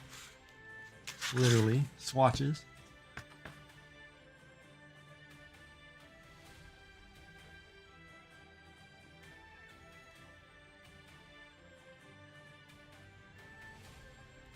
$286. All right, so now let's take this thing off this plate. Ooh, something sharp in there.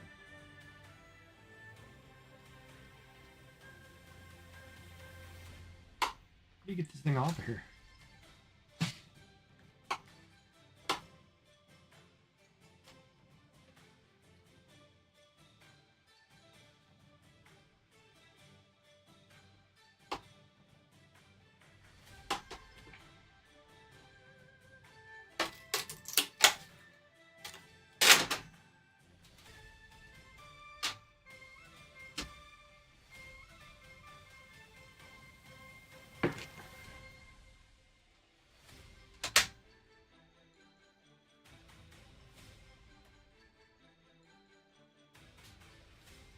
All right, so there it is. It's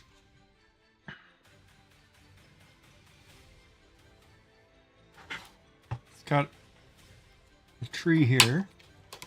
We'll take off, which is kind of cool. It actually came off pretty smooth. So I need like a light sandpaper. I need to put that on my list. So here was this corner that you had worried about, right?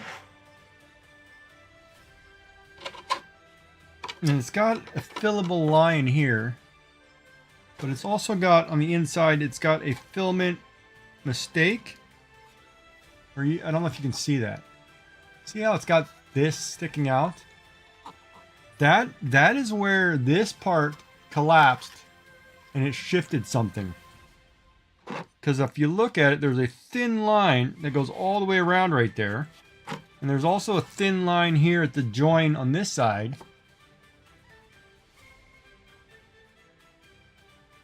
Which meant this didn't work.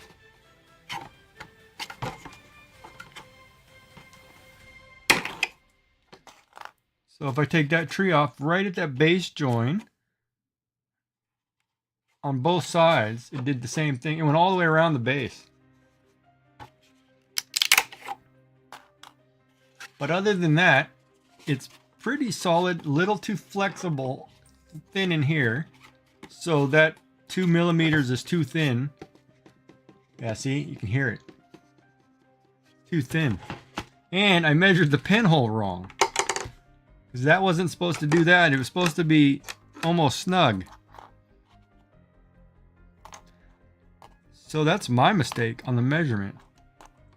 And this one, yeah, this is not going to hold anything either. This was supposed to hold scissors or something. That's not going to work. And that's too short.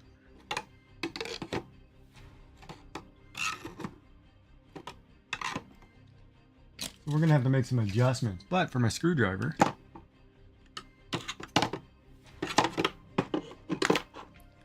that's way too short. This one's going to have to change. And 2 millimeters is too thin. Because I can push in all the walls. All right, so we've got some changes. Yeah, I might have had something, because see, this part collapsed, right? There was a tube that angles, and it fell over, and I saw it when I came back that it fell over. But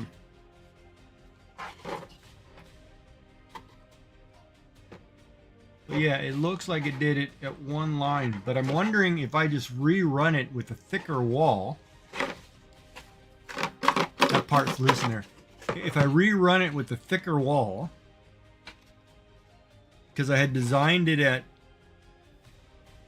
5 millimeters, and somehow it shrunk it to 2. So I'm wondering if I redesign it or rerun it at 5 millimeters, if it fixes my problem. But this becomes too small because I had to cut that piece shorter. So now I'm going to have to redesign that by bringing all of this back. And I think this one I'll just stick off the side because I had more space over there. I'll bring that back so it's flush in the front and change this angle. You see how this has got a ribbing right here? And I'm wondering, since that's not perfectly smooth, can I sand that?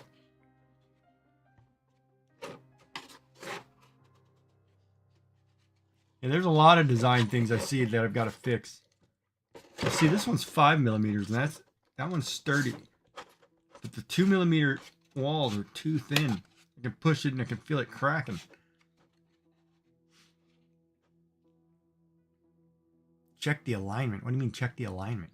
I can see mistakes in it. I can see actual line mistakes. Right here.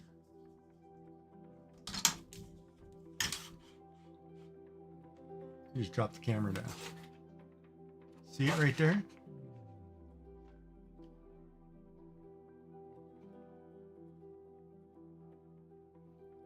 See how it did a line thing right there? But it only does it because of that way that joint is in that wall. But this bottom one goes all the way around.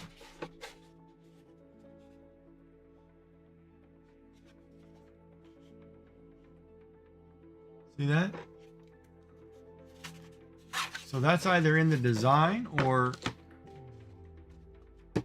Oh, you don't need a 20-pound hammer, man. You can hit this. You can just bump this. This is so thin. But this was supposed to hold paper clips. That's going to hold paper clips. That might actually be my new phone slot. Nope. I'm going to make a new... I'm going to have to go bigger.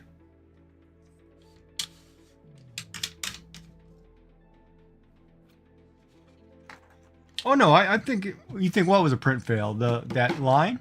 I know it failed here. It collapsed in here. Because there was a tube like this, but it was at a 30-degree angle. Because I wanted to test angles. And, a print fail on that line. I think it's because that wall is too thin.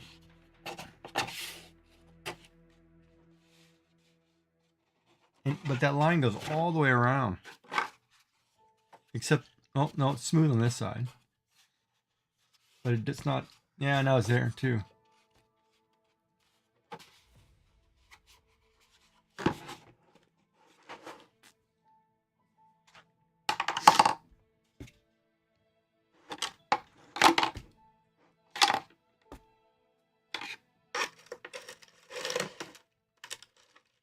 See, those holes were I measured that way too wrong. I can cut that in half and add more holes.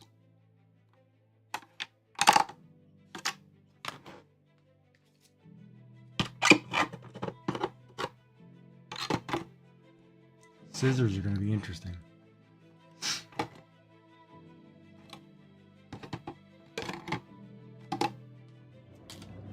Yeah, we got some good design concept changes here. It's got to be thicker on the wall.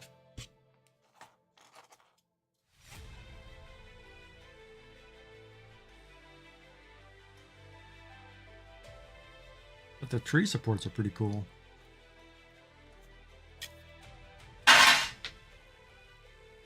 All right.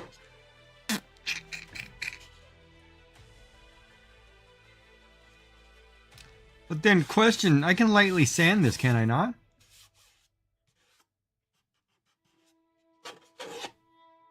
There's some spots there too that aren't perfectly flush. It should have been flush.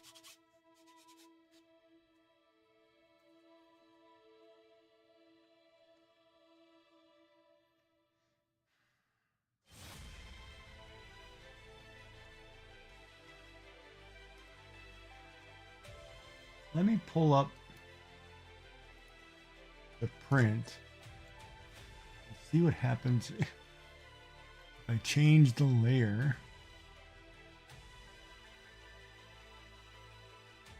Number of walls of every layer.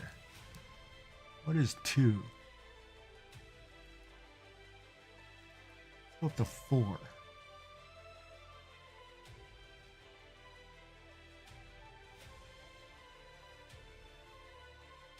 Slicing height for each layer, 0.2 millimeters.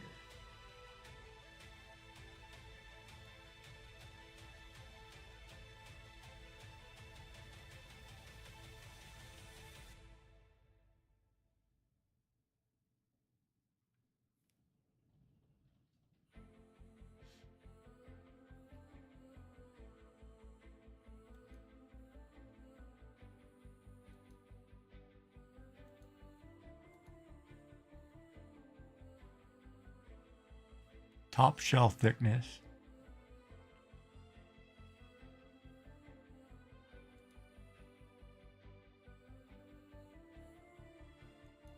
We're going to go to grid infill. Top shell thickness, we're going to go to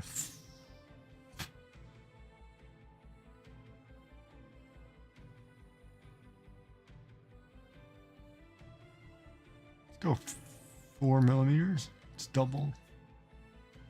Top shell layers 5.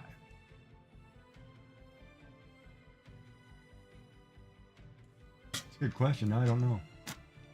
Hold on here. Let me switch.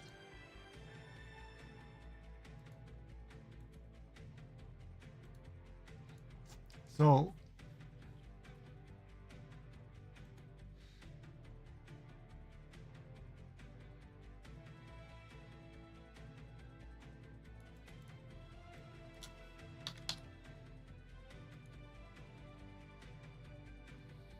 now, is there a way to change the wall thickness?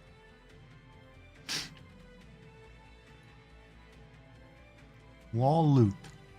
Number of walls of every layer. 4. But it doesn't give me a thickness on that wall.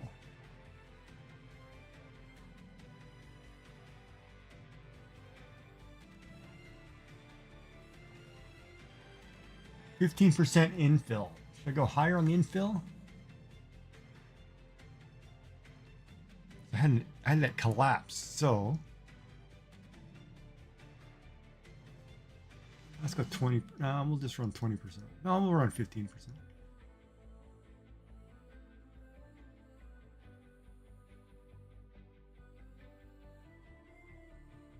Yes, you can lightly sand it. I think you already said that. Wait.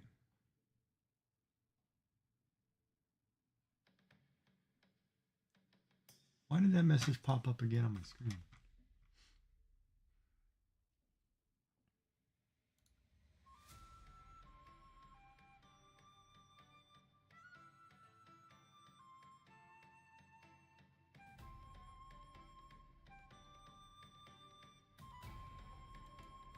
Go 0.4 millimeters for layer height.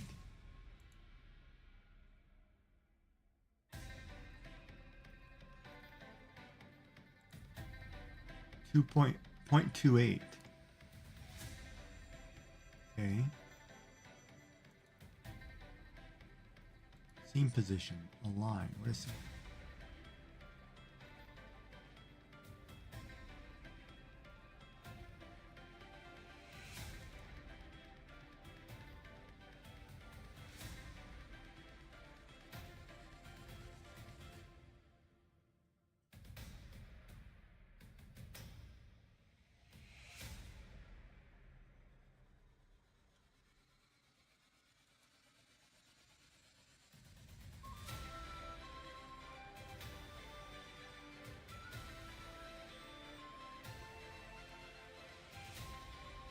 Well, you guys can't see the actual setting changes.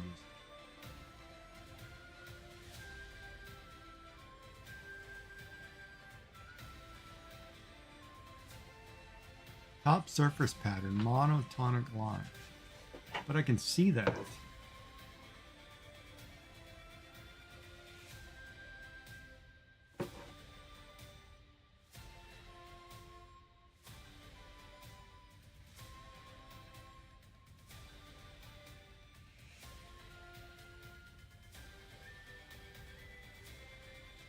Rectilinear.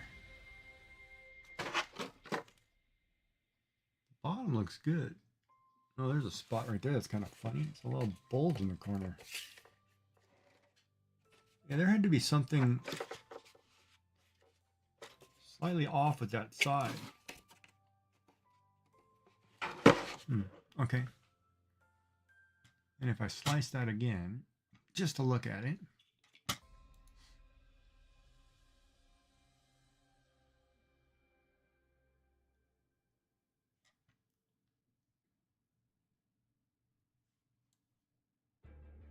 this time it adds double the supports.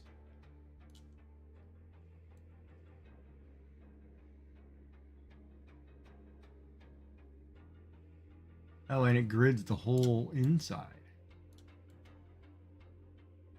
Oh, but it goes to 14 hours.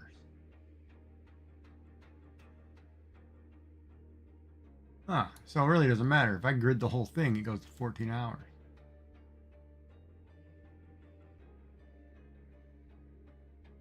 All right, so that means it's time to make some design changes.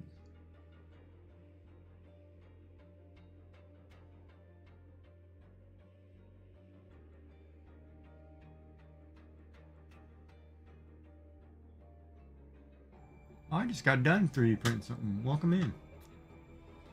Yeah, we just got done. I just got done doing my first desktop organizer, which I now need to make a lot of design changes. That's our next step, design changes. There's things I like and things I don't like. Yeah, we just got done printing something. How's it going, fellas? All right, so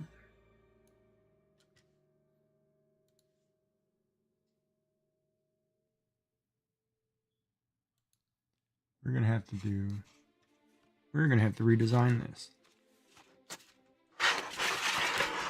And take better measurements. Which means I'm going to take it from scratch.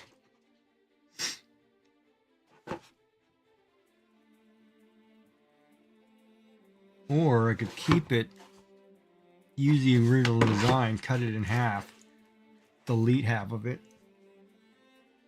and start over.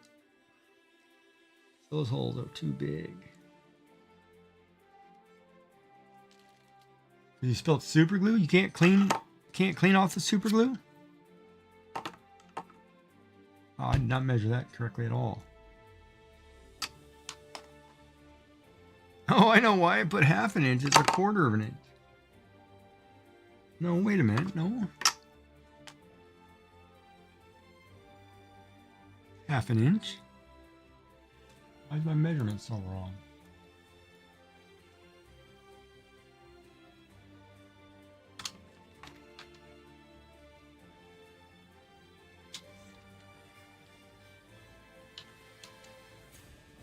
.7. I put 15. That's way too big. It can't be right.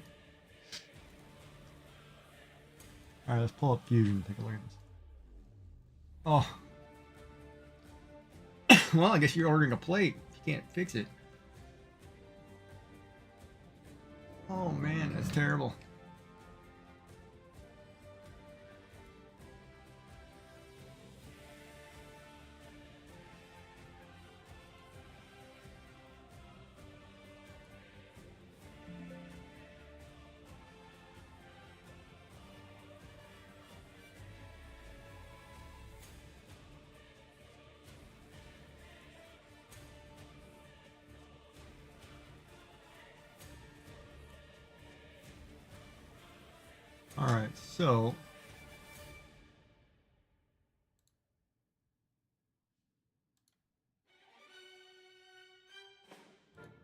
All right, so if we pull up the design, we can change quite a bit. Now part of me says, since I don't like the length of that, then I'm going to change that angle completely and make it almost flush.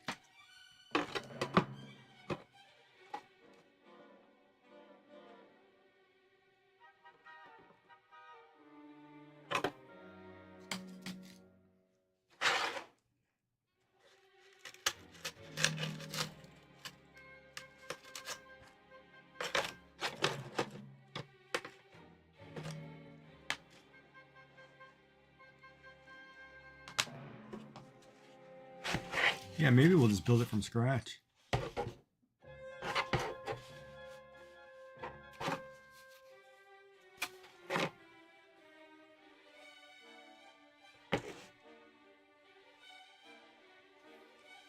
I need to measure something. Hold on.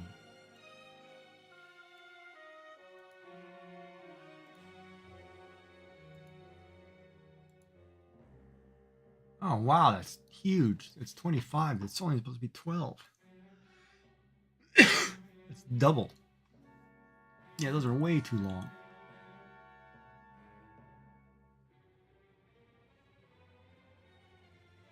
Oh, I know what I did. I made the length the size of the measurement. Okay, I know what I did. I needed the internal measurement, not the...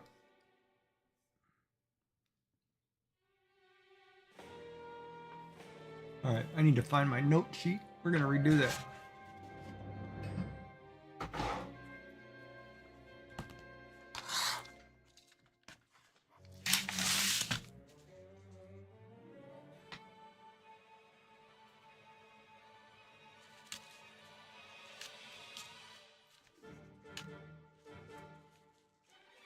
Yeah, I did 15. Ah, I screwed up. Alright, we're going to do a new file. I'm going to rebuild this. But I am going to figure out, I think it's 150. I got to measure the distances between something real quick.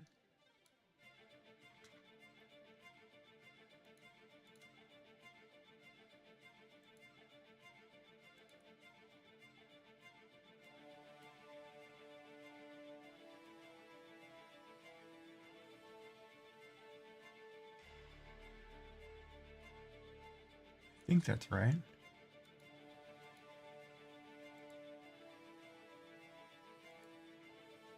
$172. Did I like that?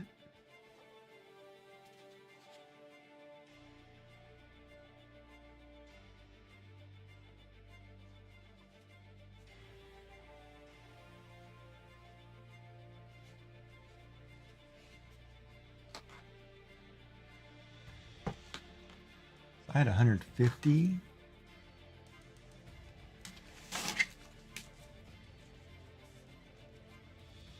Yeah, I used tree support. Yeah, it was cool because it did these trees or whatever.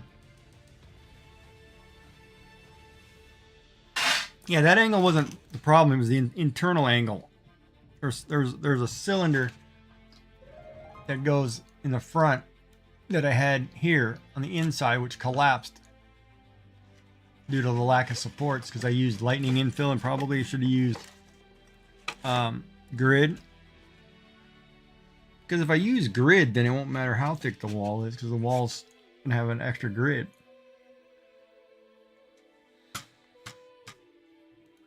But I also need the wall to be slightly thicker. 2 millimeters, a little thin. Or 0.2. Whatever.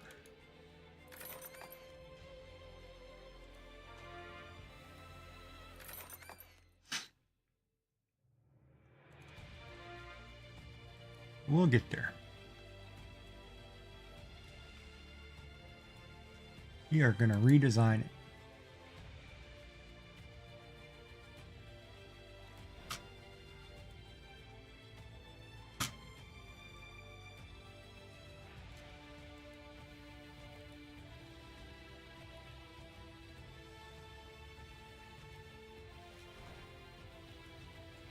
All right, so we're going to redesign it. Yeah, so it came out. It just, there was a couple mistakes in my math. One, these holes were supposed to be 15 millimeters wide. I made the length 15 millimeters, so my pin. You have a message from Yum F Rocklegs. My pin is too big. The angle on this one collapsed because I didn't have the proper infill. This isn't long enough to hold my scissors. You have a message from Yum F Rocklegs. Oh my gosh, it's cool. The walls are a little too thin for my liking because I didn't use the grid infill. But back here is fine. But because I can shrink all this, I can double up the number of pin holders. And then I need to make these a little longer. So there's going to be some structural changes. I'm going to bring the length this way shorter, widen it here. But the paperclip tray worked just fine. It holds paper clips.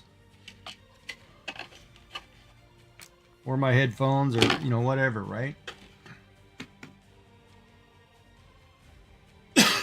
Doesn't hold anything else, but we'll redesign it. Now we get to play with building it from scratch and doing it again. And then Sunday I will print it again.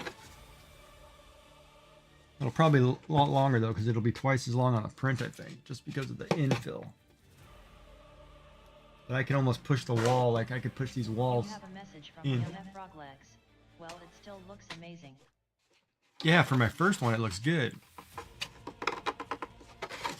Definitely gonna sand some stuff down. There's some line mistakes here, but I think that's just the way that, I don't know if that was the way that was built or it shifted, and then there was a mistake on this side too, and I think that's where that piece on the inside collapsed and then everything shifted. Yeah, that looks about right too.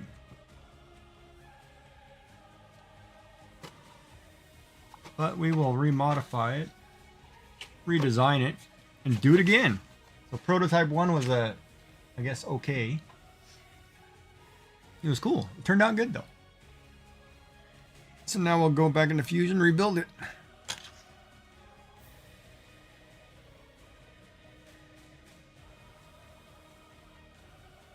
Try to redo some measurements. God, I don't feel good. Oh. God, I shouldn't have shoveled all that ice.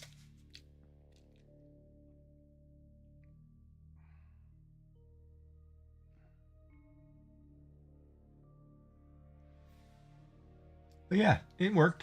It looks all right. It's just going to be some design changes. Like this one, I think I'm going to change all together, drop it so it's flush in the front. And the angle is lower to the ground.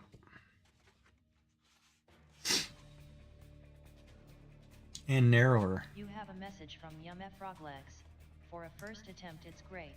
Yeah, I think it turned out good.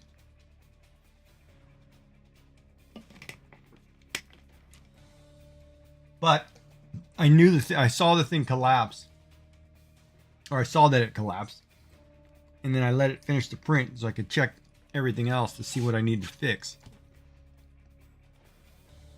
So now that I know, we can get back to building. That's the great part about the whole design process, right? Trial and error. Trial and error. So we're going to build a new depth, and I'm going to get my measurements right.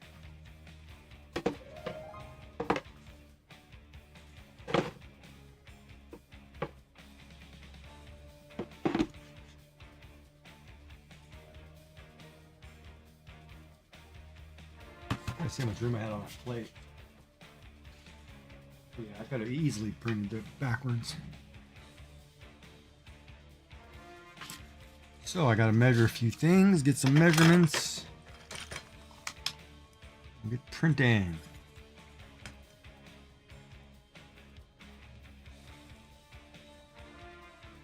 Three by 6.5, so we'll say 3.25 by 6.75.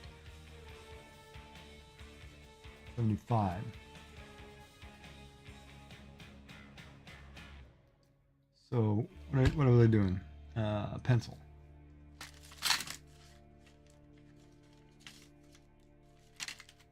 It's kind of weird. Where's my pencil?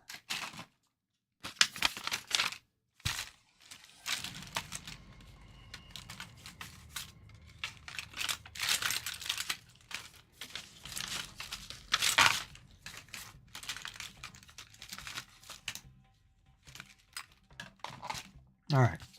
So we need 3.25 by 6.5. So 6 3/4.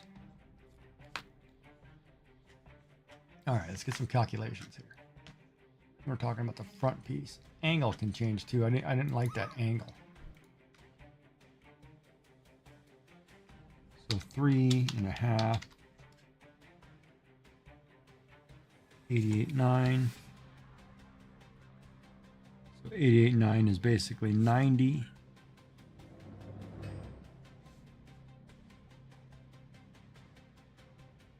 By 1.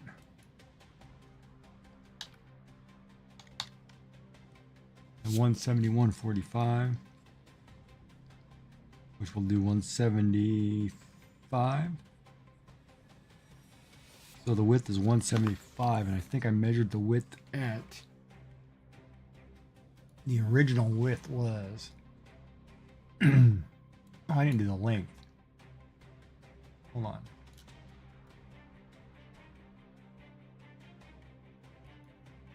Let's measure this. Distance here to the front here. It's 237. So we want to go 235.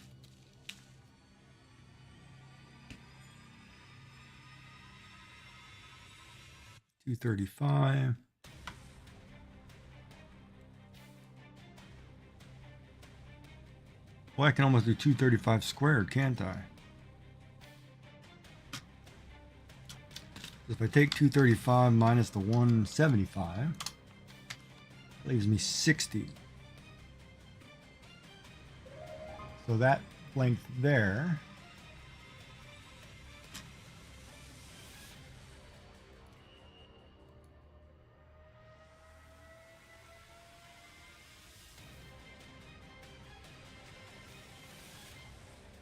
is 40. So I have to have a minimum of 40.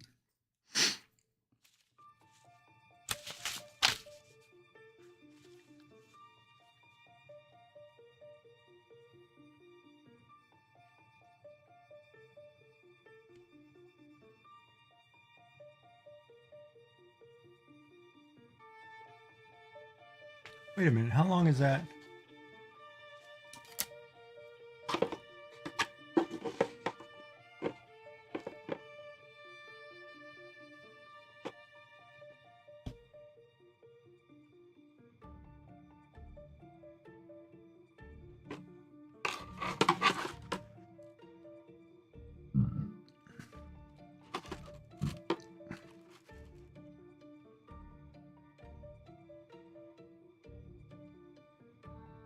Oh, I can't do that. Hold on a minute.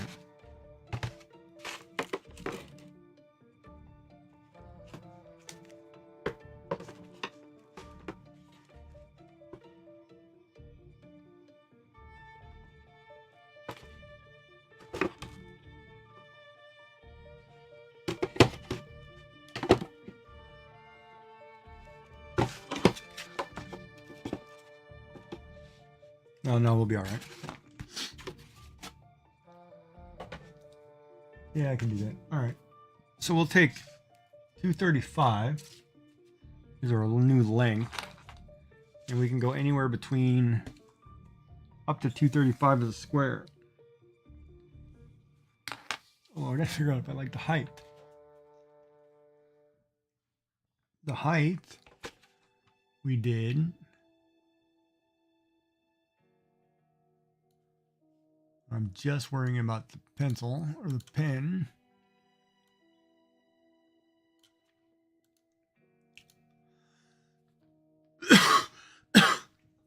Was 140?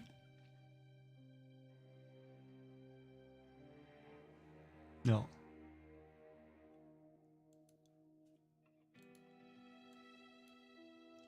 Where is it getting its measurement from? Oh, it's this one, this point, right here. Why is it grabbing the back measurement?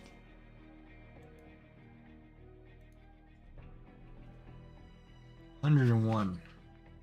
100. That's too short.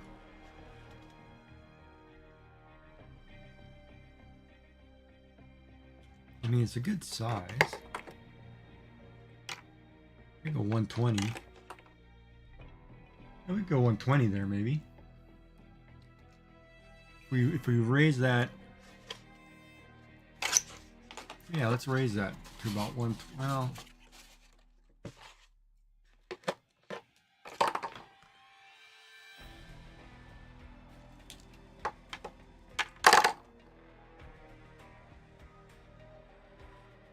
no, we'll leave that at 100, 110, somewhere in there.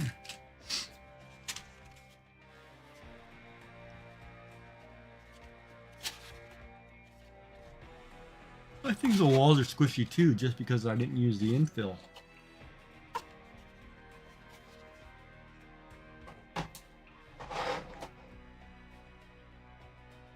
All right, so the width can be anywhere.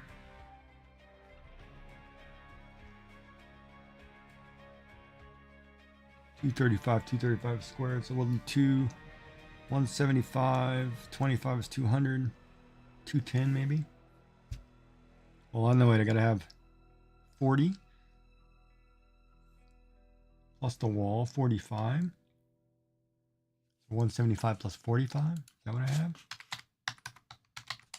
Yeah, 220. Okay. And where'd my pencil go?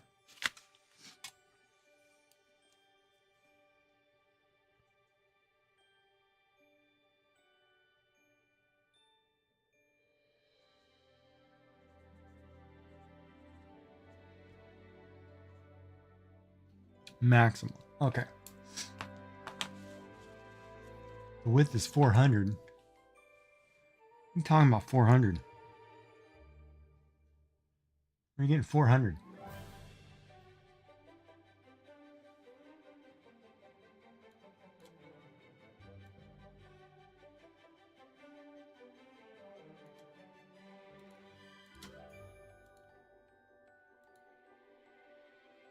No, it's only 172.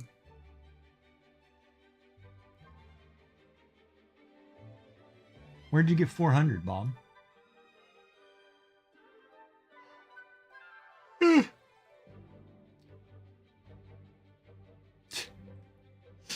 No, my plate can only be, no. Plate is only 256, so either way I can't go over 256. So I need to be, yeah, 235 is probably good.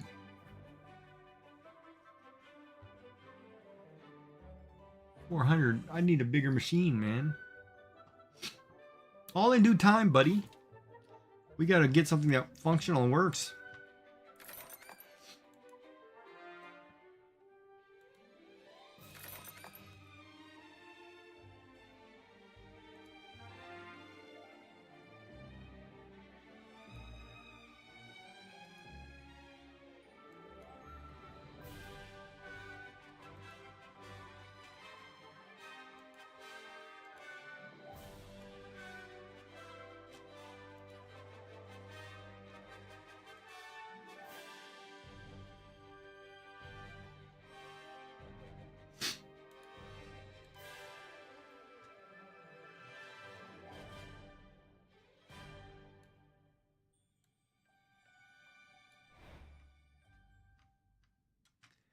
Yeah. No. I'd have to sell the kids.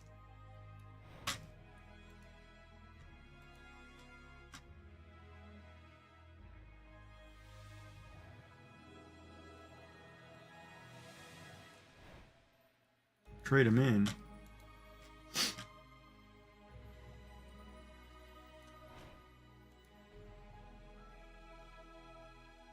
All right, so we're gonna redesign this though. It's gonna be almost square.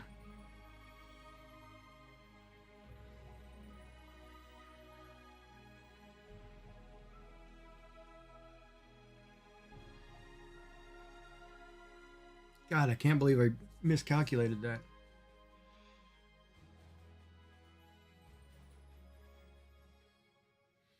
Because I did a 15mm length. Yeah, alright, so we're going to redesign the whole thing.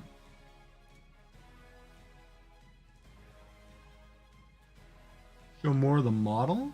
The one that I just printed? We talking this one?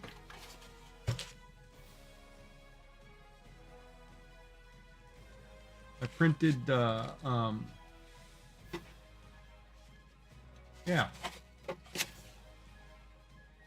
But there are a lot of structural flaws that we got to fix. So we're going to redesign it and we're going to just fix it. It's weird too that it must have shifted too, because does that go all the way around? Why does it? Yeah, it did the same thing on the top layer. It put a ridge on the outside here. It added an extra ridge. Well, it shouldn't. Oh, you're welcome. Yeah, we're definitely going to fix it, though. We'll start designing from scratch here in a second. All right, so 235 by 220. And we're changing that one piece to a cylinder instead of a square. Oh, or put arches. Like in this down here, we'll put arches or something. And I don't need that to be that big for cable. So I could probably get away with putting it closer. But then if I do that, no, I'll leave it bigger just in case no, because the size of a USB cable is no matter, those are standard. All right, so let's build a new model. All right, so if you've never done this is the fun part. All right, so let's draw on this sketch plane. We said 2. It can't be a 2-point rectangle. You said what? 235?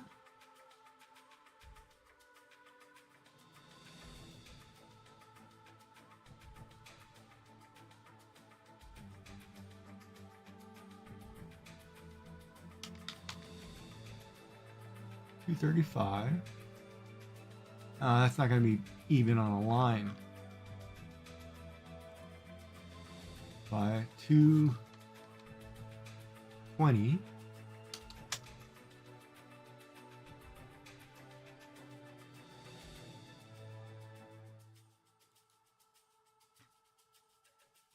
$235.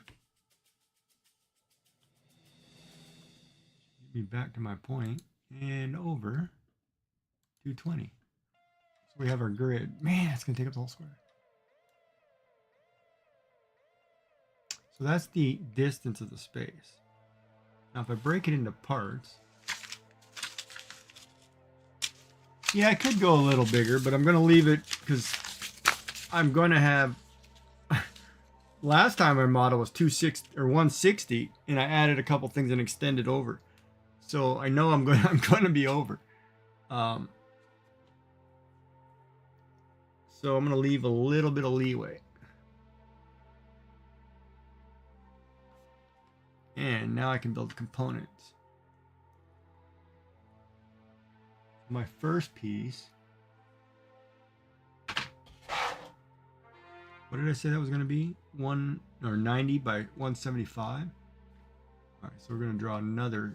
Okay, that sketch is done. Draw a new sketch. Same plane. And we are going.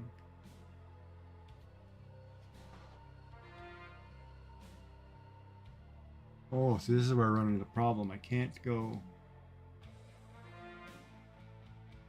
All right, so let me do this side first. So let's start on this side. We will go new plane, new rectangle actually. That's wrong too. Hold on. It's got to be the back corner. Oh no, I have an extension on there too. All right, hold on. Okay, let's got to rethink that.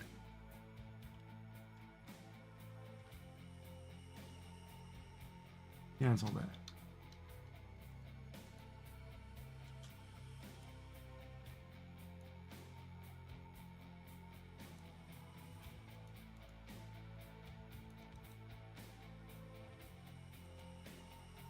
Because if I do it from the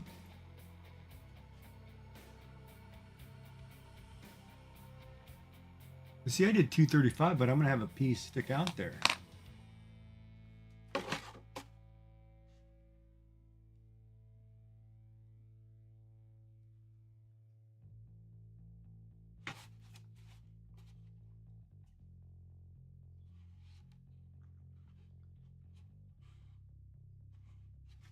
All right, so let's do this then.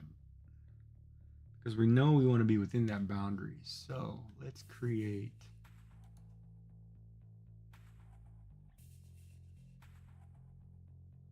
Let's draw.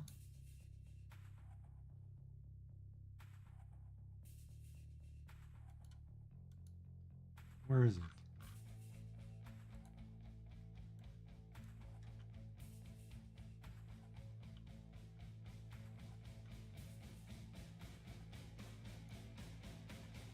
I want a polygon.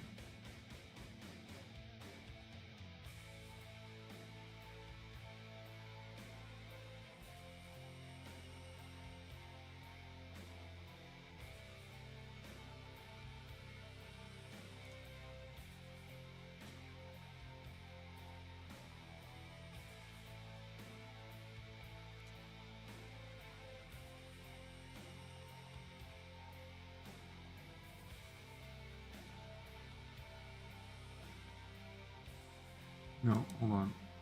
Wrong. I want a polygon.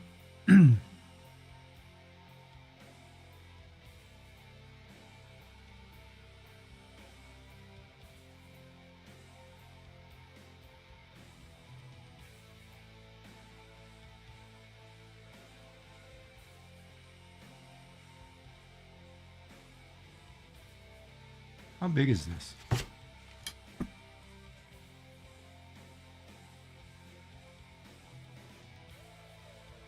We're saying 1.5 inches? That does me no good. Okay.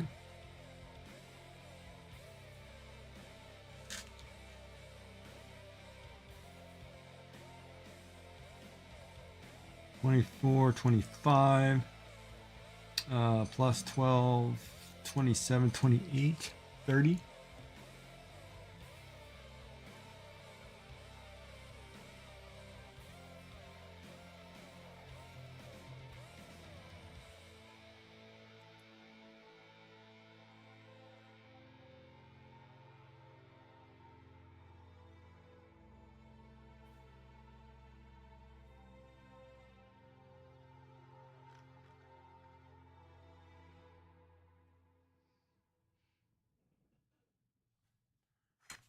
One off.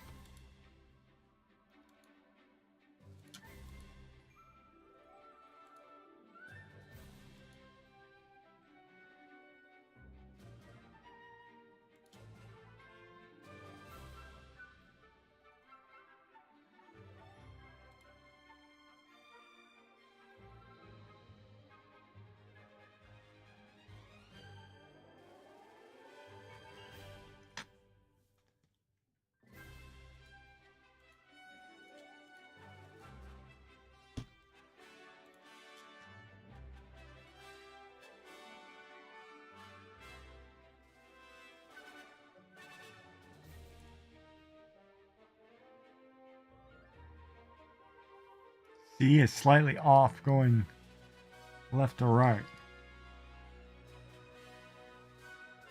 Why? Only 25. Why is it not?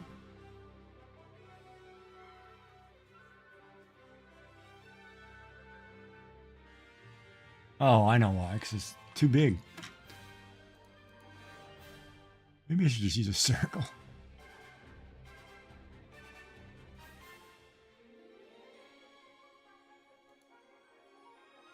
5, 10, 15. 15 millimeters there would give you 30 to the edge.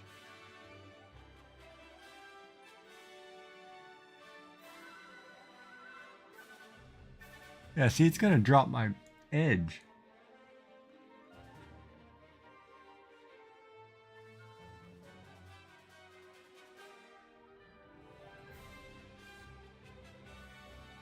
All right, well, whatever.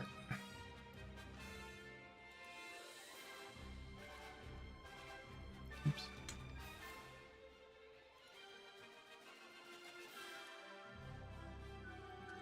And we said the height was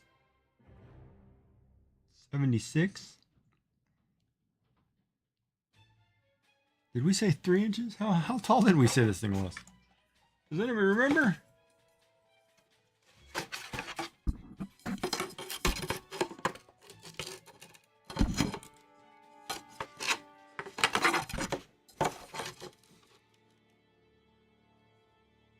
Oh, it's 4 inches tall. That part. We could go 4.5. Do the math. 4 inches tall. 101. 4.5. 115. Yeah, we'll do 115.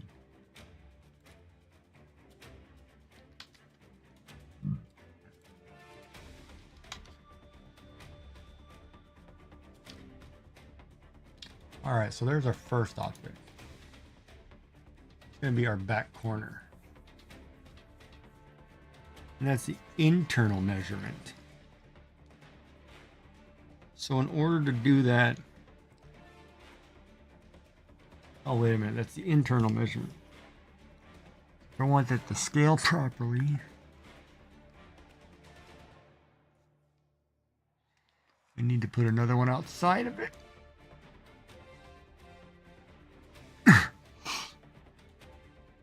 Oh, you know what the problem is there? I know exactly what the problem is there. I didn't put,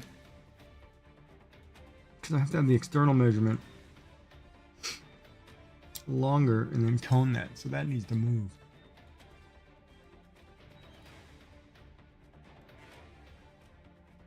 Right, because I need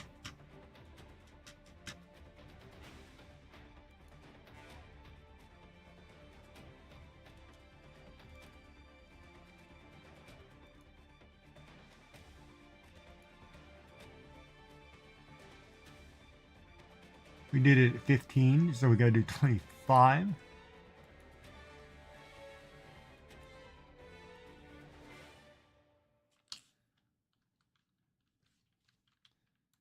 Right? God, I should just rip this into Blender. I hate this movement.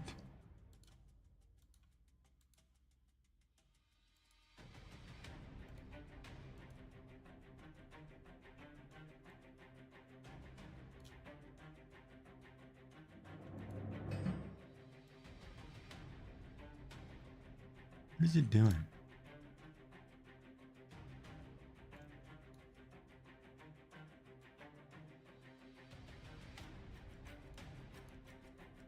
Oh, I know, I got the wrong thing.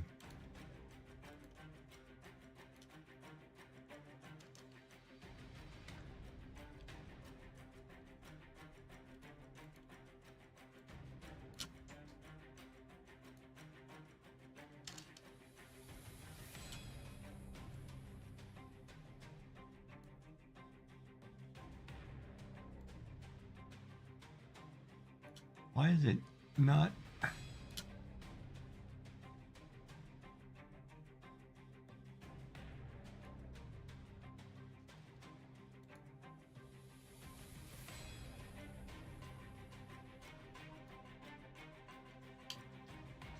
So move the object.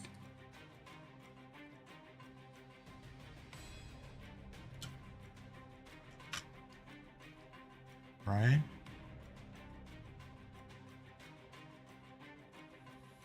This is where I'm going to have just a little bit of off.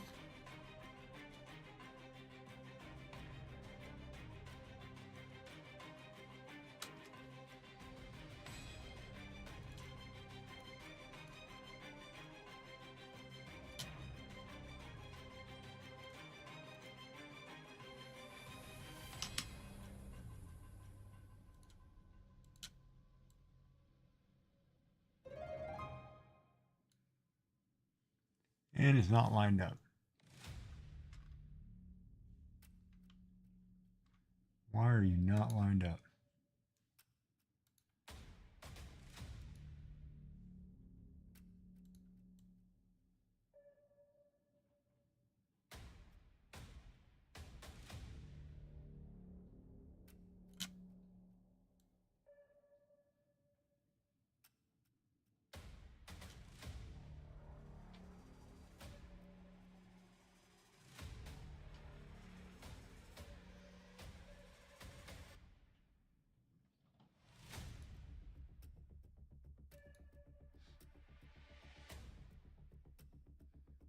Where's parallel lines?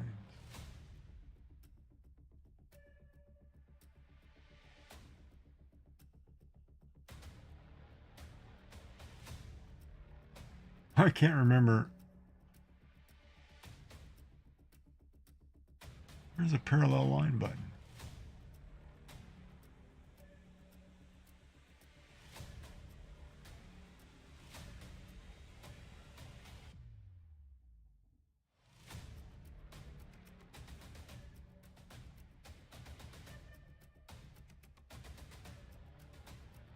Weird. Why can't I find...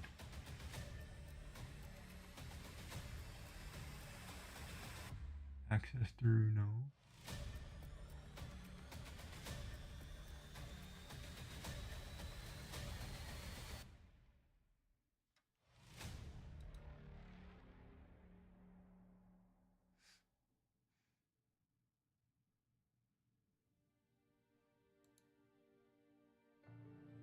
No, I don't want to press pull. Where's the parallel line thing?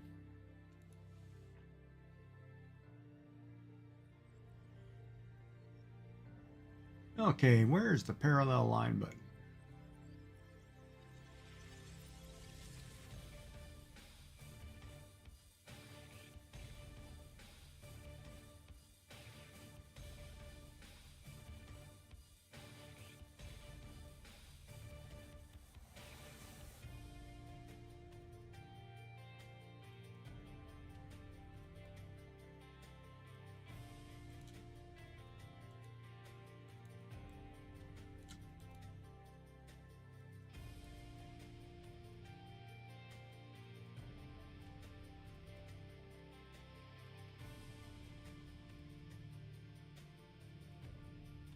Can't believe I can't find it.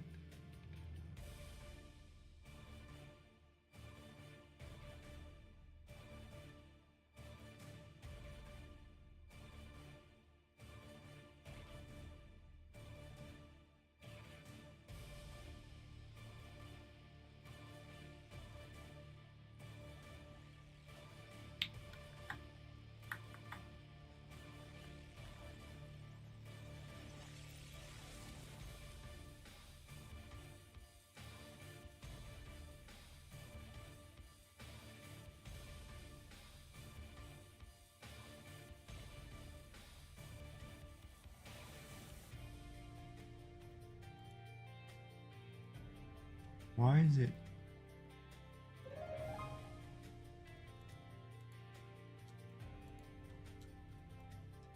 So where's my...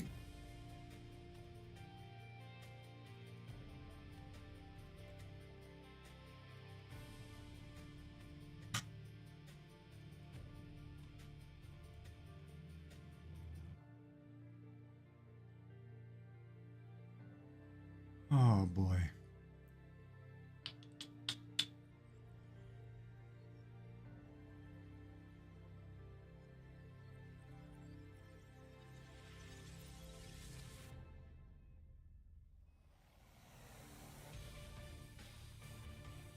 Snaps. I don't want to snap a point.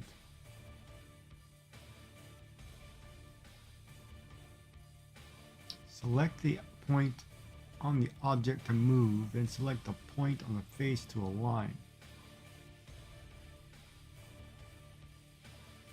So I want to select, say I want to align, I want the middle point.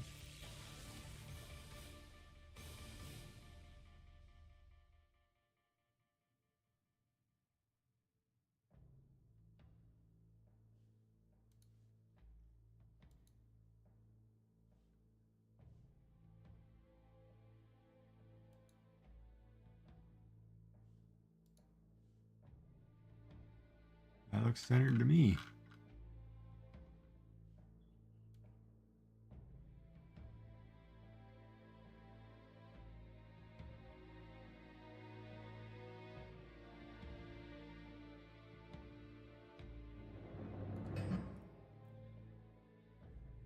It looks pretty centered to me.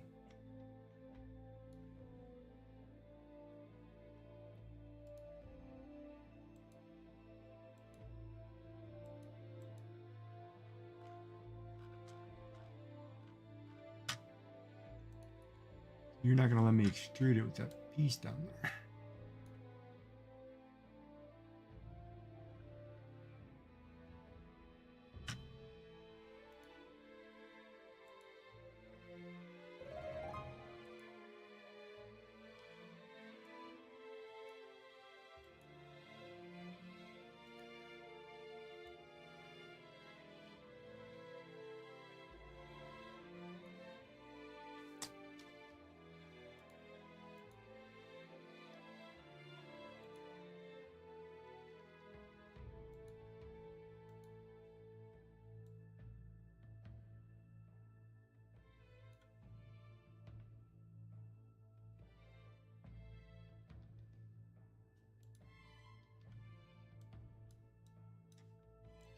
I gotta let me do it because of that stupid.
I know what I'm gonna do.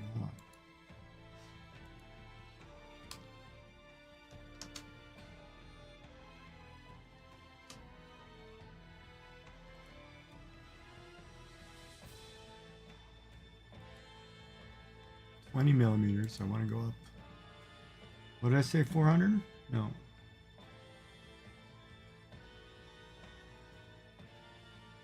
We said 120, didn't we?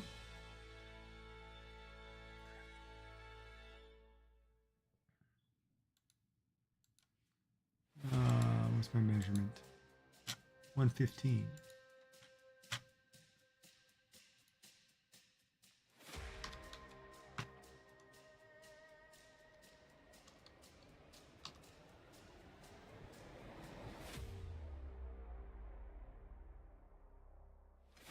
That's wrong. Hold on. What was I at? It was at 20. So 95.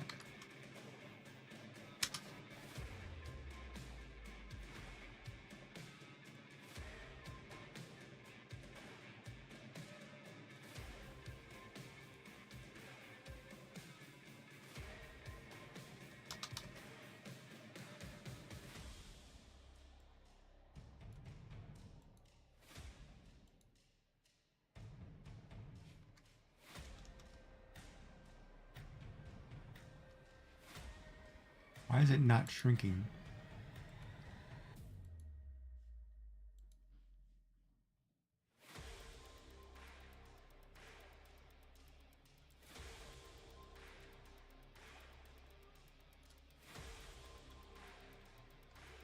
Man, how high did I make that? Jesus Christ.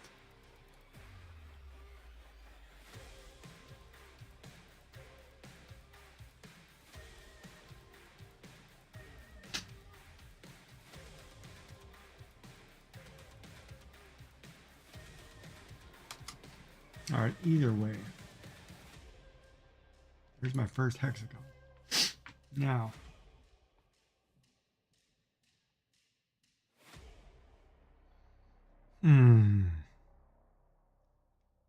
maybe I should just do these in simple squares. A lot easier.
Okay, so it's not lined up.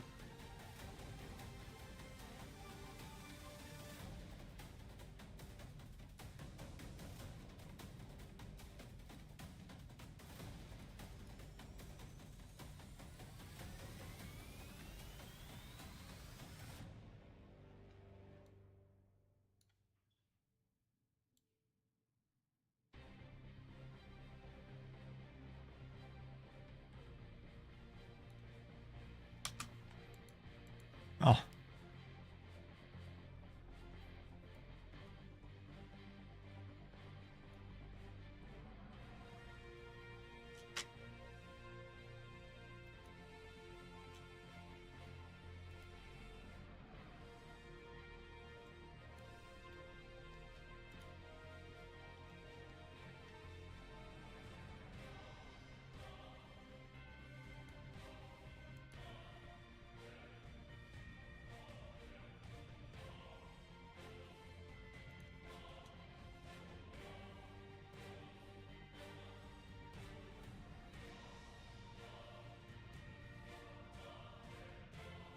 The sender isn't lined up.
hate how that doesn't snap.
Wait, did I say that was 15? Yeah, 15.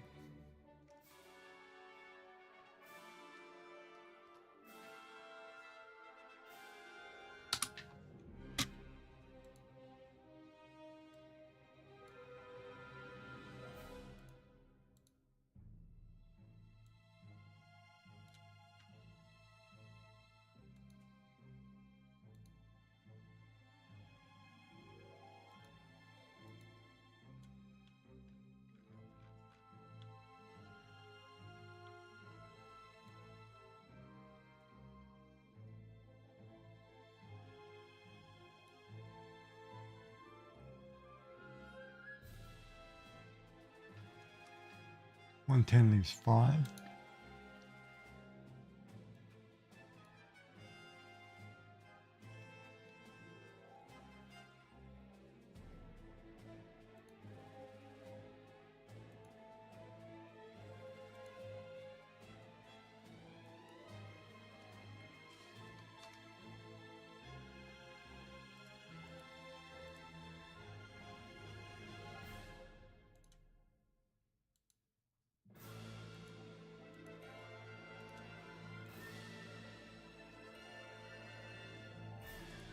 No, I don't want the face. Cam for that.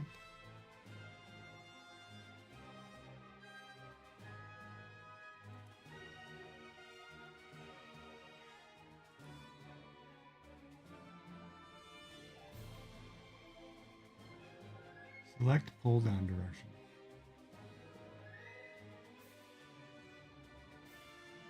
No, hold on. Is that right?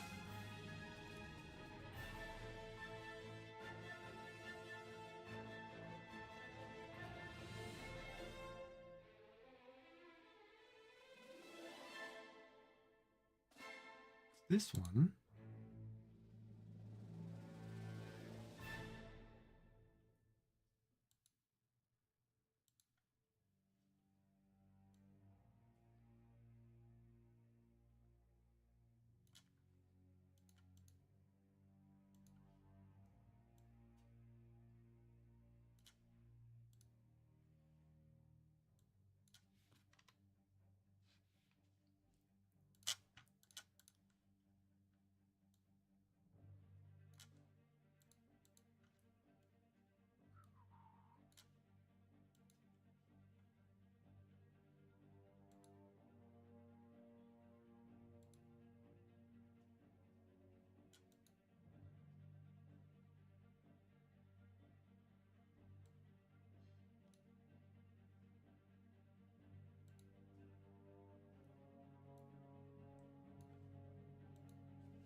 It's still off.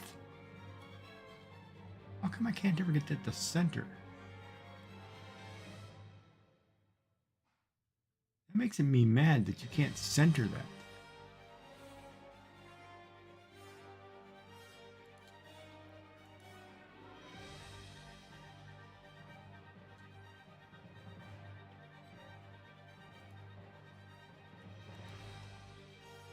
Okay.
Why can't I make this?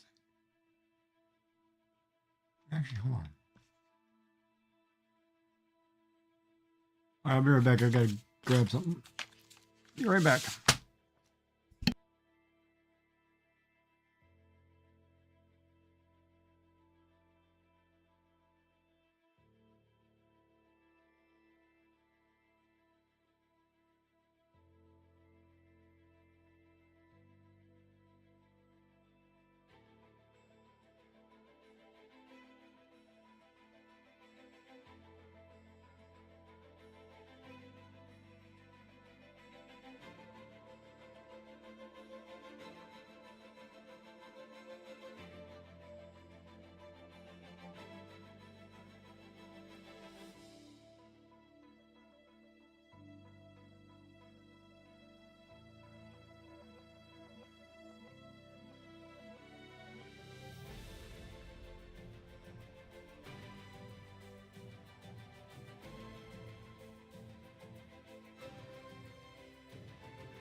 See if I can do it differently.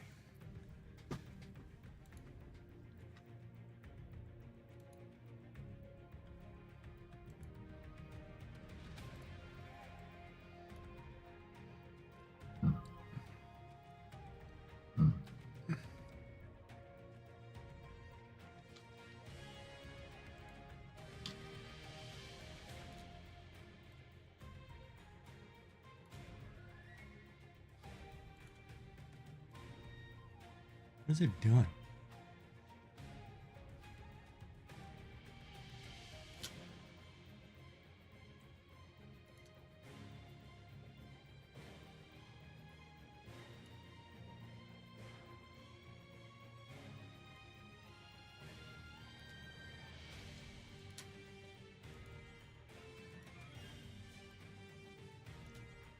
Why aren't you moving?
Doesn't do anything.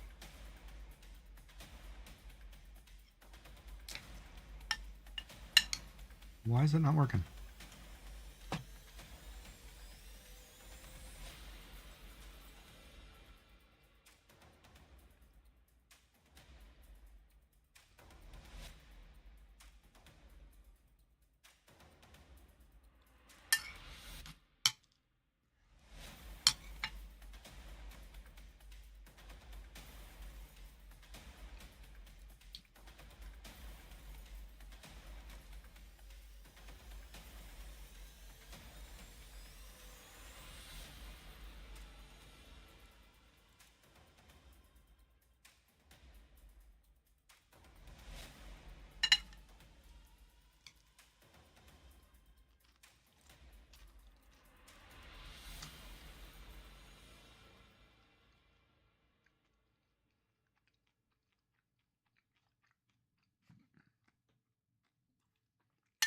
Oh, nice.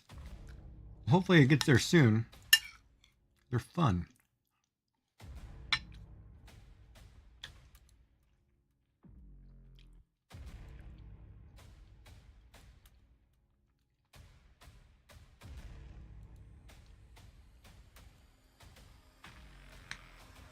Now I want to move a point.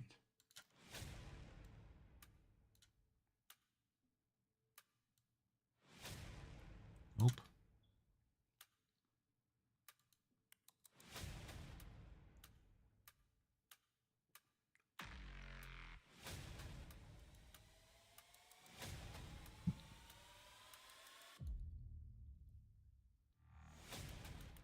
Well, hold on. Okay, I want to shrink that.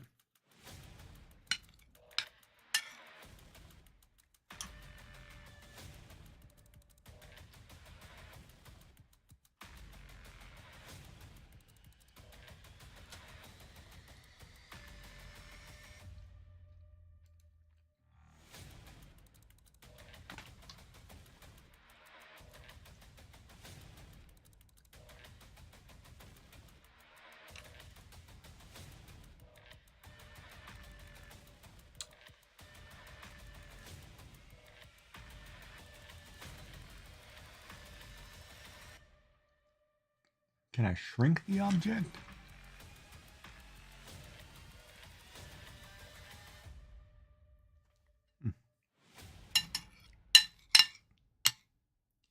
You get a A1 combo or an A1?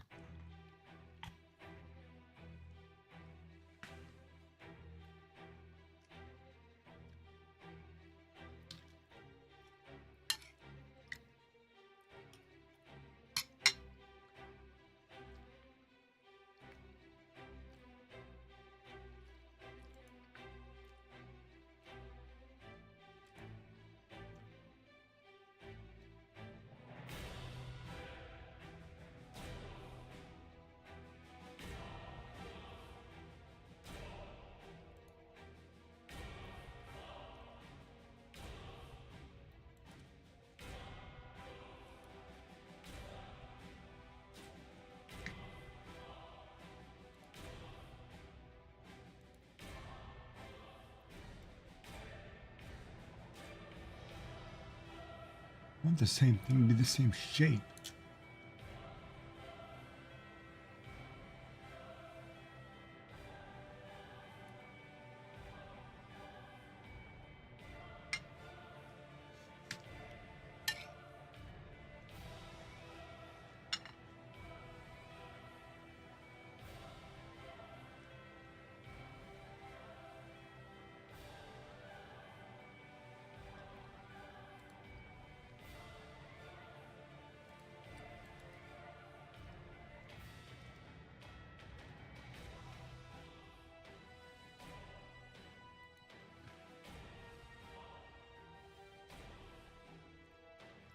I want to shrink this object.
Get her in my first body.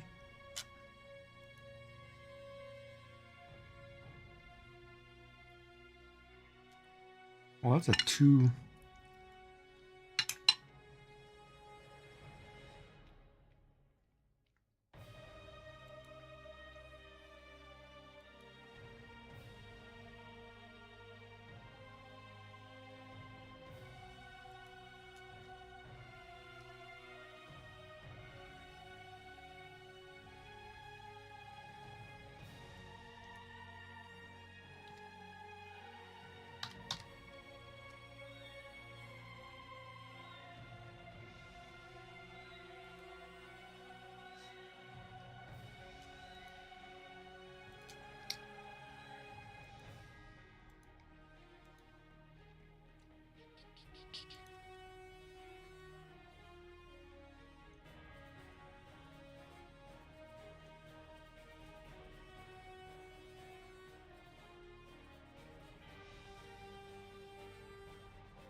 Why can't I do a negative? It says I can do a negative.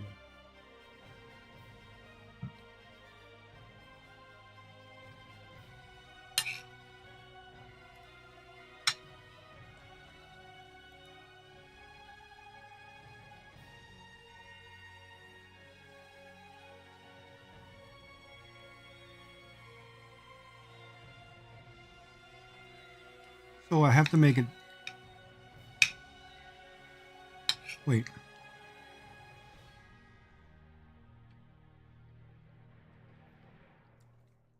Now I'm getting pissed off with this program.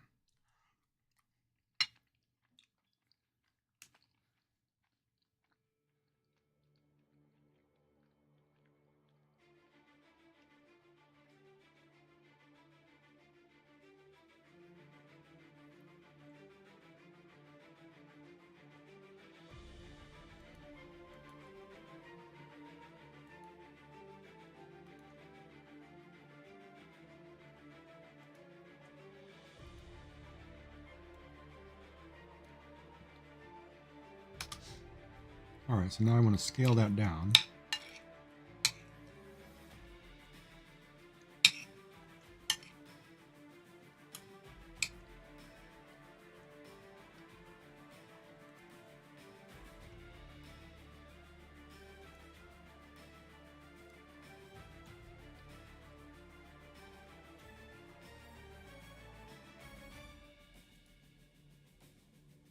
One to two. Why can't I do it?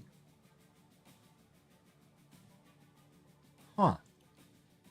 Well, I gotta ask somebody. That doesn't make any sense, man.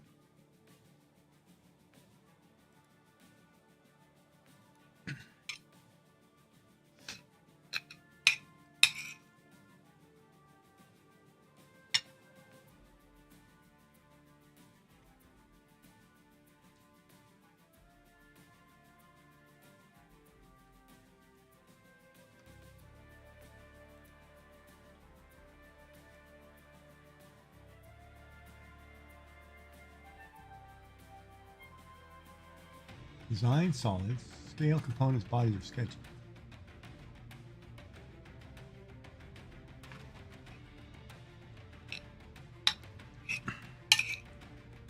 I guess I could shell it. Hold on.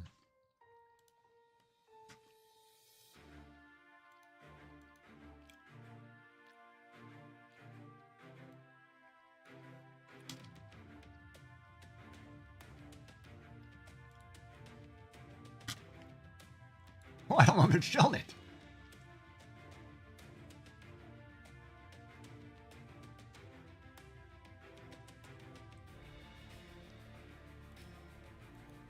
And I can cut the face off.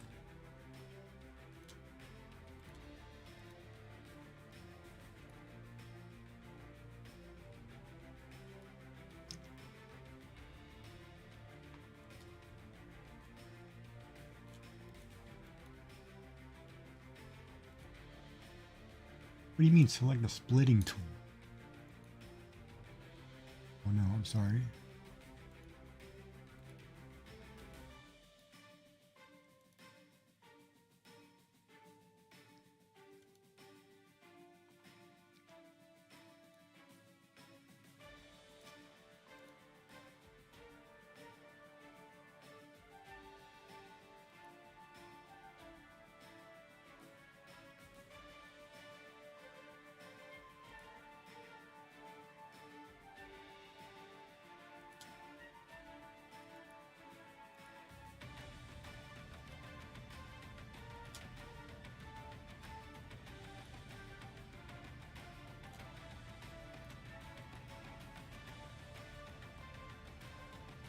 Well, if I split the face...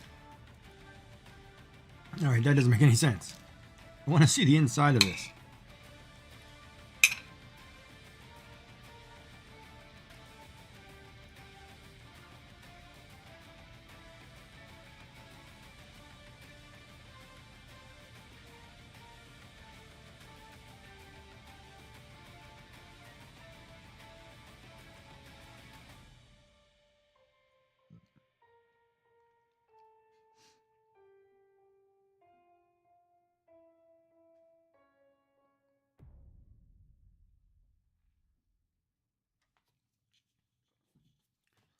Okay, hold on.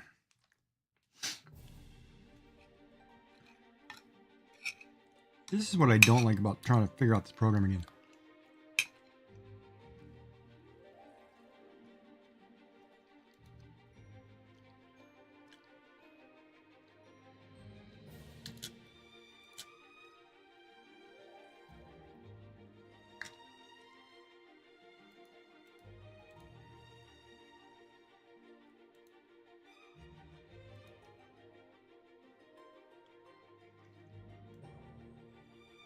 Nope.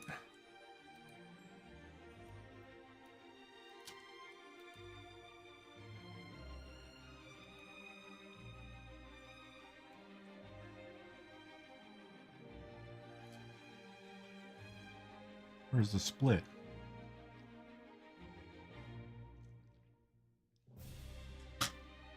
Modify.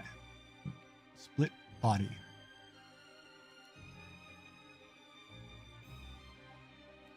Body.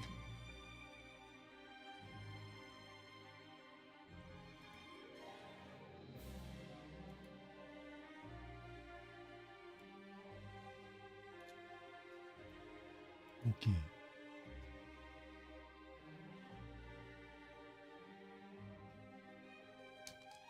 Well, I didn't split though.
All right, I'm gonna have to ask somebody because I don't understand why I can't do this.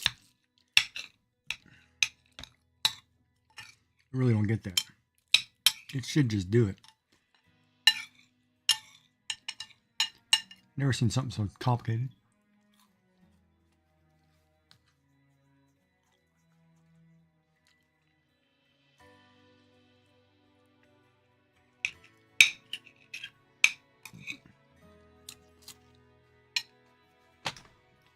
All right.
Yeah, I think we're going to download a new program, try this again tomorrow because I'm getting mad.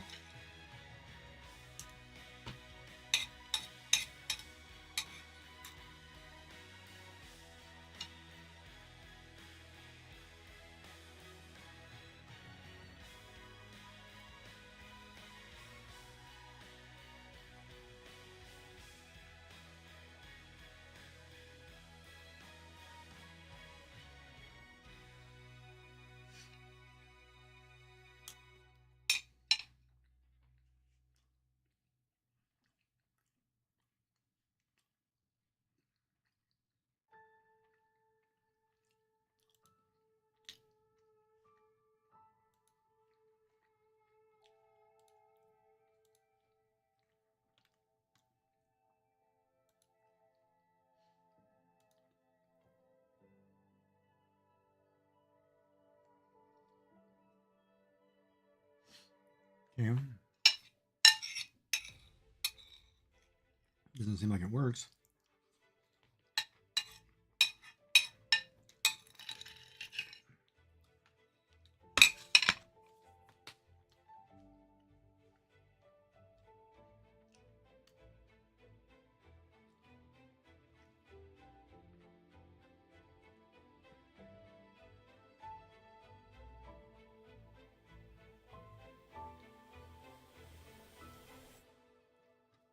Okay, select design,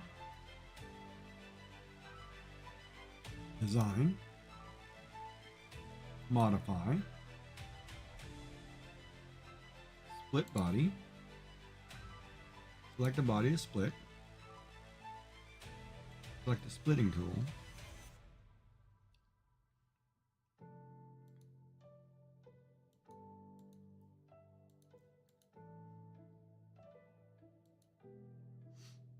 it does nothing.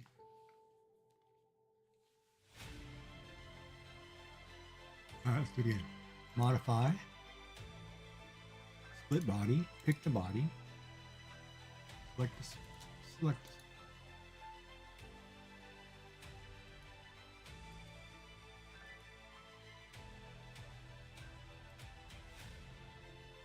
Compute failed.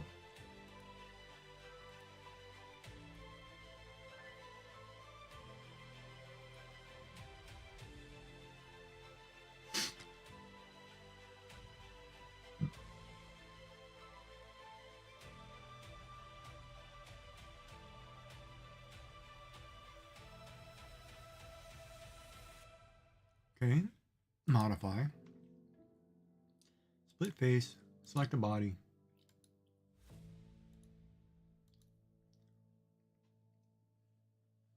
splitting tool,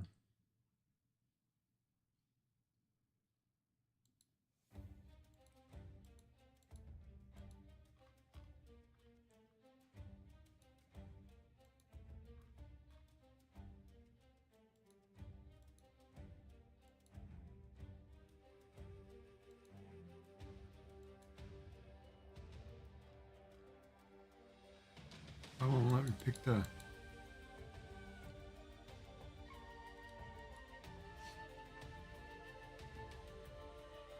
oh man, I'm telling you what, I'm having a problem with this program today.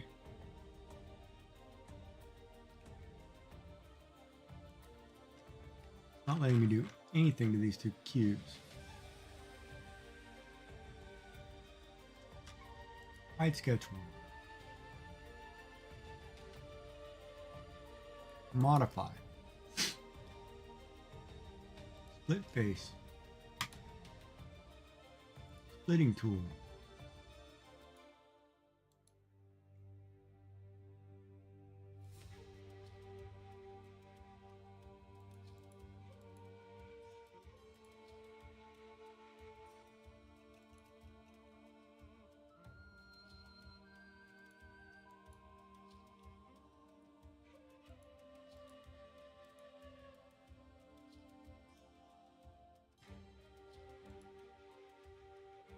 Did it, but I don't know what it did.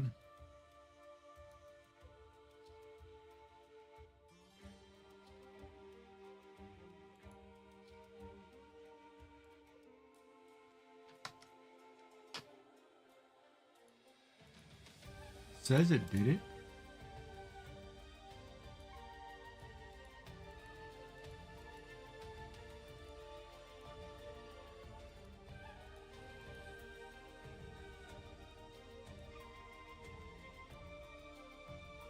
Yes, it didn't do it.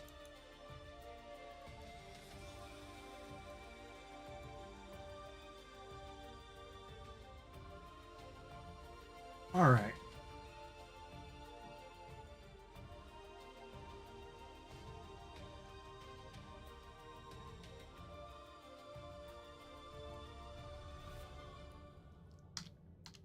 Scale body.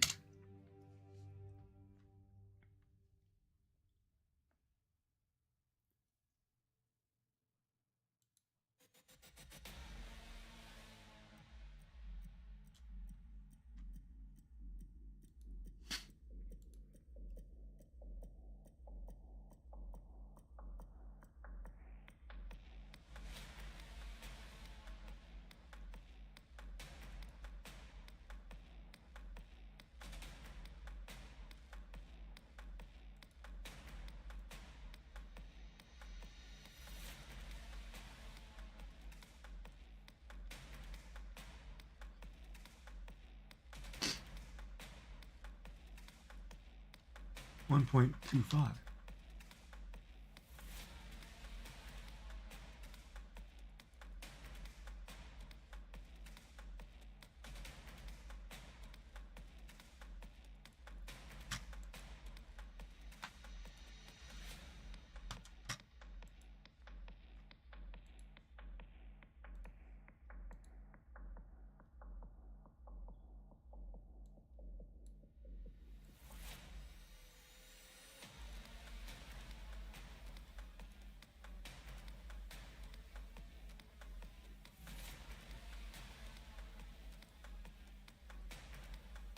It's not perfectly centered though, see?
Oh, come on.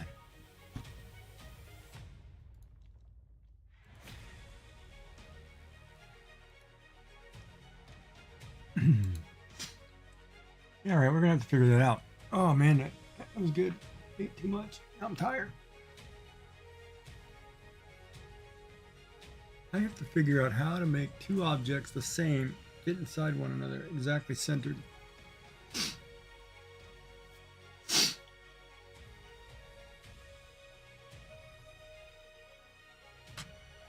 Let's look that up.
That's centered.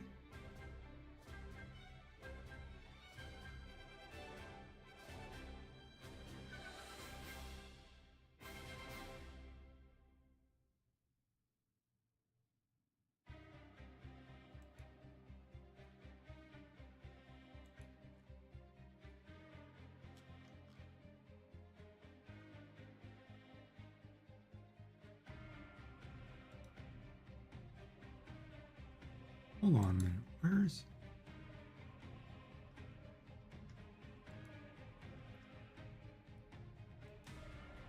Create sketch.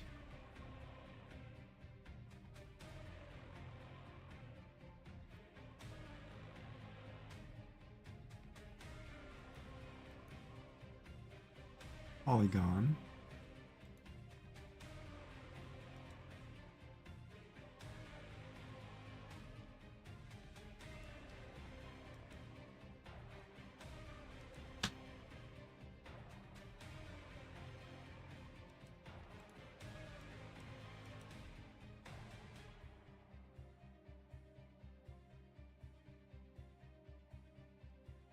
Is that actually centered?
It gives me a center point, doesn't it?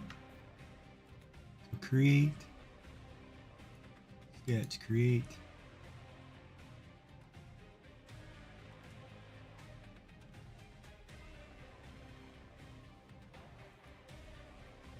Create polygon, scribe.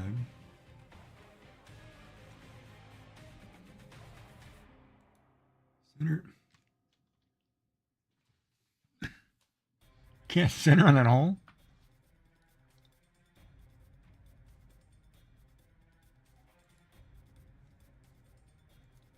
Why is it so hard?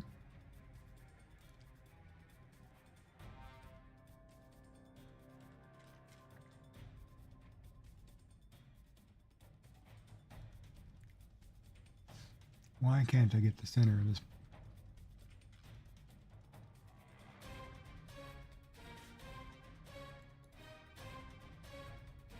It's off, see?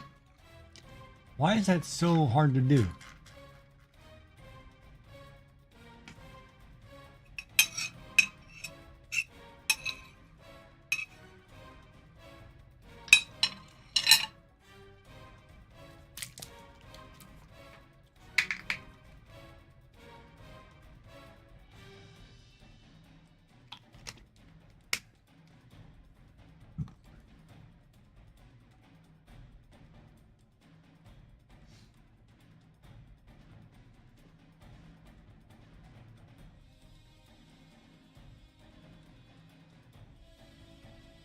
That makes no sense, man.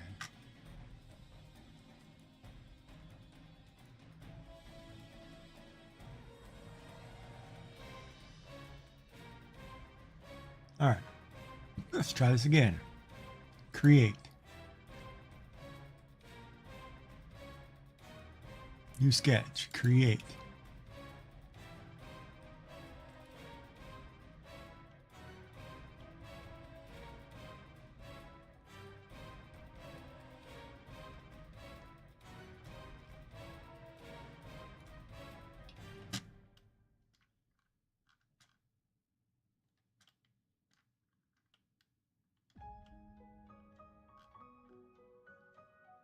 Create.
Oh, let me come.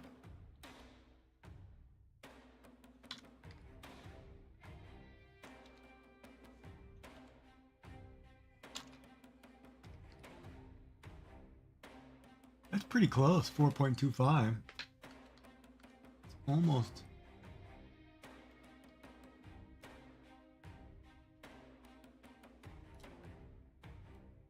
Let's go 3.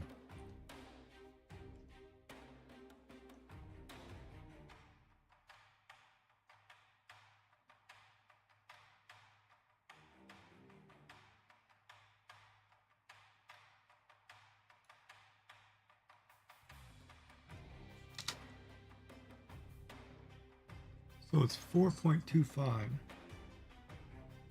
Let's do 3.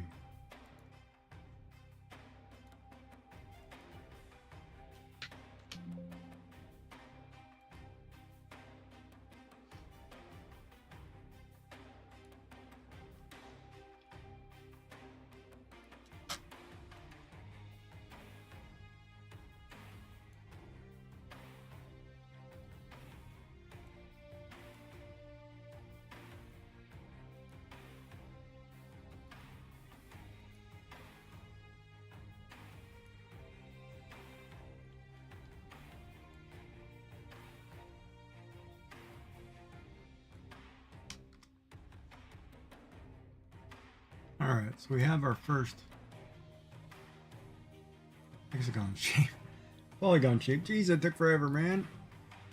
Makes me mad. All right.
Boy, am I tired. Why am I tired?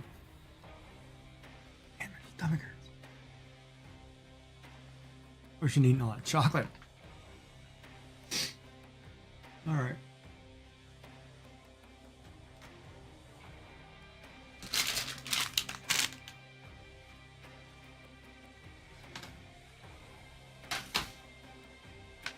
All right, so we have a object and a secondary object.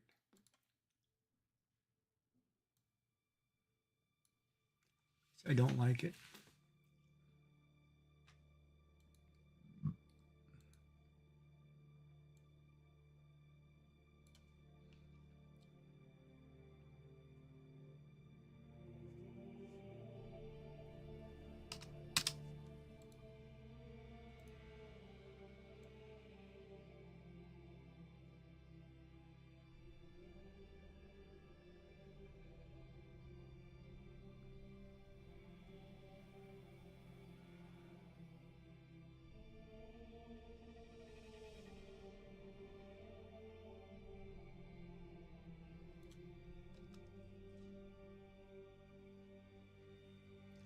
That does not do what I want it to do.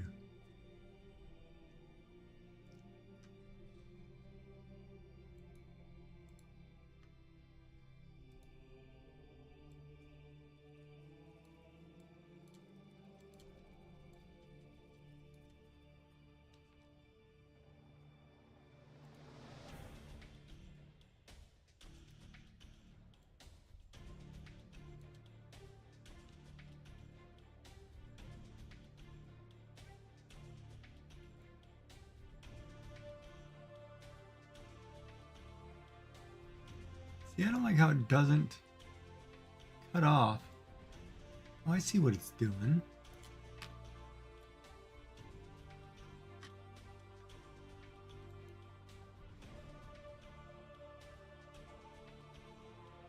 Oh.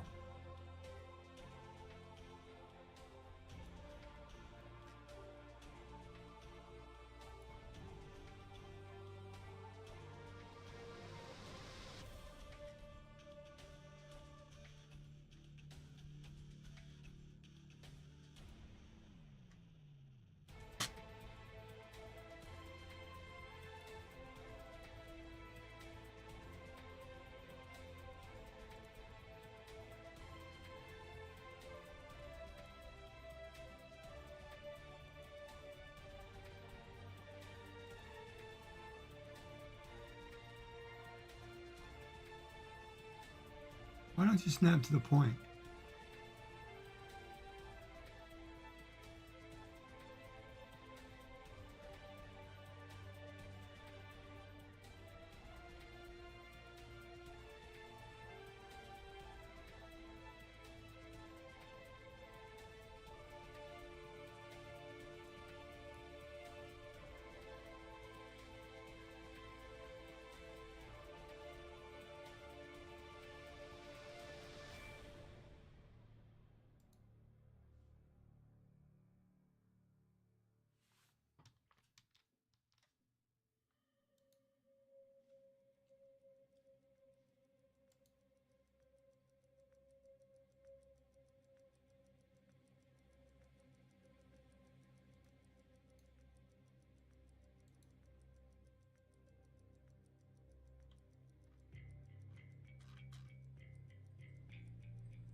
I want to snap to the point, man.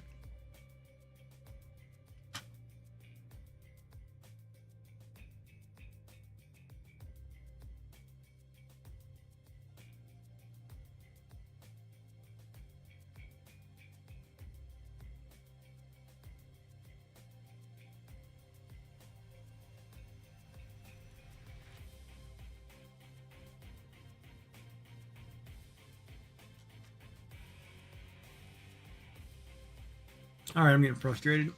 Getting totally frustrated. Why this is not letting me do what I want it to do.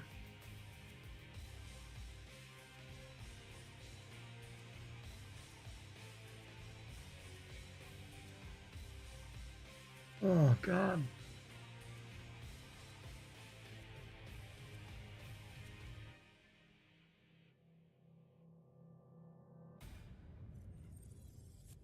You can't center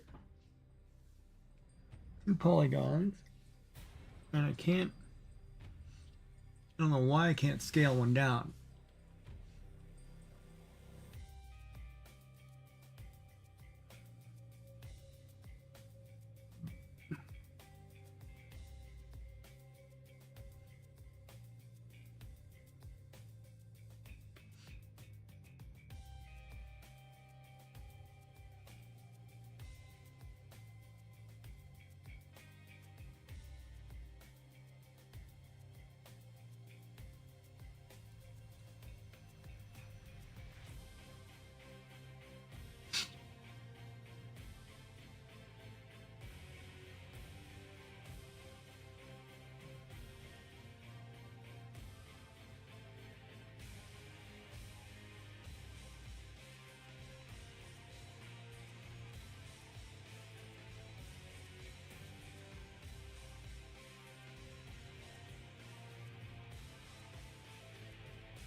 Yeah, that hole's centered.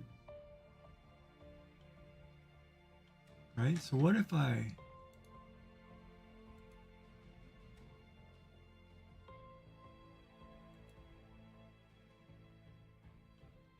Stop going to the middle, man.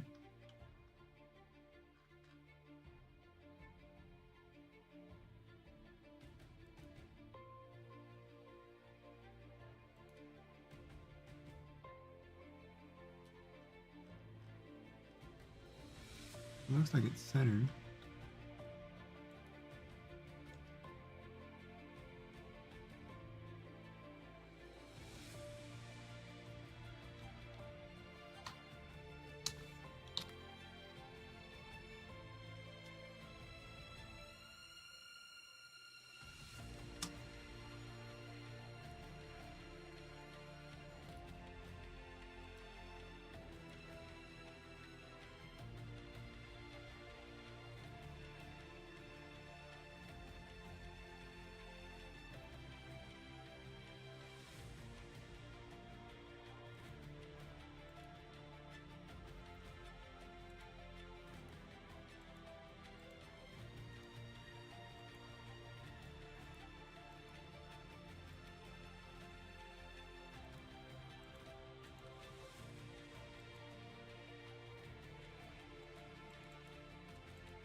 Can't get to that object.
I'm so mad.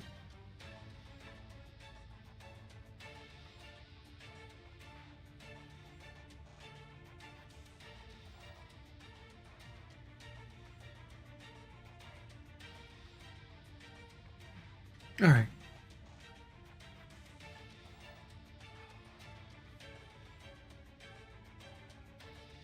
Well, I've been going all day. I'm probably tired. I'm cold. All right, let's try this again.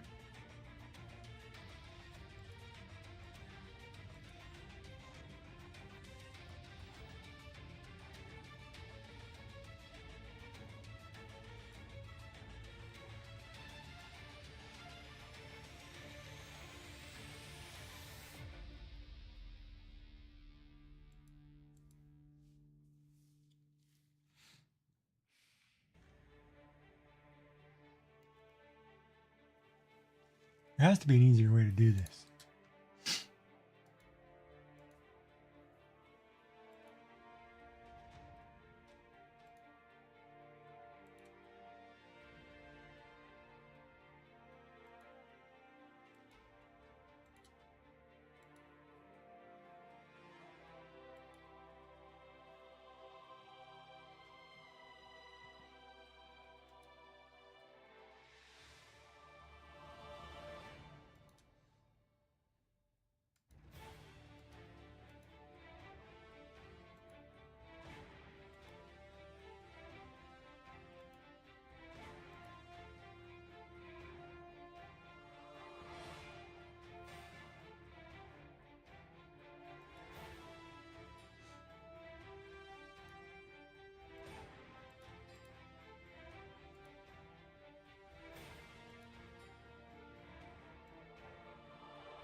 Dude, that actually looks pretty good.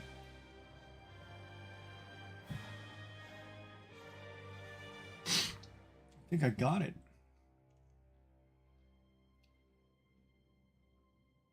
It's much easier when you build it on the center point.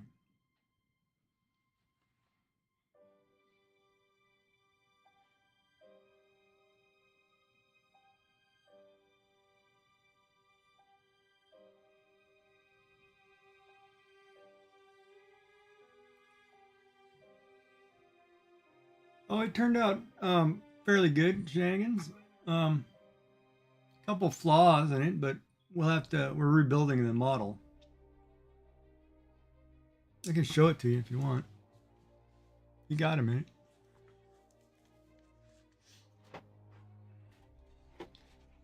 Like my one hole collapsed.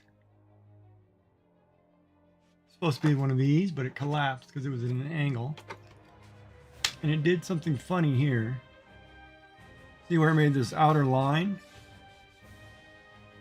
It did the same thing all the way around the base and around here, like it. But I think that's partly because the walls are too thin.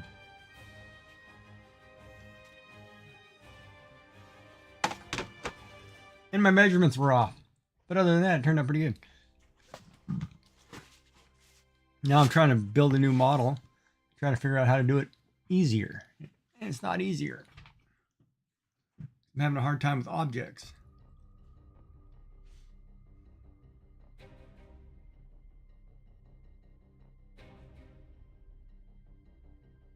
But that actually looks centered.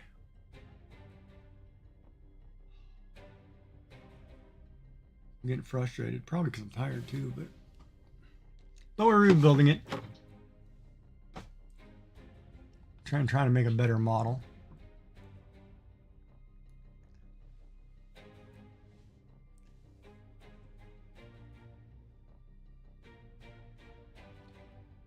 I'm just trying to figure out though if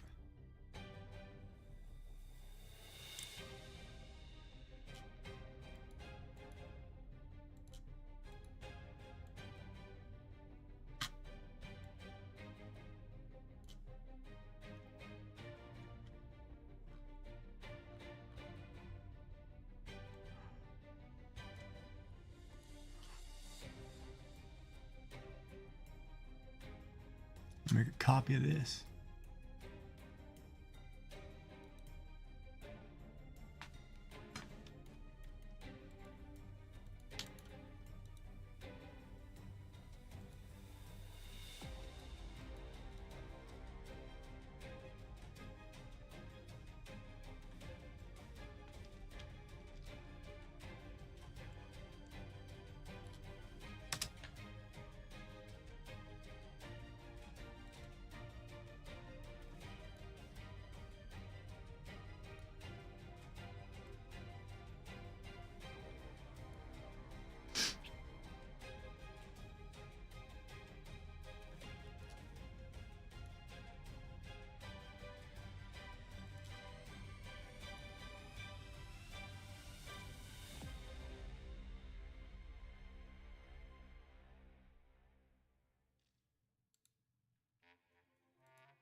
Okay, hold on a second.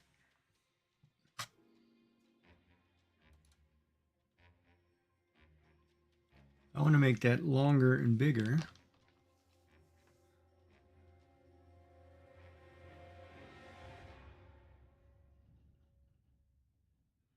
So this is where it needs to let me manipulate an object without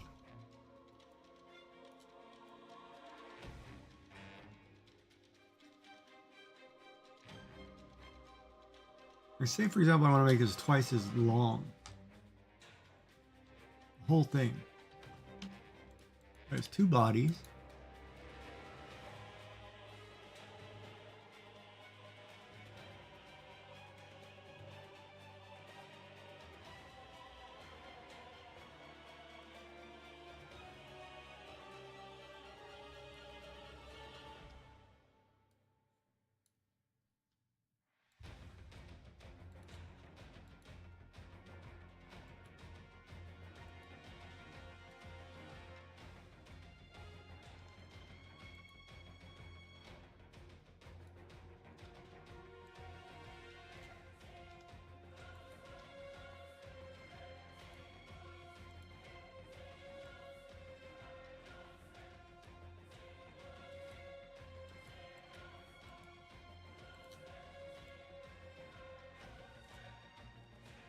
No, I didn't pick fillet.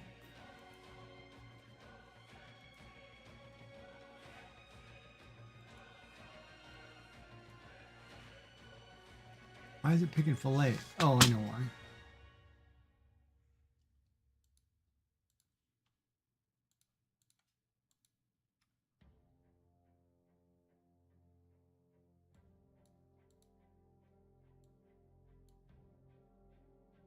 Move your box.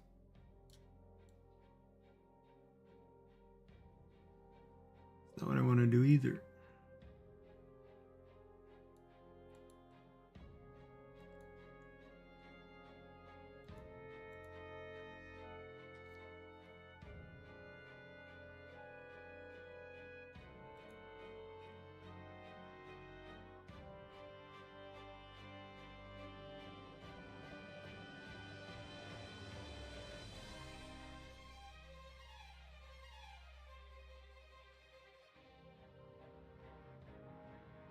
Like, there has to be a way that I can just manipulate the object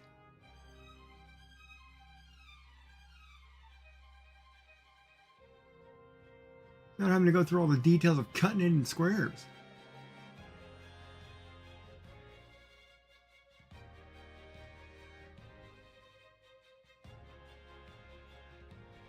Alright, shenanigans, I'm gonna need a class, buddy.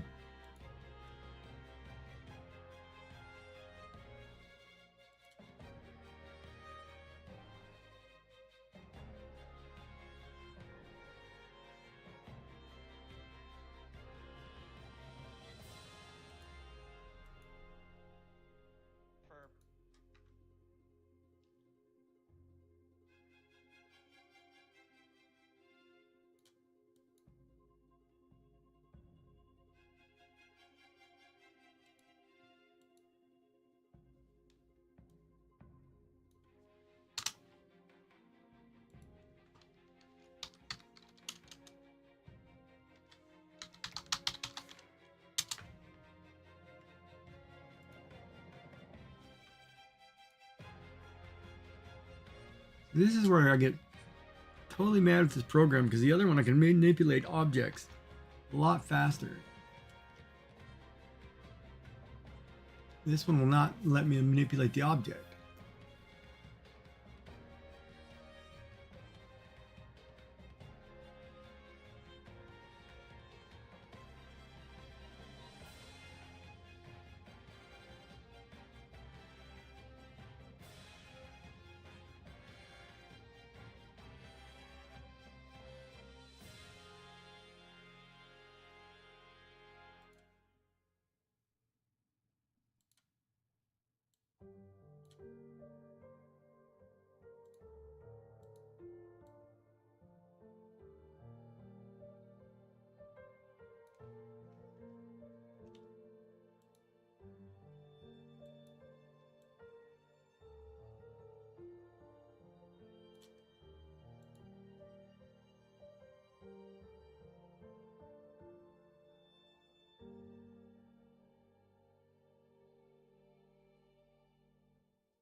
That box isn't square.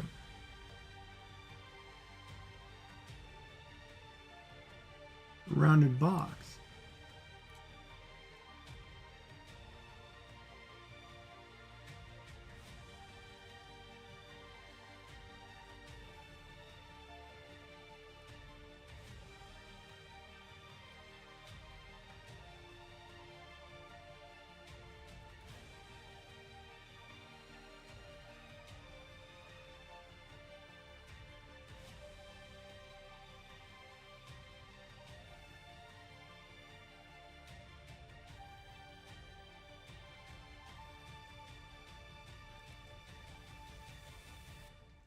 That doesn't make any sense.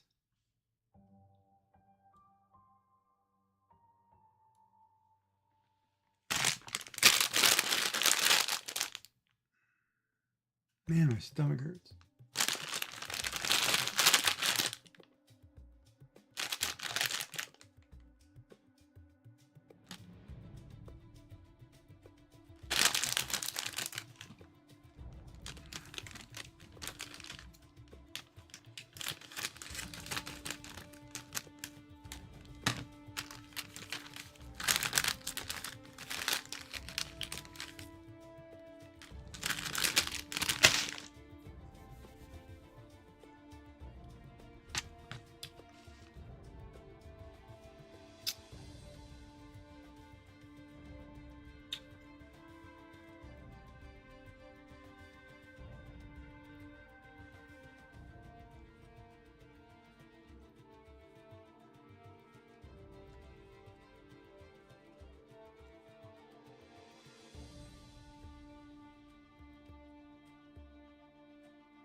I thought it was doing.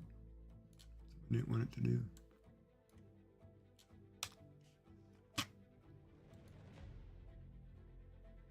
Oh, so it's making a body. Hold on a minute. That I don't think I want it to do.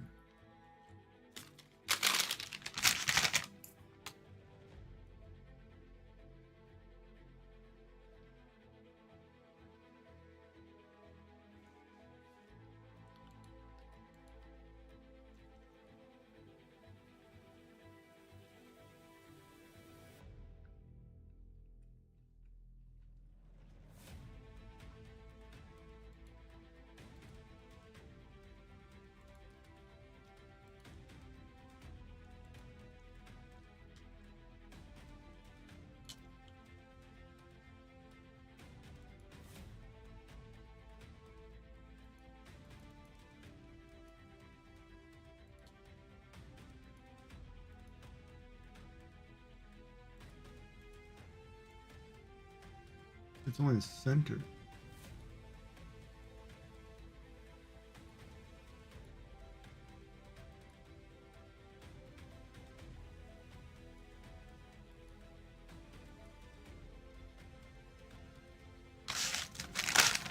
Now I ran into a problem. And this is what makes me mad.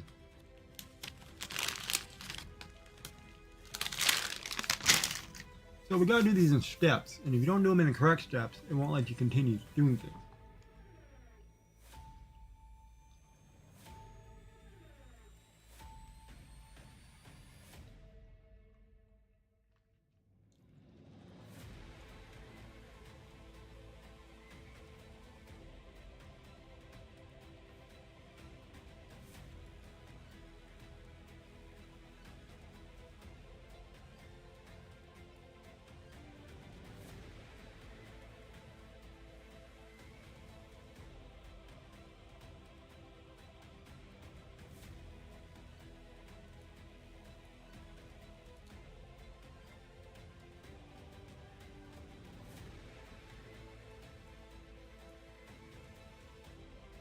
So there's no way for me to move that, extend that object, because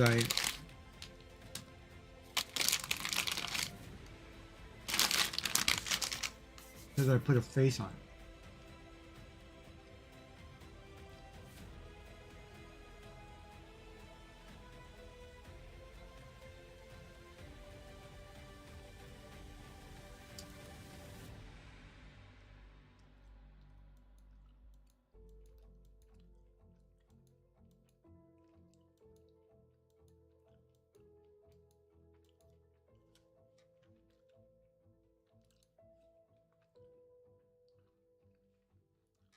So I have to put this at the height I want.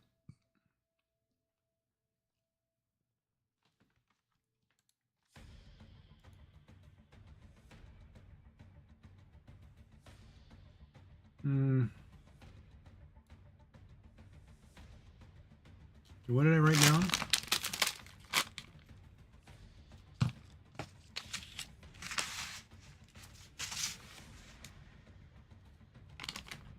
$90.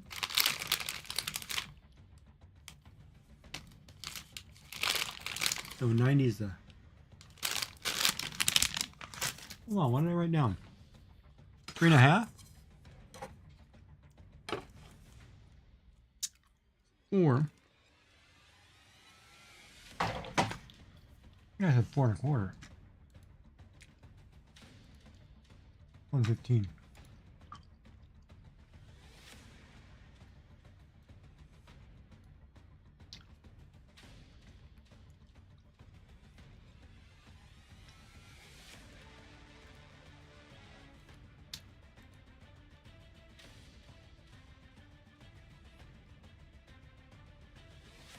$170.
See, I don't like how it did that. Like, it shouldn't let me intersect this box. So let's move that.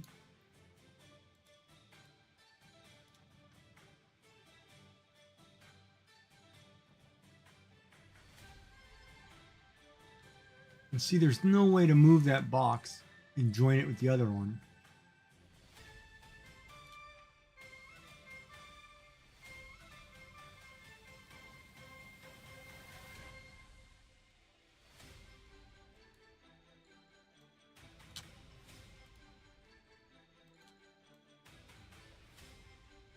I want that to intersect, but I don't.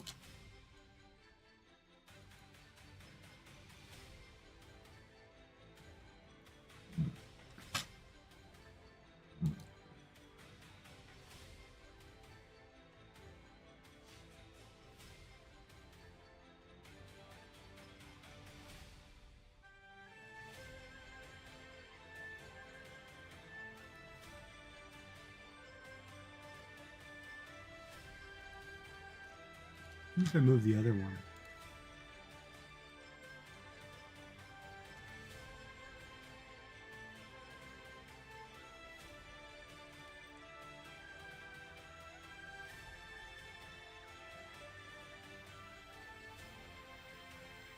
Hey, Shenanigans, are you here?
Actually, hold on a minute.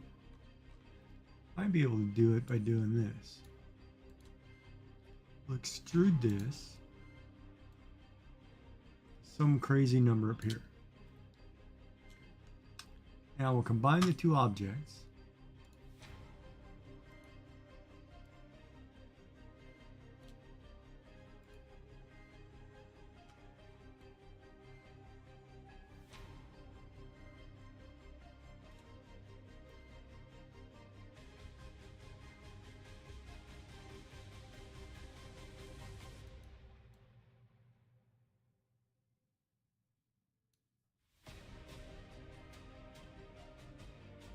Can't tell if that's parallel.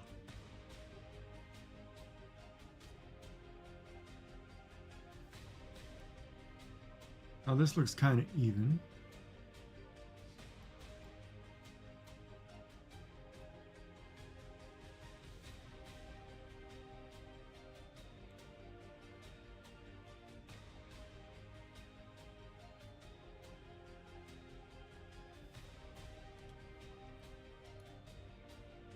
All right, let me get the heights ready. Okay, so that piece is ready to go.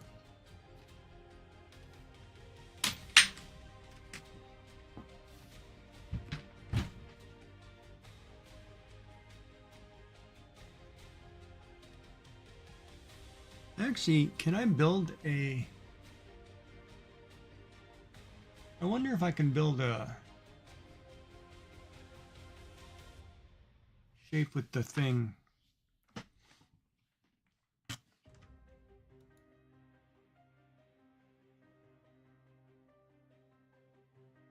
What am I eating?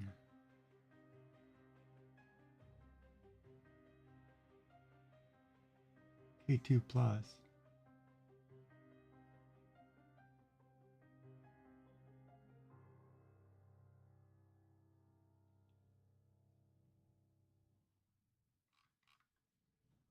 What?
All right, so I got to remember the measurements. I didn't write down the measurements.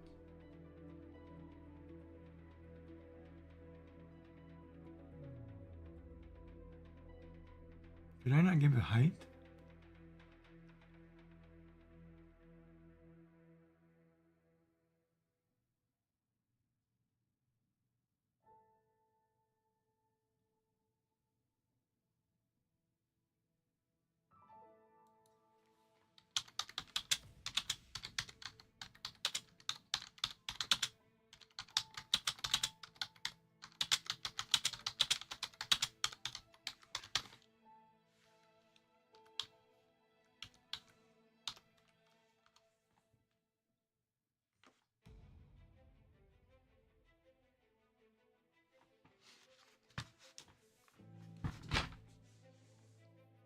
All right.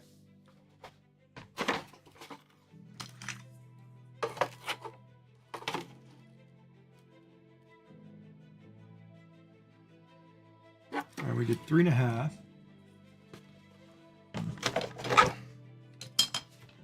This block, I need to measure, needs to be 3.5.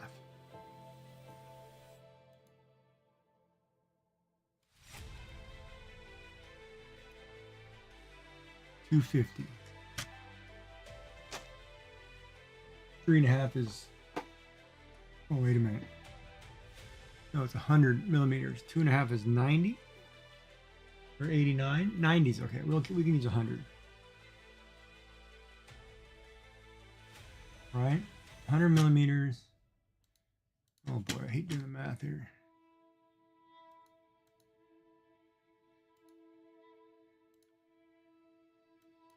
$100 is 3'9", so 3.9, so under 4 inches. So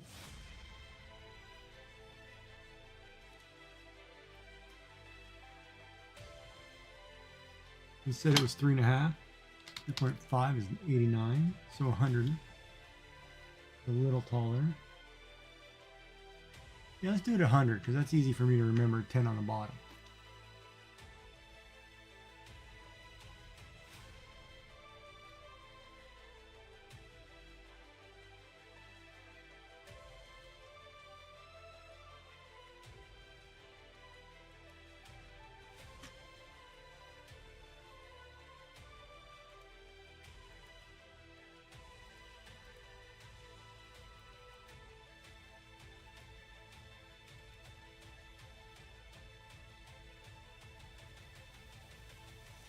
So this measurement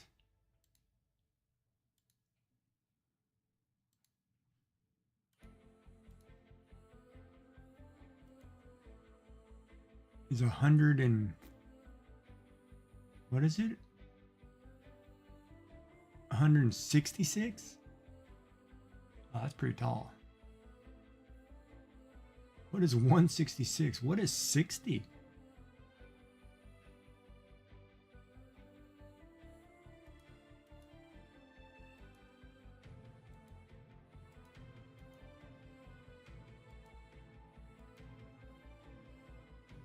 $86. That's enormous.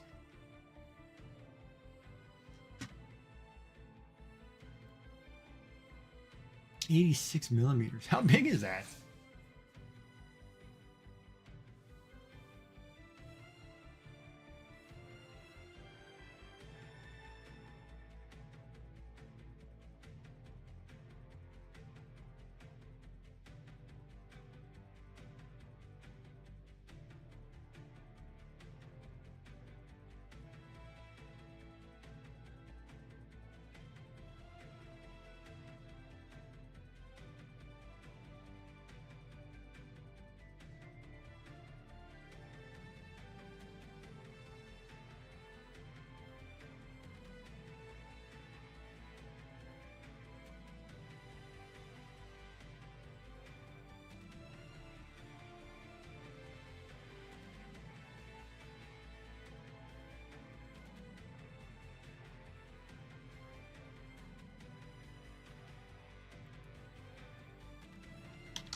Yeah, you know, I'm having a hard time figuring out something, and it doesn't make any sense to me.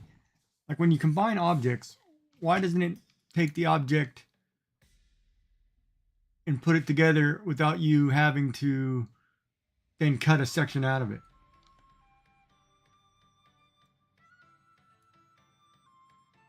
Like if I put these two cylinders together,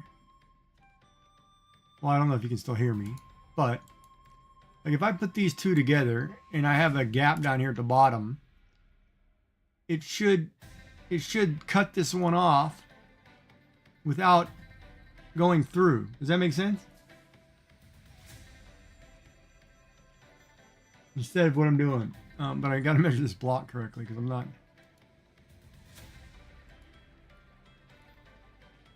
$150, that's wrong. That needs to be.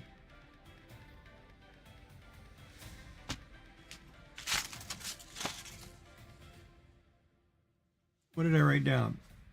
It needs to be 235. Okay. So I said 150. You got a second? Can I show you?